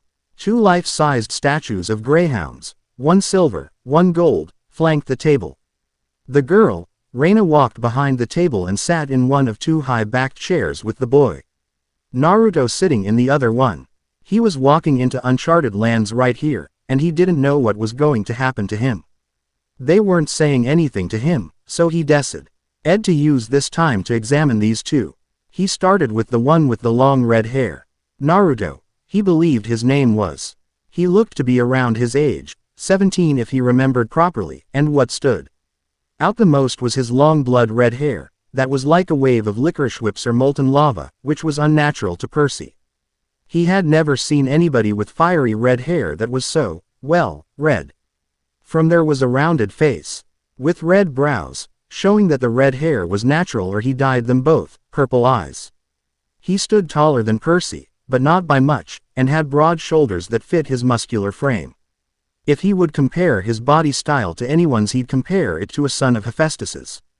He held himself up straight, which made him seem even taller than he was, and Percy could feel his unnatural pressure around him that tickled his senses. His armor was different than what he saw on the teens, the color scheme, and the pieces that it was composed of were like nothing he felt familiar with. His examination of the male done, Percy moved on to the girl and felt that something about her seemed familiar to him. A heart-shaped face with delicate but sharp eyebrows that were set into a hard expression over dark brown eyes. Her hair was long, dark and glossy like cooled molten rock, like her eyes, and tied into a single braid that had hairs hanging out of place that was currently hanging over her shoulder. Her shoulders were also broad, but in the way that told Percy that she worked out and hard. She held herself tall like the boy, and Percy noticed that her eyes were always focused but still relaxed. She wore golden armor. Percy guessed that it was custom-made, with a purple cloak. So, he began, but was forced silent by growling. The two, what he thought were statues, DOGS were baring their gleaming teeth and growling. Their crimson eyes glared at him, and Percy wondered what was it that he had done to gain their ire. Usually animals liked him. Argentum, Aurum, heel. Percy heard the girl order sharply. The greyhounds stopped growling, but their glare stayed firmly locked onto him like he was a potential treat or something. Silver and gold, Percy murmured under his breath, but not low enough. That's right. They won't attack you. Raina started. If that's what you're worried about, Percy almost blew out a sigh of relief, unless you try and steal something or we deem you a threat to the camp. Goddess recommendation or not, and I order them too. Raina set her dagger that she had on her hip onto the table within reach, showing that she held no hostile intentions. But the option was still on the table to say. Figuratively and literally, she was ready to speak up, but the teen, Percy, spoke up first. I've seen your face before, he declared. Something about your face is familiar to me. Please, if that means anything to you, I need to know. I'm lost here, and I can barely remember anything about myself or who I am, he stressed. Raina heard what he said, but was not listening. She had never seen him before in her life. How could she look familiar to him? The only other person who... No, she thought to herself, her mind working furiously, he couldn't have met her. She dropped off of the face of the map with those damn Amazons. Raina shook her head. They needed to know more about him before answering any of his questions. She glanced to her side at Naruto. He was being oddly quiet at her side. She was sure he would have made some input or some comment by now.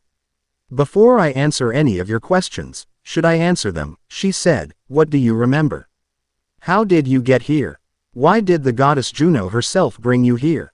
And don't lie. She put her hand on Orum's metal head. My dogs don't like liars. The greyhound snarled for emphasis. So, Raina heard his spiel, his entire story from how he woke up with no memory, his time spent with Lupa, his knowledge of this world, but Raina could point out the repeating theme throughout the entire thing. His lack of memory before any of that. Before she could bring it up, Naruto beat her to it. You don't remember anything before that? He asked. Your birthday. A head shake. Your parents. A head shake. Friends. Head shake. Girlfriend. A hesitant head shake, and Raina narrowed her eyes. That touched something in his memory, but he hesitated. She raised a brow. He remembered more than he was letting on.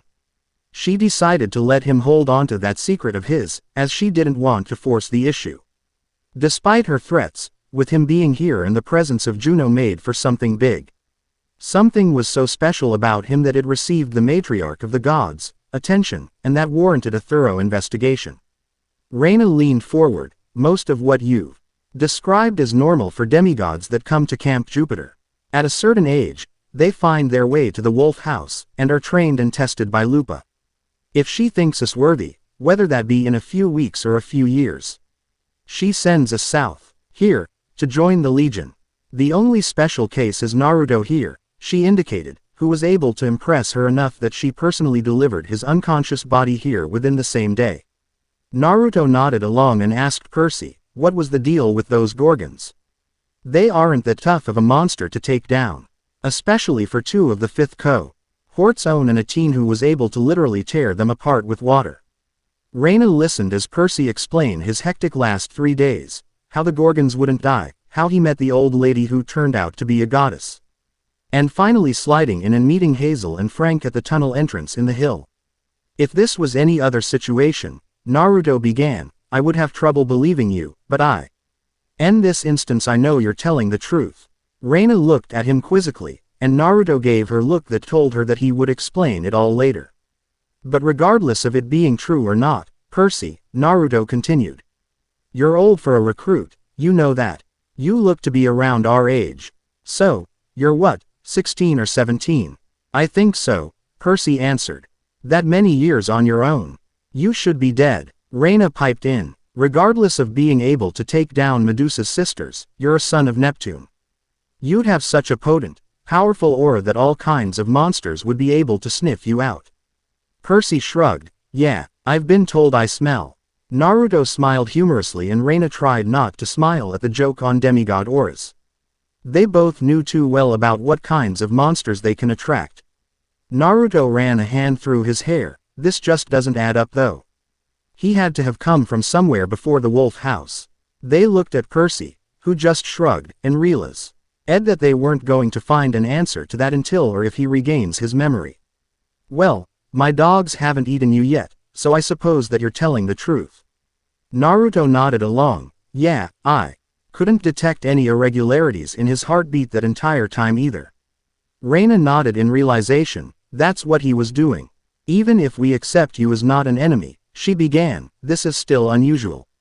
The Queen of Olympus does not simply meddle in the affairs of us mortals, and she definitely doesn't appear at camp announcing a new demigod. And a son of Neptune, she sighed, that is not a good omen. Especially now. What's wrong with Neptune? Percy asked. What do you mean by, especially now? What's going on? You came here with Medusa's sisters nipping at your heels, who by the way haven't been seen for thousands of years. You made our Larrys nervous and or agitated, and they're now calling you Gracchus, Naruto piped in. And your shirt, Raina said, those beads on your necklace, those symbols. What do they mean? Quote, Percy looked down at his attire and accessory and shook his head. I don't know, he said. And your sword? Raina questioned. They watched as Percy pulled out a pen and uncapped it. Raina and Naruto exchanged a look of unease at the appearance of the weapon. Hazel gasped, and the greyhounds barked at its appearance. What is that? Hazel asked. I've never seen anything like it. I have, Naruto declared and stood up. He walked toward the sword and Percy, but did not reach out for it. If that sword was anything like their own personal weapons, it would have a failsafe included. And Naruto didn't know how nasty this one was. From what I can tell, it's old. And I mean your grandma's babysitter old, maybe older. The metal is called celestial bronze. It's as deadly to monsters as imperial gold is, but celestial bronze is rarer. Naruto stepped in front of Percy and stopped his examination of the sword. Hold out your arm like this. He asked, shish, owing Percy his exposed forearm that had a tattoo on the inside.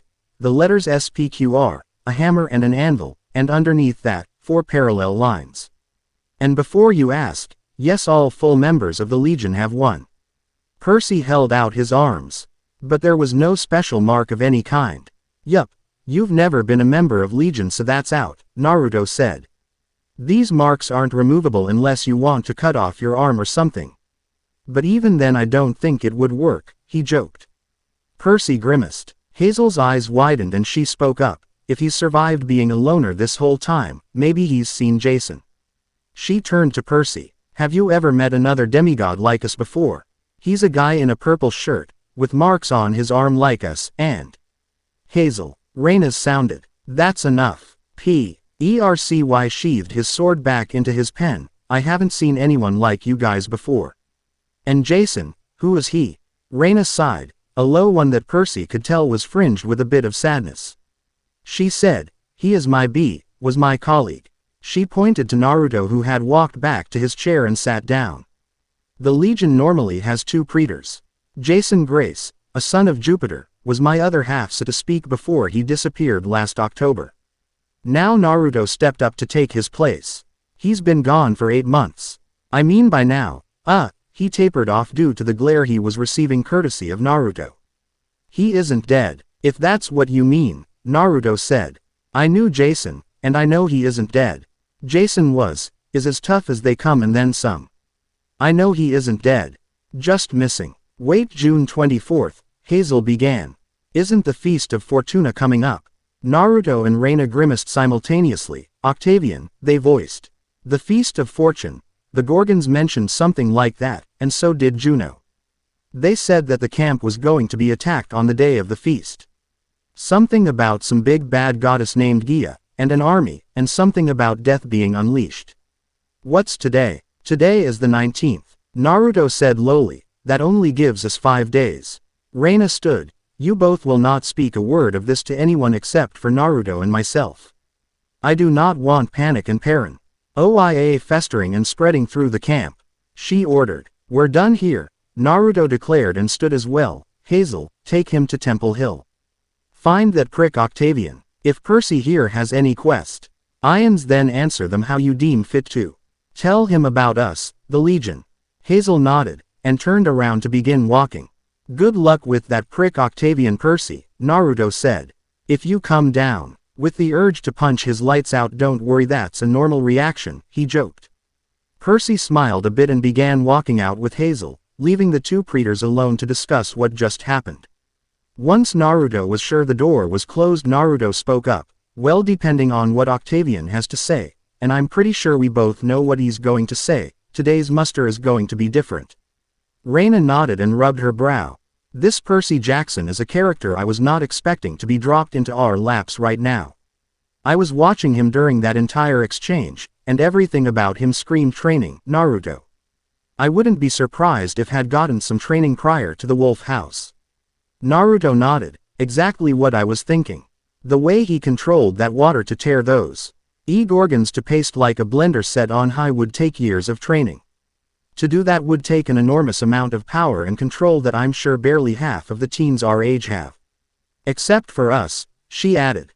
He nodded. Except for us. Do you think that he had something to do with Jason's disappearance? She asked. Naruto nodded and she shrugged. I don't know, but they have to be connected somehow. You don't think they sent him here as a replacement, do you? He asked. No, she said. You don't think? No, I don't think anything, Naruto. There is no body that can replace Jason or even begin to. She declared fiercely. Naruto held his hands up in surrender. I was just throwing an idea out there, trying to figure out the point of that is going down right now. Something big is about to happen, Raina. And after the feast, I don't think things are going to ever be the same again. Raina sighed and nodded. I know. Sorry for snapping at you like that, it's just that I'm not ready to accept him as being gone yet, Naruto. Naruto walked up to her and wrapped an arm around her shoulders. Me neither, but we have to set the example while he's not here. We not have his overpowered bullshit lightning. He joked and Raina smiled a bit, but I like to think of myself as pretty capable when it comes to turning some ugly monsters into dust. Yeah, you're right, she agreed. Naruto patted her on the shoulder before letting go and stretched. Now, come on. We have a muster to get to, and then tonight are the war games, he said, rubbing his hands together excitedly.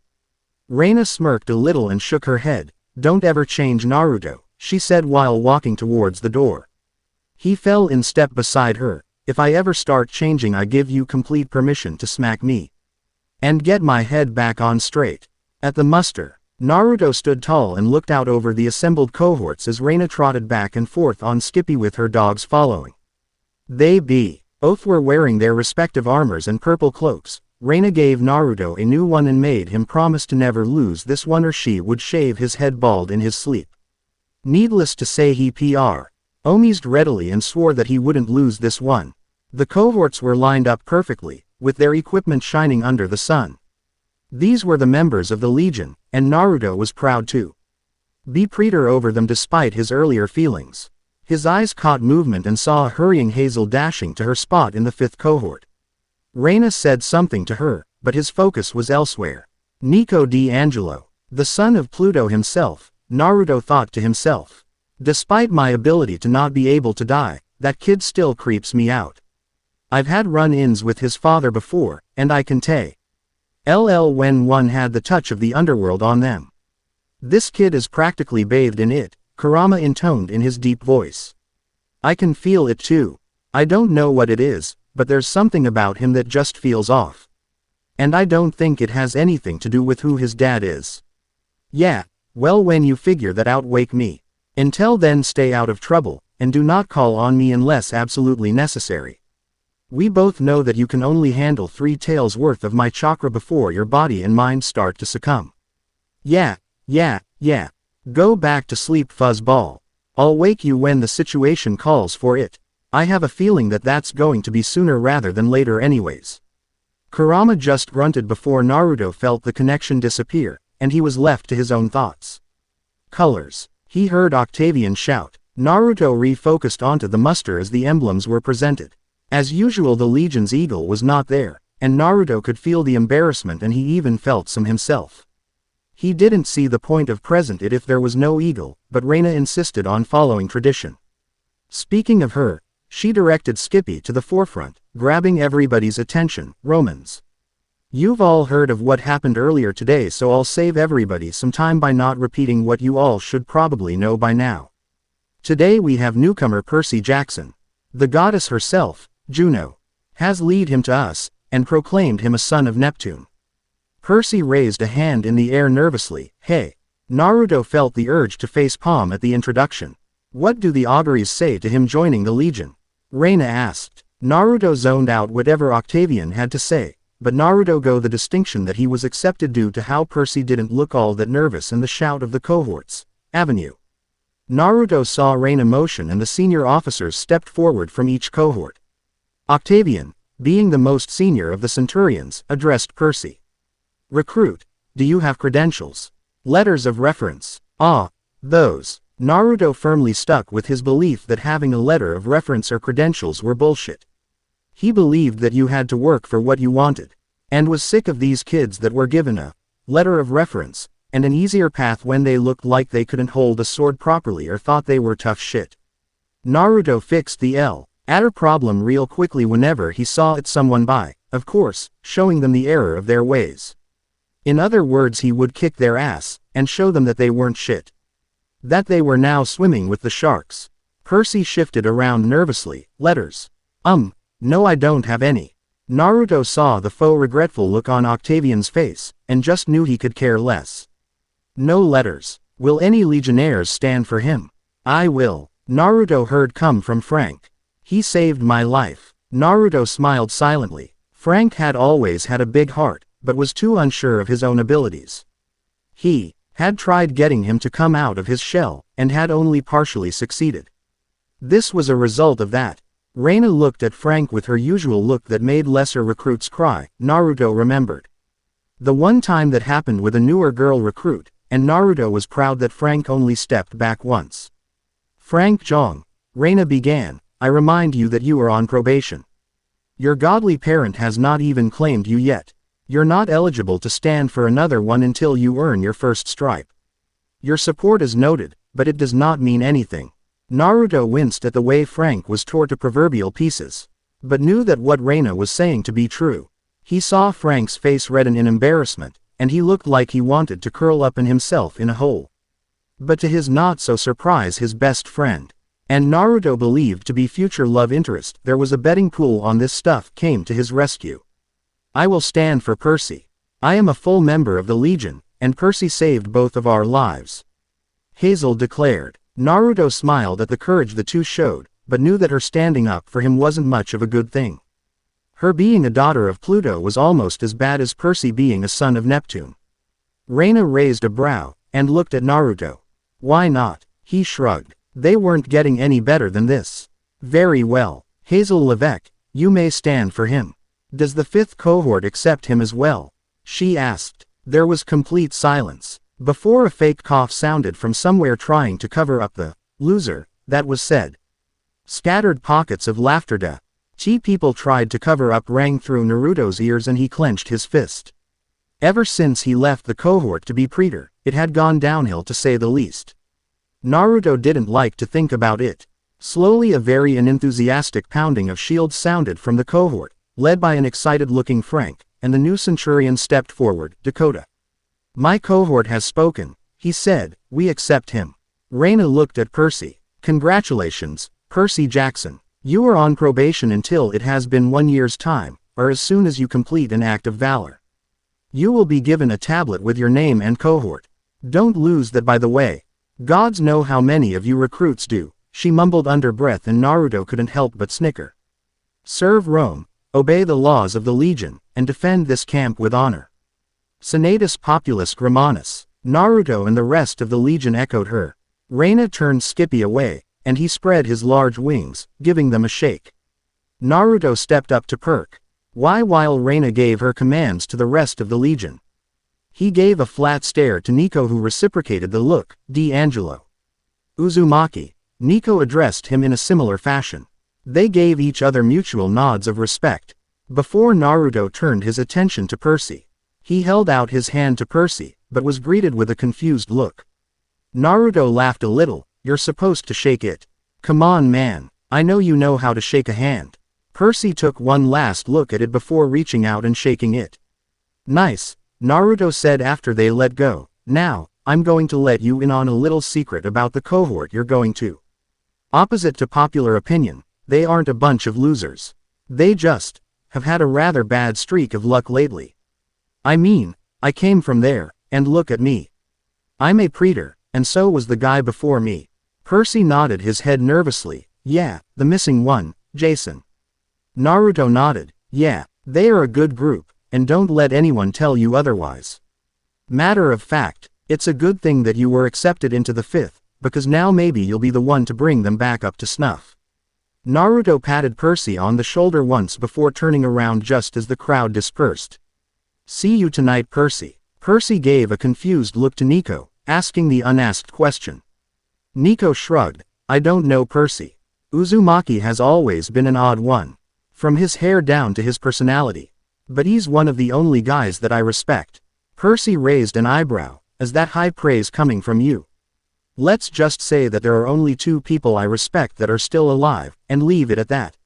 Nico said, come on, let's find Hazel so we can go eat before the war games tonight.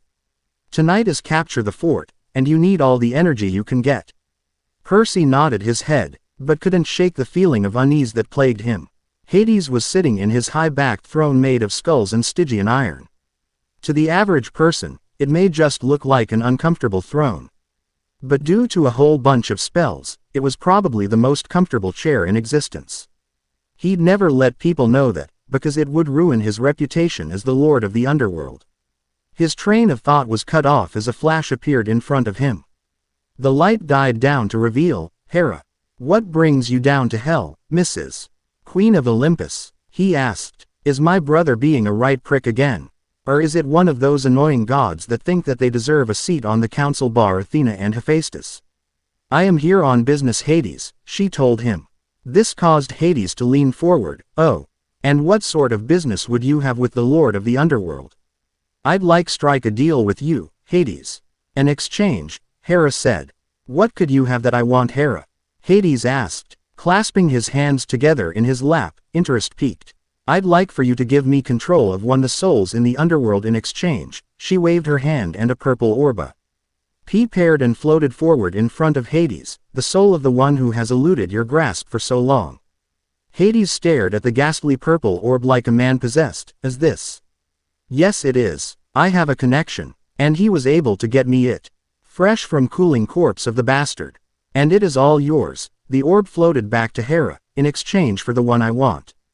Hades clenched his fists together and gained a look of contemplation. It was a few moments before he made his decision. Fine. In exchange for that soul, I'll give you one in exchange to do with as you wish, he said. So, who do you want to bring back from the dead? Kushina Uzumaki. Night had fallen around the camp, and everyone knew what that meant. It was time for the fun to begin. Naruto himself was glumly ouched down atop one of the few high-reaching towers that were erected around what was going to be the setting for the war games this time around. It was built similarly like he remembered it, but with a few nasty changes that he was sure to surprise some of the attacking cohorts this time around. He was sure of this because he made some of them himself. This fort, though, was the newly revamped version. Because apparently his ripping that old gate off of its hinges damaged the old with numerous hairline fractures that jeopardized the fort's stability. And because it was around that time, the old one is tore down and a new one is built to take its place. Naruto himself was annoyed. Being praetor meant that you were stuck acting as a referee to the war games, which to him was the stupidest thing ever. This was supposed to simulate actual war, and there were no referees there to stop everybody and ask if a kid was okay to continue playing or to call a foul. That was just ridiculous. But apparently those are some of the stipulations that come with being praetor. He heard the flapping of wings overhead, and Naruto knew that Raina shared his feelings, but was just better at hiding them. He had not had a good fight to get his blood pumping in forever since he became praetor. Either the people were too chicken or just didn't stack up. The enjoyment he found sparring with Raina died quickly as he was restricted to using just his basic skills due to how destructive in nature his other ones were. Naruto sighed, at least he would be able to get a better scope of Percy's skills with this. And see just what he brought to the table. In no time the battle began in earnest, and immediately Naruto's anger spiked. Hard, he watched the two cohorts that were supposed to be backing up the fifth sit back and laugh as the fifth got pounded with all of the defenses that were set in place. High-pressure water cannons, rocks, arrows, flaming arrows, scorpion bolts, the whole 9 yards. The fifth trudged along under the relentless fire in turtle formation, and Naruto felt pride at their showing of grit, but his analytical mind quickly counted the number of teens in the formation, and realized that the number was 3 off from what it was meant to be. He immediately knew which 2 weren't there, Hazel and Frank. They have always never fit the mold of the average legionnaire. But he wondered why Percy decided to join them. Well, they are his only friends, so that would explain it, Naruto thought to himself. He scanned the field and spotted the trio rising from a hole on the east side of the fort. Naruto guessed that they had traveled using the underground tunnels. What he couldn't figure out was how they found one that they could travel through. Some of them are completely unpassable, and he was sure that they didn't just randomly come up on one coincidentally before the war games tonight. They had to have known about it before. Naruto continued watching them. Why? CH was better than watching the disgraceful actions of the other cohorts. If he continued watching that shit show he wouldn't be able to keep himself from getting involved. But they are going to feel the burn later for this, Naruto promised aloud to himself. Back to the diverse trio, he saw Frank pull from the quiver of arrows on his back, which Naruto found absolutely fascinating for a boy his size to use, but he wasn't one to judge. A single arrow with a golden rope hanging from it. Naruto immediately got down to thinking, and guessed that it probably had some special function or something like he'd seen before in other arrows. Naruto's senses stirred, and he felt a spike. He zeroed in on Percy, and saw that he had his hand raised toward the fort. His eyes swung to the fort walls, his yes catching the movement of a water cannon being swung towards the trio. Naruto felt the energy spike once more, and then it was all chaos. The water cannon that was aimed at the trio suddenly burst apart in streaks of bronze, blue, and white. The teens that were once manning it were blasted backwards, and a shock wave of water surged outwards, knocking over the defending teens. Some toppled over the walls, but were quickly swept up by giant eagles. Naruto still questioned where they came from, but Jason promised that it was a gift from Jupiter, so Naruto said no more about it because they were a huge help. Like dominoes, the water cannons lining the walls burst apart in a similar fashion, dousing fires and knocking kids around like bowling pins. Naruto himself was impressed with the tactic and display of destruction and skill, and decided that this Percy Jackson may be worth more attention. Naruto saw the arrow Frank had pulled back, release, racing towards the still discombobulated defenders. The arrow tip expanded into dozen lines that raced towards the fort and grabbed at anything and everything it could. It wrapped up parts of the wall, some of the armaments, broken or otherwise, and a few teens. The teens, and everything else, found themselves quickly slammed backwards, and tacked there like a poster. The functions of the rope did not end there, as the glittering rope shot out to make a ladder. Naruto leaned back, impressed at the trio and their teamwork. He watched the trio climb ladder, with Frank in the lead. Naruto saw him stop climbing, and yell back something to the stunned attackers. His yell seemed to do the trick, as a resounding yell rang up from the fifth cohort. Even Hannibal trumpeted loudly in response. From there, Naruto noticed, everything turned downhill for the defending cohorts. Hannibal finally broke through the gates with a vigorously motivated fifth cohort charging in behind his wide form. Naruto heard a battle cry come from away from the fort, and he looked to see the fourth and third cohorts charging to join the fight. He scoffed at the show of zeal from the two cohorts. Better late than never, he thought.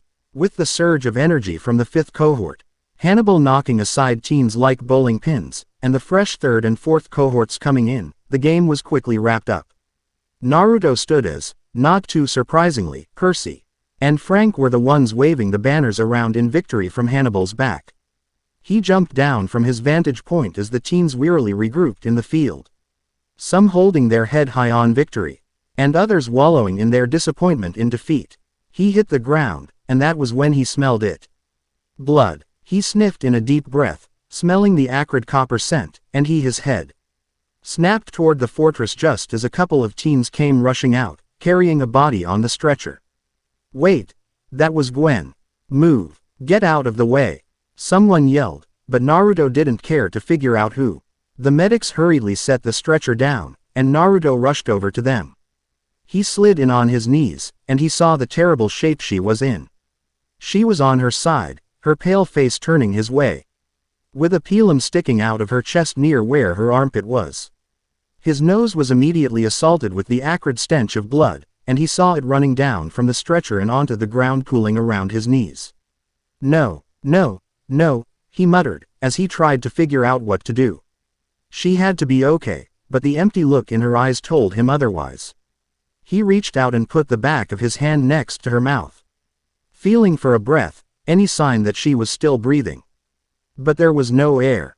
He quickly reached for her neck and her wrist with 2 fingers, searching desperately for a pulse of any kind. But there was no pulse. A pair of hands on his shoulders broke him out of his searching for any sign of life. "Sir, we need everybody away from the body so we can work," he heard. Naruto looked at the young medic over his shoulder, and shook his head slowly in response. "No, it's no use. She has no heartbeat," he said lowly. Gwen was dead. He reached for the pilum that was embedded in the body of one of his friends. With a grunt and a sickening wet squelch, the javelin was pulled out. He set the pilum down next to her body. He couldn't believe it was a Roman weapon that had taken her life. Someone would answer for this. He stood up and turned around. He quickly had to move out of the way, as Frank came rushing in the next moment. He spared a sad glance at Frank. He would find nothing just like he did. Naruto looked to Raina, who stared back resignedly. He shook his head, and Raina nodded once in acceptance. Raina turned and examined the campers from her Pegasus with a dark and icy look. "We will launch an investigation into this. Whoever did this, there will be severe punishment. You have not only cost the Legion a good, honorable officer, but you cost us all a comrade, a friend, and a family member." Naruto tore his eyes away from the body, and turned around to see how Frank was doing. He was sure to be reeling from this even more than he was given his and Gwen's friendship. At that moment Gwen decided to come back to life. Naruto heard a deep gasp come from Gwen, and saw her eyes snap open. Her back curved upward as her mouth hung open and her eyes wide. It was during this that the color to her skin returned. Then, her back straightened out and she dropped against the ground. Her eyes refocused and Naruto saw them go from Frank, to him, and to the crowd. What's going on, Frank?" Naruto heard her whisper. "Why is everybody staring at me?" Naruto slowly walked forward with disbelief draped over his face, not knowing that Frank himself was stuck on repeat with his mouth gaping open, trying to answer her question. Naruto got closer, eyes wide, and asked slowly, "Gwen, do you know what happened to you?" He needed to be gentle with her. He, like everybody else, did not know what had just happened, and he needed to not put any more undue stress onto her. An idea popped into his head, and he grabbed Frank's shoulder. He bent down and whispered into Frank's ear, "Go and find Nico.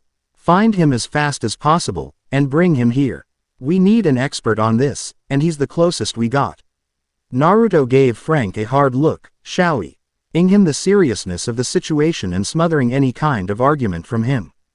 He patted him on the shoulder, and Frank quickly scrambled up and turned around to do as he was told but stopped. Gwen was trying to pull herself up. She tried to sit herself up, but failed and dropped back onto the ground after trying. "Someone tell me what's going on, please. Last thing I remember was seeing Ivere and a man asking for some sort of a coin." Her brow creased like she was trying hard to remember what happened to her. "It was all dark and shadowy, and I turned around and saw an open door. So, I left." "What's going on?" Naruto felt his breath catch in his throat. What she just described was what the process to the underworld was described as. He immediately connected the dots, and knew that Gwen had no reason to lie. This was unreal. To Naruto's relief, Raina came jogging over with Nico in tow. And Percy and Hazel. "Naruto, what is She stopped when her eyes landed on Gwen's breathing and totally alive body. What? She stuttered but quickly regained herself and gave Naruto a hard stare, like it was his fault that this was happening. He shrugged helplessly, and stepped close to whisper. I am as lost as everybody else here. According to Gwen, she hasn't figured it out yet, but she just came back from being dead. Quote, Raina's response was cut short as Gwen once again tried once more to rise. And was able to this time with the aid of Percy and Frank. Nico walked over to her and touched a hand to her forehead, and held it there for a moment with his eyes closed in concentration. Naruto felt a small flow of energy run from Nico's hand into Gwen, and Naruto felt Gwen's own rise in defense at the foreign energy. Nico took his hand off of her forehead and stepped back, allowing his energy to dissipate back into him. Well, she's not dead. She isn't some sort of ghost or physical spirit, because if she was I'd be able to exert my will over her due to my Pluto's blessing. He explained while turning around to address Raina and Naruto. He looked at them with a serious look that held a sense of focus in comparison to his usual, and no pun intended, dead look. She's as alive as me or you right now. The only thing that I could find was a light taint on her soul that everybody gets when they enter the underworld. At their confused expression he elaborated, it's how Pluto keeps track of everybody and everything that enters his domain. The only ones exempt from this are the gods, but that's self-explanatory, but Pluto never lets people return from the dead. Nico tapered off towards the end. And he turned to look at the ground. He slowly shook his head from side to side. No, but that's impossible. Dad says that he hasn't been seen in months, but it was normal for him to not be seen for extended periods of time, he murmured, but it was loud enough for everyone in the immediate vicinity to hear. What's impossible? Raina asked. Nico slowly raised his head to look at them. And Naruto noticed that his eyes looked darker than usual.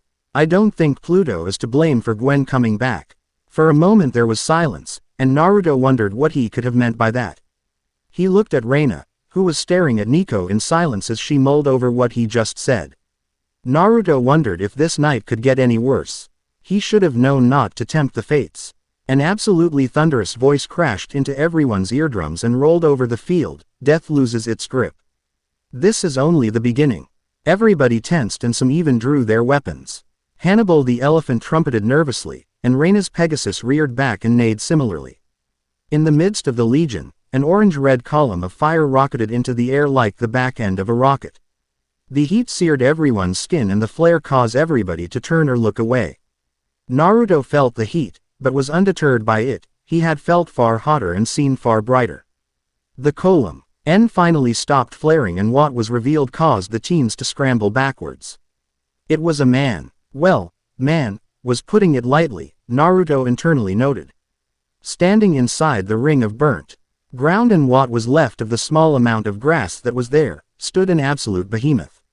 He stood tall, topping off at gods know how tall, maybe 9 or 10 feet tall, and was dressed in a military uniform colored in desert camouflage.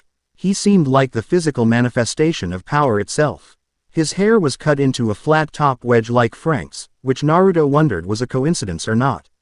The man's face was square, but still semi-angular with a strong jaw like he could chew through solid steel, or bone. His face was crisscrossed with old brutal scars that made it look like he was mauled by a grizzly bear. And looking at this man, Naruto hesitated to think about how that grizzly bear looked. On his forehead lay a pair of infrared goggles that stuck out with his glowing color. Arrow. Around his waist he had strapped a giant pistol, which was only one-upped by the knife that was strapped around his waist as well, and several grenades. And to top his menacing, but professional image off, the man held in his hands the most oversized gun Naruto had ever seen. If Naruto had enough sense to realize that this man was not to be trifled, he wouldn't make a joke about overcompensating for something.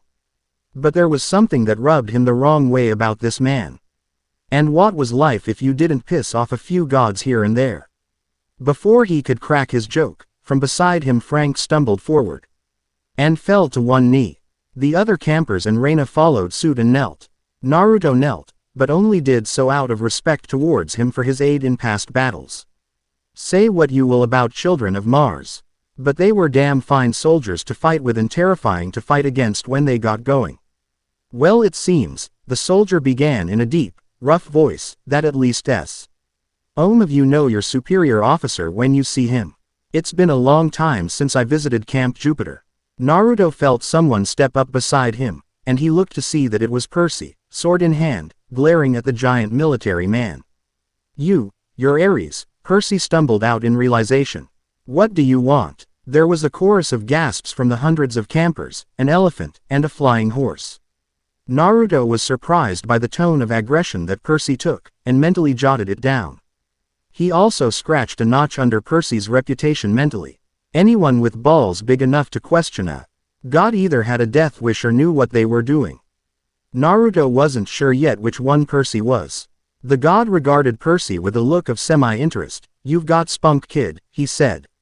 Whether you're blind or stupid remains to be seen. But Ares is my Greek form.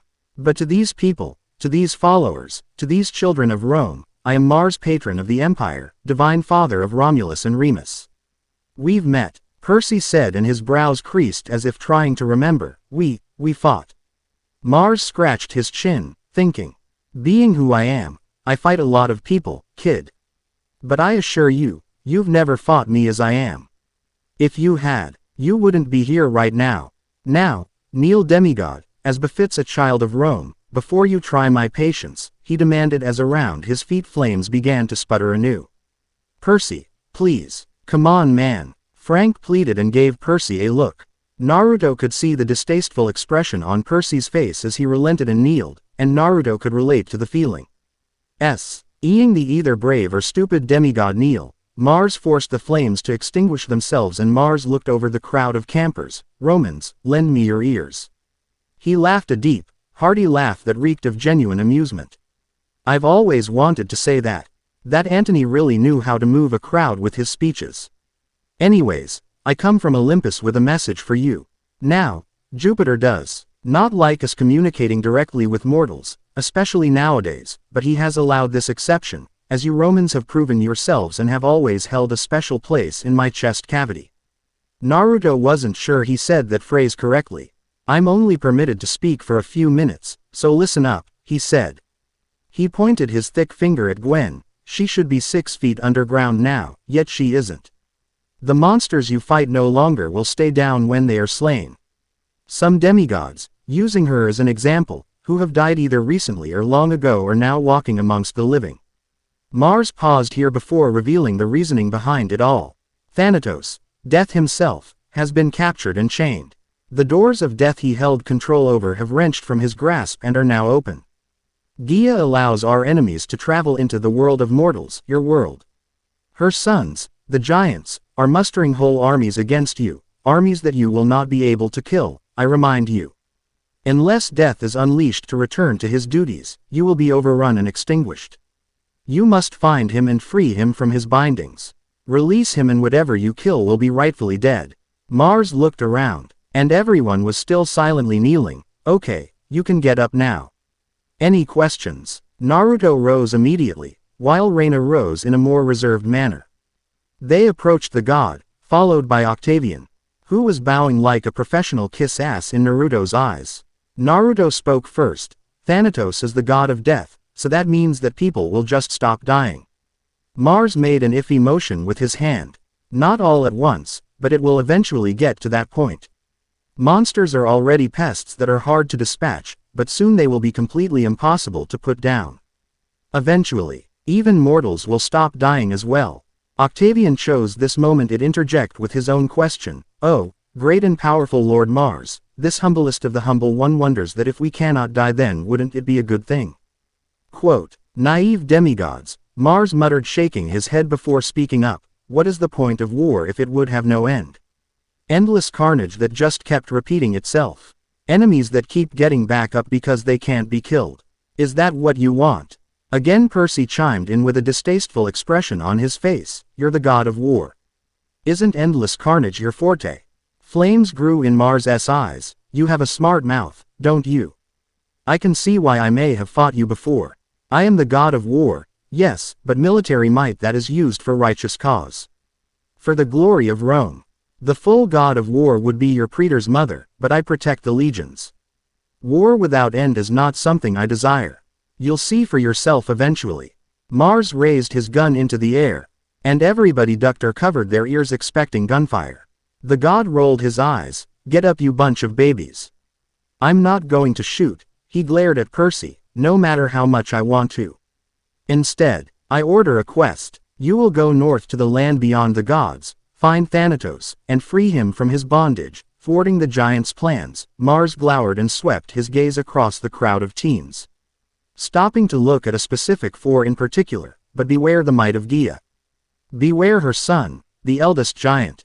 Naruto's eyes widened. He had only heard rumors of land beyond the gods, influence and power like everybody else, but it at least proved what had happened to the old fifth cohort and the eagle. Standing next to Frank, Hazel let out a terrified sort of squeak. The land beyond the gods. Mars stared down at her and stayed staring at her for a long minute before answering her. That's right, Levesque. You know exactly what I mean. Everyone here knows of the land beyond the gods. The land where the Legion lost its honor. Perhaps if you are to succeed, and return by the Feast of Fortuna, then maybe your honor will be restored. Romans, know what is at stake. If you don't succeed, there will be no camp to return to. The remnants of Rome will be overrun, and there will be nothing left. Do not let that happen. There was a heavy silence that beef. The group as everyone digested what was at stake. Mars grunted and waved his gun towards Frank, causing everyone next to him to flinch back a little. Get over here, boy. Frank hesitantly walked over to the god. He slowly made it, and stood in front of Mars. Good job tonight, kid. Who were the refs for this game? Naruto and Raina both raised their hands. Now I know you seen what I saw, he stated with a heavy cloak of pride over his voice. That was my kid, my blood. First over the wall, and won the game for his team. Unless you are both blind, I'd say that was a play worthy of the mural crown, don't ya think? Regardless of the feeling that they had to say yes, Frank's actions were actually worthy. Yes, he does, Lord Mars. We'll make sure of it. Good. My kid, here, he said loudly, and Naruto noticed that Frank looked like he wanted to disappear from existence. Emily Jong's son, Mars continued in a softer tone of voice than what he had been using. She was a good woman, and a good soldier too. Here, kid, happy late birthday. It's time you started using a real man's weapon and not that sissy bow of yours. Mars took his giant gun in both his massive mitts and tossed it to Frank. And Naruto for a split second wondered if a teen of Frank's sizable bulk would be able to handle it. But before his eyes the gun shifted into a small and thinner weapon. When it landed in Frank's hands, what was once a giant gun was now a spear. The shaft was imperial gold and its point was some sort of white bone. Naruto couldn't really identify it, but guessed it held some sort of power due to its flickering of pale, ghostly light. The tip is a dragon's tooth, Mars clarified, still talking to Frank. You haven't learned how to use your mother's abilities yet, so this spear will give you some breathing room until you do. Your mother would find a way to kill me if I let you do something like this without any proper help. Its power is limited to only 3 charges though, so use it wisely. Mars turned his attention back to the teens, specifically Raina and himself. Now, unless anybody has any objections to it, my kid Frank Jong will lead this quest to the land beyond the gods to free Thanatos. No one said a word of course, but Naruto could see the looks of jealousy, envy, and anger directed at Frank. Good. You can only take 3 companions, and 2 of them have to be him, he pointed to Percy. And the other him. To Naruto's surprise and shock, he was the one being pointed at. The first one, he's gonna learn some respect for Mars on the trip or die trying, and I don't much care which one. The second one because his presence on this quest is needed and I was strong-armed into making him go. The last member you can choose whoever you want. Suddenly there was a flash of lightning and a boom of thunder. Mars looked up into the sky. Well, that's it for me. He surveyed the collected group of campers once more. This is a special group of Romans. I can feel it. Do not disappoint me. There was an eruption of flames once more, and then the god was gone. Raina turned towards Frank and Naruto could see the look of unease on her face. She raised her arm in a Roman salute and said, Avenue. Frank Jong, son of Mars. Naruto and the Legion followed her up with a repeat of it. Naruto knew that it was late in the evening, and tomorrow was going to be the beginning of preparations for the camp. He cleared his throat to get everyone's attention. All right everybody. Time to turn it in for the night. We all need to be focused for the coming days and fully rested. He stood there as the collected group of teens slowly dispersed away into their respective cohorts. In a few minutes, the only people that were left in the field were him and Raina, and then they too walked back to get some shut-eye. They both were going to need it. Naruto opened his eyes to see nothing but darkness. He looked around, and couldn't make heads or tails of where he was. Was he even still sleeping? Slowly he heard voices. Two of them, one female and one male. As the voices got louder and clearer, he recognized them. In a flash the shadowy environment he was in changed. He was now in a cabin. And in the cabin stood two figures. Jason and Lady Juno. Jason, he called out, and tried to run to him, but he couldn't move. He began to panic, and tried to move anything. His legs, his arms, damn it even his toes. But nothing would respond. He could only stare and listen. He drew upon the mammoth pools of Kurama's power, bracing himself for the burning sensation, but nothing. No flare-up, no pain, no red haze. Just nothing. He was helpless. He got angry at not being able to do anything, but before he could start struggling anymore, something was said that caught his attention. An exchange of leaders was necessary. It was the only way to bridge the gap between the two camps, Juno said. Naruto's mind raced. What did she mean by whatever she was saying? Jason scowled deeply. I didn't agree to any of this. He gritted out through clenched teeth. Naruto could tell he was having a hard time controlling his anger in the face of the revelation.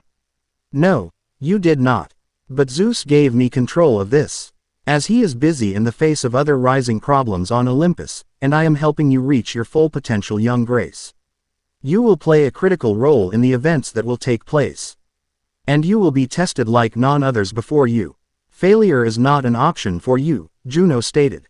Naruto was taken aback by what Juno was saying, and he could tell that Jason was too. You're not giving back my memories. He stated angrily as a fact and not a question. Even though you promised you would. Juno, either not noticing his tone or choosing not to acknowledge it, responded. Most of your memories will return in time. Think of it like a case of amnesia. Strong cues will help as well, things that your mind can subconsciously associate with your past.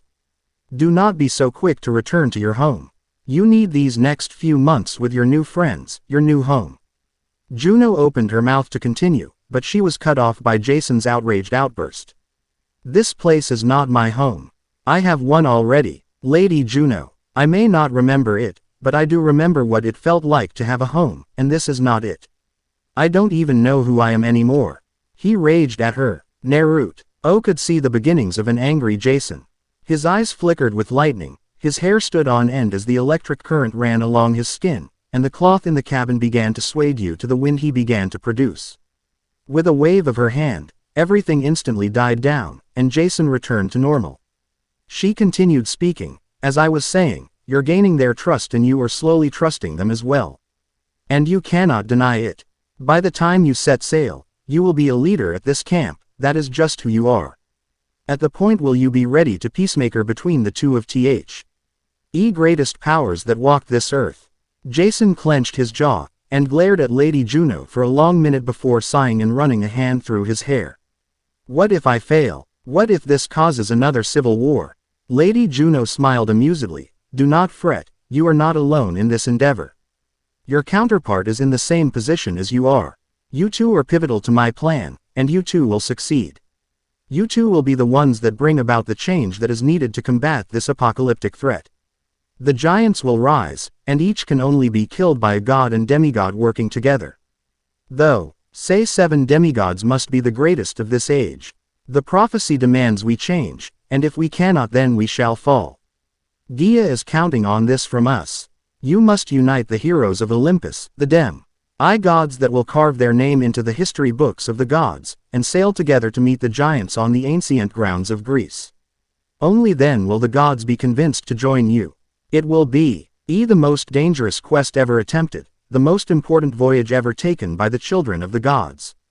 I could ruin everything and fail to meet what is expected of me, Jason murmured. It is possible, Juno said, but you won't. The gods have always needed heroes. We always have. Jason quirked an eyebrow, even you. The goddess who was known for hating heroes. Juno sighed in what Naruto could tell was unhappiness. I am the goddess of marriage, and it is not in my nature to be faithless.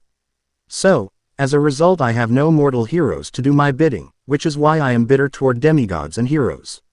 That's why I favored the first Jason. He was pure mortal, who had no godly mortal parent to guide him like the others did. I am glad Zeus gave you to me, Jason. You will be my champion, you will be the greatest of heroes. And bring unity to the demigods, and thus to Olympus. Naruto could literally feel the weight her words carried. He didn't think anyone could reach the expectation Juno set forth. He didn't think that if it was anyone other than Jason that is. He had complete faith in him. He knew Jason could do this, and he would have his support. No questions asked. And if I fail? Jason asked. Juno sighed once more. With great victory comes even greater risk. Fail, and there will be repercussions no one, mortal or otherwise, has seen. Demigods will be at each other's throats, destroying one another. The giants will overrun Olympus with their tide-changing strength. Gaia herself will wake, and the very earth will shake all mankind has created over their existence to dust and ash. It will be the end of the world as we know it. Jason was an odd shade of green and white, like he was ready to throw up from what Juno had just said. Well, that's just great. In the next instant Naruto was awoke. He snapped up from his bed, breathing heavily and coated in a light sheen of sweat. He sat there for a minute digesting what he had just seen and heard. Firstly, he felt so relieved that Jason was alive and apparently kicking. He was worried about him for the longest time, and it felt good to finally know. He still didn't know where he was, but at least he was safe. Next, he went over what Lady Juno was telling him. She had mentioned something about a prophecy and 7 demigods. Naruto deduced that one of them was, of course, Jason, and the other he did not know. He had a feeling, but he wasn't sure yet. This quest was seemed to him like the beginning of the changes Lady Juno spoke about. Speaking of which, they needed to discuss the quest himself. He needed to start getting ready if he was to make it there early this time. The last time he wasn't on time, Raina scolded him right in front of everybody. Granted, no one would dare speak about it aloud, he swore he heard snickers every now and then when he walked in the open. It was 15 minutes into it, and the meeting was well underway. Frank had been bestowed the mural crown, which he totally deserved, got his first stripe. And his centurion's mark. Naruto himself hadn't really been paying much attention, partly due to the fact that Octavian was the one doing it and due to the fact that he had already seen so many of these. Granted, not all at the same time and given to one person, but still. They were now getting to the elephant in the room, the quest, and Naruto paid close attention. Do you know where you are going? Do you and your group even have a plan? Octavian asked, and Naruto could feel the sarcasm he put into the word, group. Hazel stepped up and put a hand on Frank's shoulder for support. As he was still reeling from all of the medals he got in one day. You were listening, right, Octavian? We're going to the land beyond the gods. Alaska. Just saying the name made everyone in the room uncomfortable. The senators wriggled and squirmed in their togas, some of the ghosts who were attending flickered and some outright disappeared, and even Raina's dogs became uneasy. And whimpered with their tails low to the floor. For a few moments, no one said a thing. Finally one of the senators, Larry he believed, stood. We all know what Mars said last night, but that's ludicrous. Alaska is cursed. The land beyond the gods. It is called that for a very, very good reason. The Roman gods hold no power up there. That accursed place is swarming with monsters, and who knows what else if they are keeping Death himself there. No demigod has come back from there intact since. Since you lost your eagle, Percy finished for him. Larry gulped down the lump in his throat and gave a shaky nod. The whole room turned to Percy now, curious. Look, Percy continued, unaffected by the multitude of eyes on him. I just got here, but I know that you guys don't like to mention the massacre in the 1980s. He mentioned it. One of the ghosts whimpered loudly with his head stuck in an empty vase. But this a chance to write what happened there. You all know the story. It was the 5th cohort that led the expedition, and we failed, and now we are the ones responsible for making things right. This is what this quest is for. This giant, he's the one that defeated your forces all those years ago. I'm sure of it, and now he's sitting up there with death chained, and your eagle. He is amassing an army to attack this camp. Is that right? Octavian questioned with narrowed eyes. You seem to know quite a bit about our enemy's plans, Percy Jackson. I hope you're not insinuating what I think you are, Octavian. Naruto asked dangerously. He heard the tone. Octavian took and knew he was calling Percy a spy, and Naruto wasn't going to let that stand. His gut was telling him that Percy was trustworthy. I'm just saying, how does he know all of what he is speaking about? How do we know as he's telling the truth or that he is even trustworthy? For crying out loud, he claims to have fought a god and lived to tell about it. He stated, Lady Juno herself was at his side when he saved the lives of the two at his side. Mars himself basically explained all of this himself. If that is not enough proof that he is not only trustworthy, but brave, then you will never find your proof, Naruto argued. Octavian glared at Naruto and Naruto glared right back. Octavian opened his mouth to speak, but Raina cut him off. That is enough out of the both of you. We are here to discuss a quest, not how trustworthy or not Percy Jackson is. Regardless of if he is or is not Octavian, there will be 3 Romans with him, one of them being a praetor like myself. I'd saw why that is ample security should he prove to what you insinuated. From this point on, only talk of this quest shall happen at this meeting like it was intended. Afterwards, you may do what you want, but now we have more pressing matters. She finished and then stared hard at the both of them. Do I make myself clear? Yea, we're clear, Raina. I understand. Percy took this as a sign to continue speaking. We have no other choice than to confront the giant that resides there. We'll get back what was lost to the camp and unchain death or air. He glanced at Hazel for help. Thanatos, right, yea, but it's Letus in Roman. She corrected. What you're thinking of is his old Greek name. Octavian rolled his eyes. No matter his name, there is still the deadline that was given. To get back by the Feast of Fortune. That's the evening of the 24th, and it's the 20th now. Do you even know where to look? Or even know which son of Dia we are dealing with? Percy shut his mouth, and Naruto couldn't answer that. To everyone's surprise, Hazel answered him. Yes, I do. She spoke with a great level of certainty that surprised Naruto. I have a pretty good idea where to look, and I know the giant's name. It's a Lyconius. Yet again the room was silenced, but this time an eerie chill was felt. Raina looked hard at Hazel. How do you know the giant's name? Does it have something to do with you being a daughter of Pluto? It was at this moment Nico chose to actually say something. Naruto almost forgot he was in here, wearing his shadowy black toga and his half-dead look. Honestly, he couldn't be quieter. Praetors, if I may speak, he began, Hazel and I, we learned more about the giants from our father. We learned that each giant was specifically bred to oppose one of the 12 Olympian gods to be their absolute counter in every aspect of that specific god. The king of the giants was, as you could have guessed, an anti-Jupiter. His name was Porphyrion, but the eldest of the giants was Lyconius. He was born to oppose Pluto. That's why we know about him in particular. Naruto exchanged a look with Raina. It made sense, but why couldn't Hazel answer the question herself? Naruto nodded at Nico to continue. He twiddled his fingers and pulled at his toga. Anyways, the giants were hard to kill.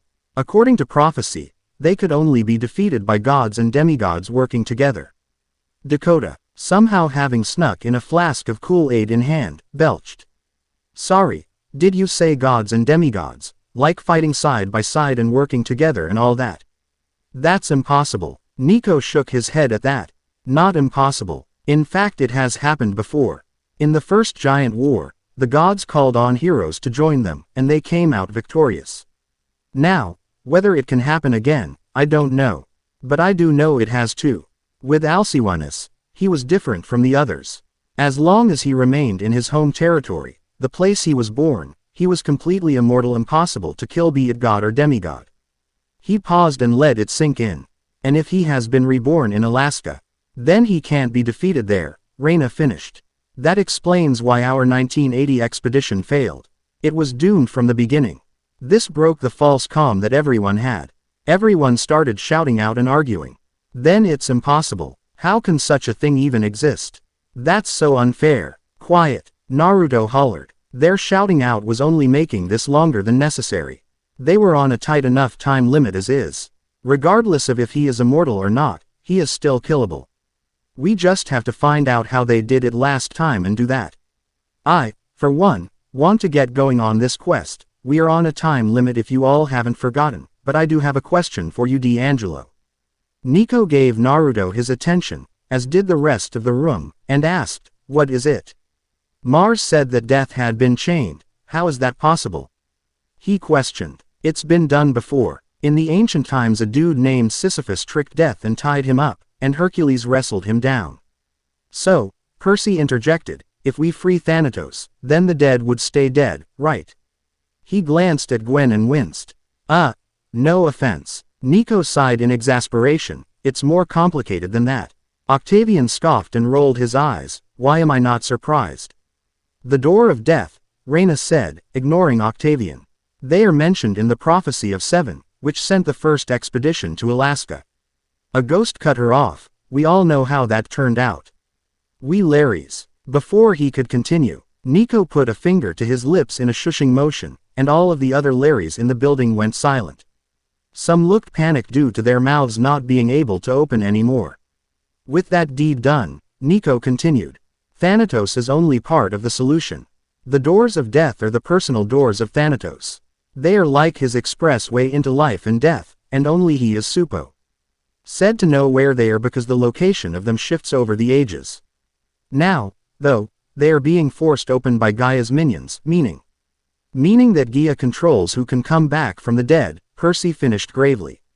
Nico nodded, exactly, she has control over them, choosing who to send back to life, and that is not good.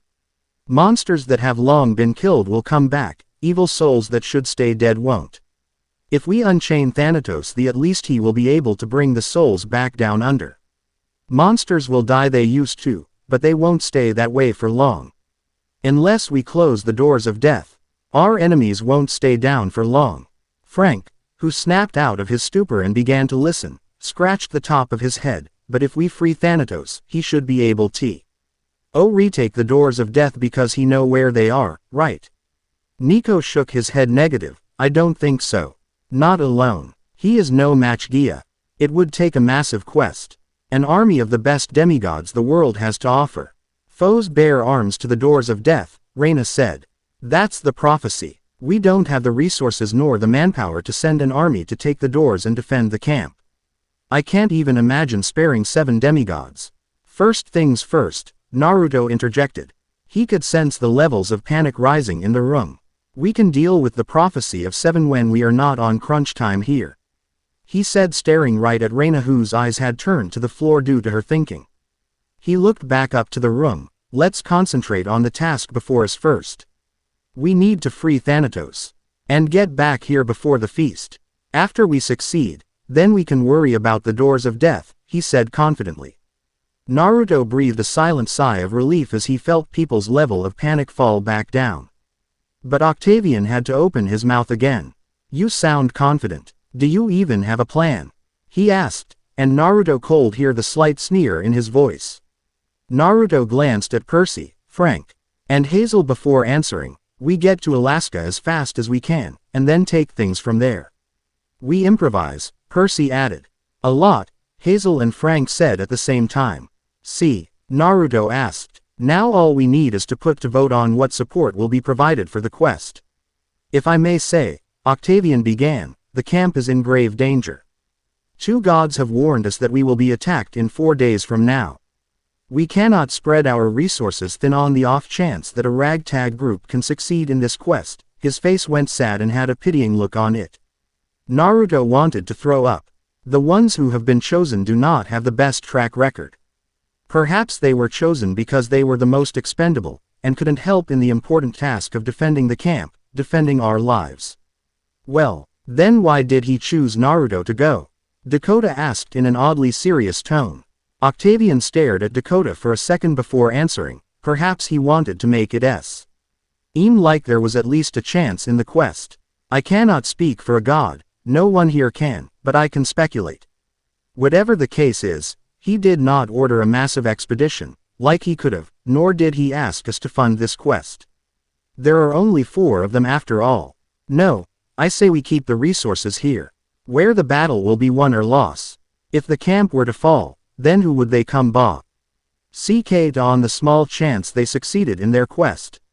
Now, the chances are small, but if they succeed then that's wonderful, but it should be done so by their power and ingenuity. An uneasy murmur rippled through the crowd, and Naruto clenched his fist until his knuckles became white. He looked at Raina, wondering how she was standing the absolute garbage that was coming out of Octavian's mouth, and saw that, while her face was passive, she was gripping the arms of her chair in a death grip. Naruto caught out of the corner of his eye. Frank shoot up and tried to go for Octavian, but was stopped cold by Percy's arm.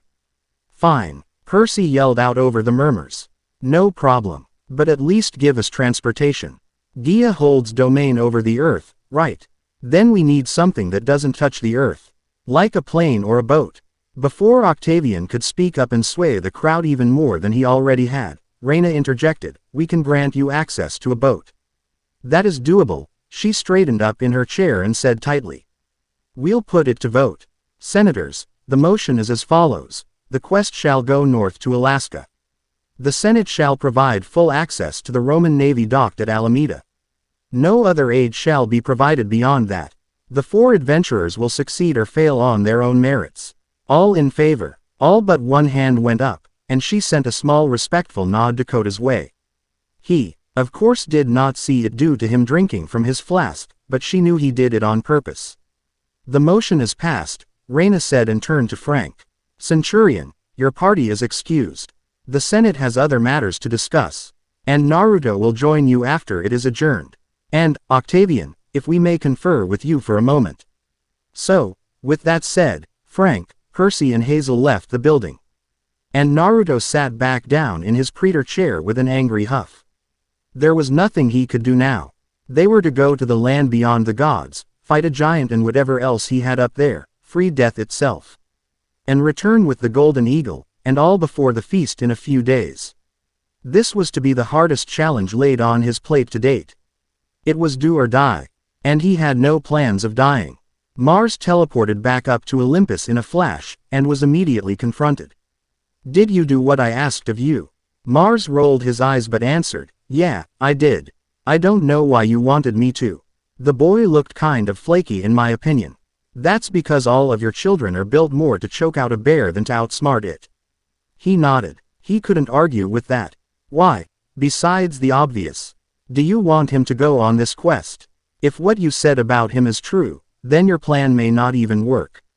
He might even die. If I see it getting to that point, then I will step in. I want him on this quest to see what his potential is, to see what he can do. He is an unknown to most of us due to who his father is, and you know how far he is willing to go for his privacy. That child is not supposed to exist. He is a combination of 2 different bloods that should have made him explode by now, but he hasn't. Mars raised a burnt eyebrow, so, a roll of eyes, this child has the potential to be a god. If he comes in contact with the other half of his life, like I'm assuming he will have to be able to survive. We gods cannot go there without explicit permission, and we cannot interfere with anything on that continent due to the gods that already reside there. They will want him back Mars, to integrate him into his homeland, and make him one of their own once he reaches his peak. To use him as a weapon. And we cannot allow that to happen. So, this plan of yours will make him wary of his homeland, and make him want nothing to do with it. He questioned. A nod. Yes. Mars scratched his chin. That's kind of cold of you to do to your own blood, ya know. Aren't you all about family? I'm keeping him in the family, in our family. Not in theirs. He belongs with us, and my plan will make him see that as clear as day. Mars shrugged his shoulders. Just remember you promised my boy would not get caught in the crossfire of this.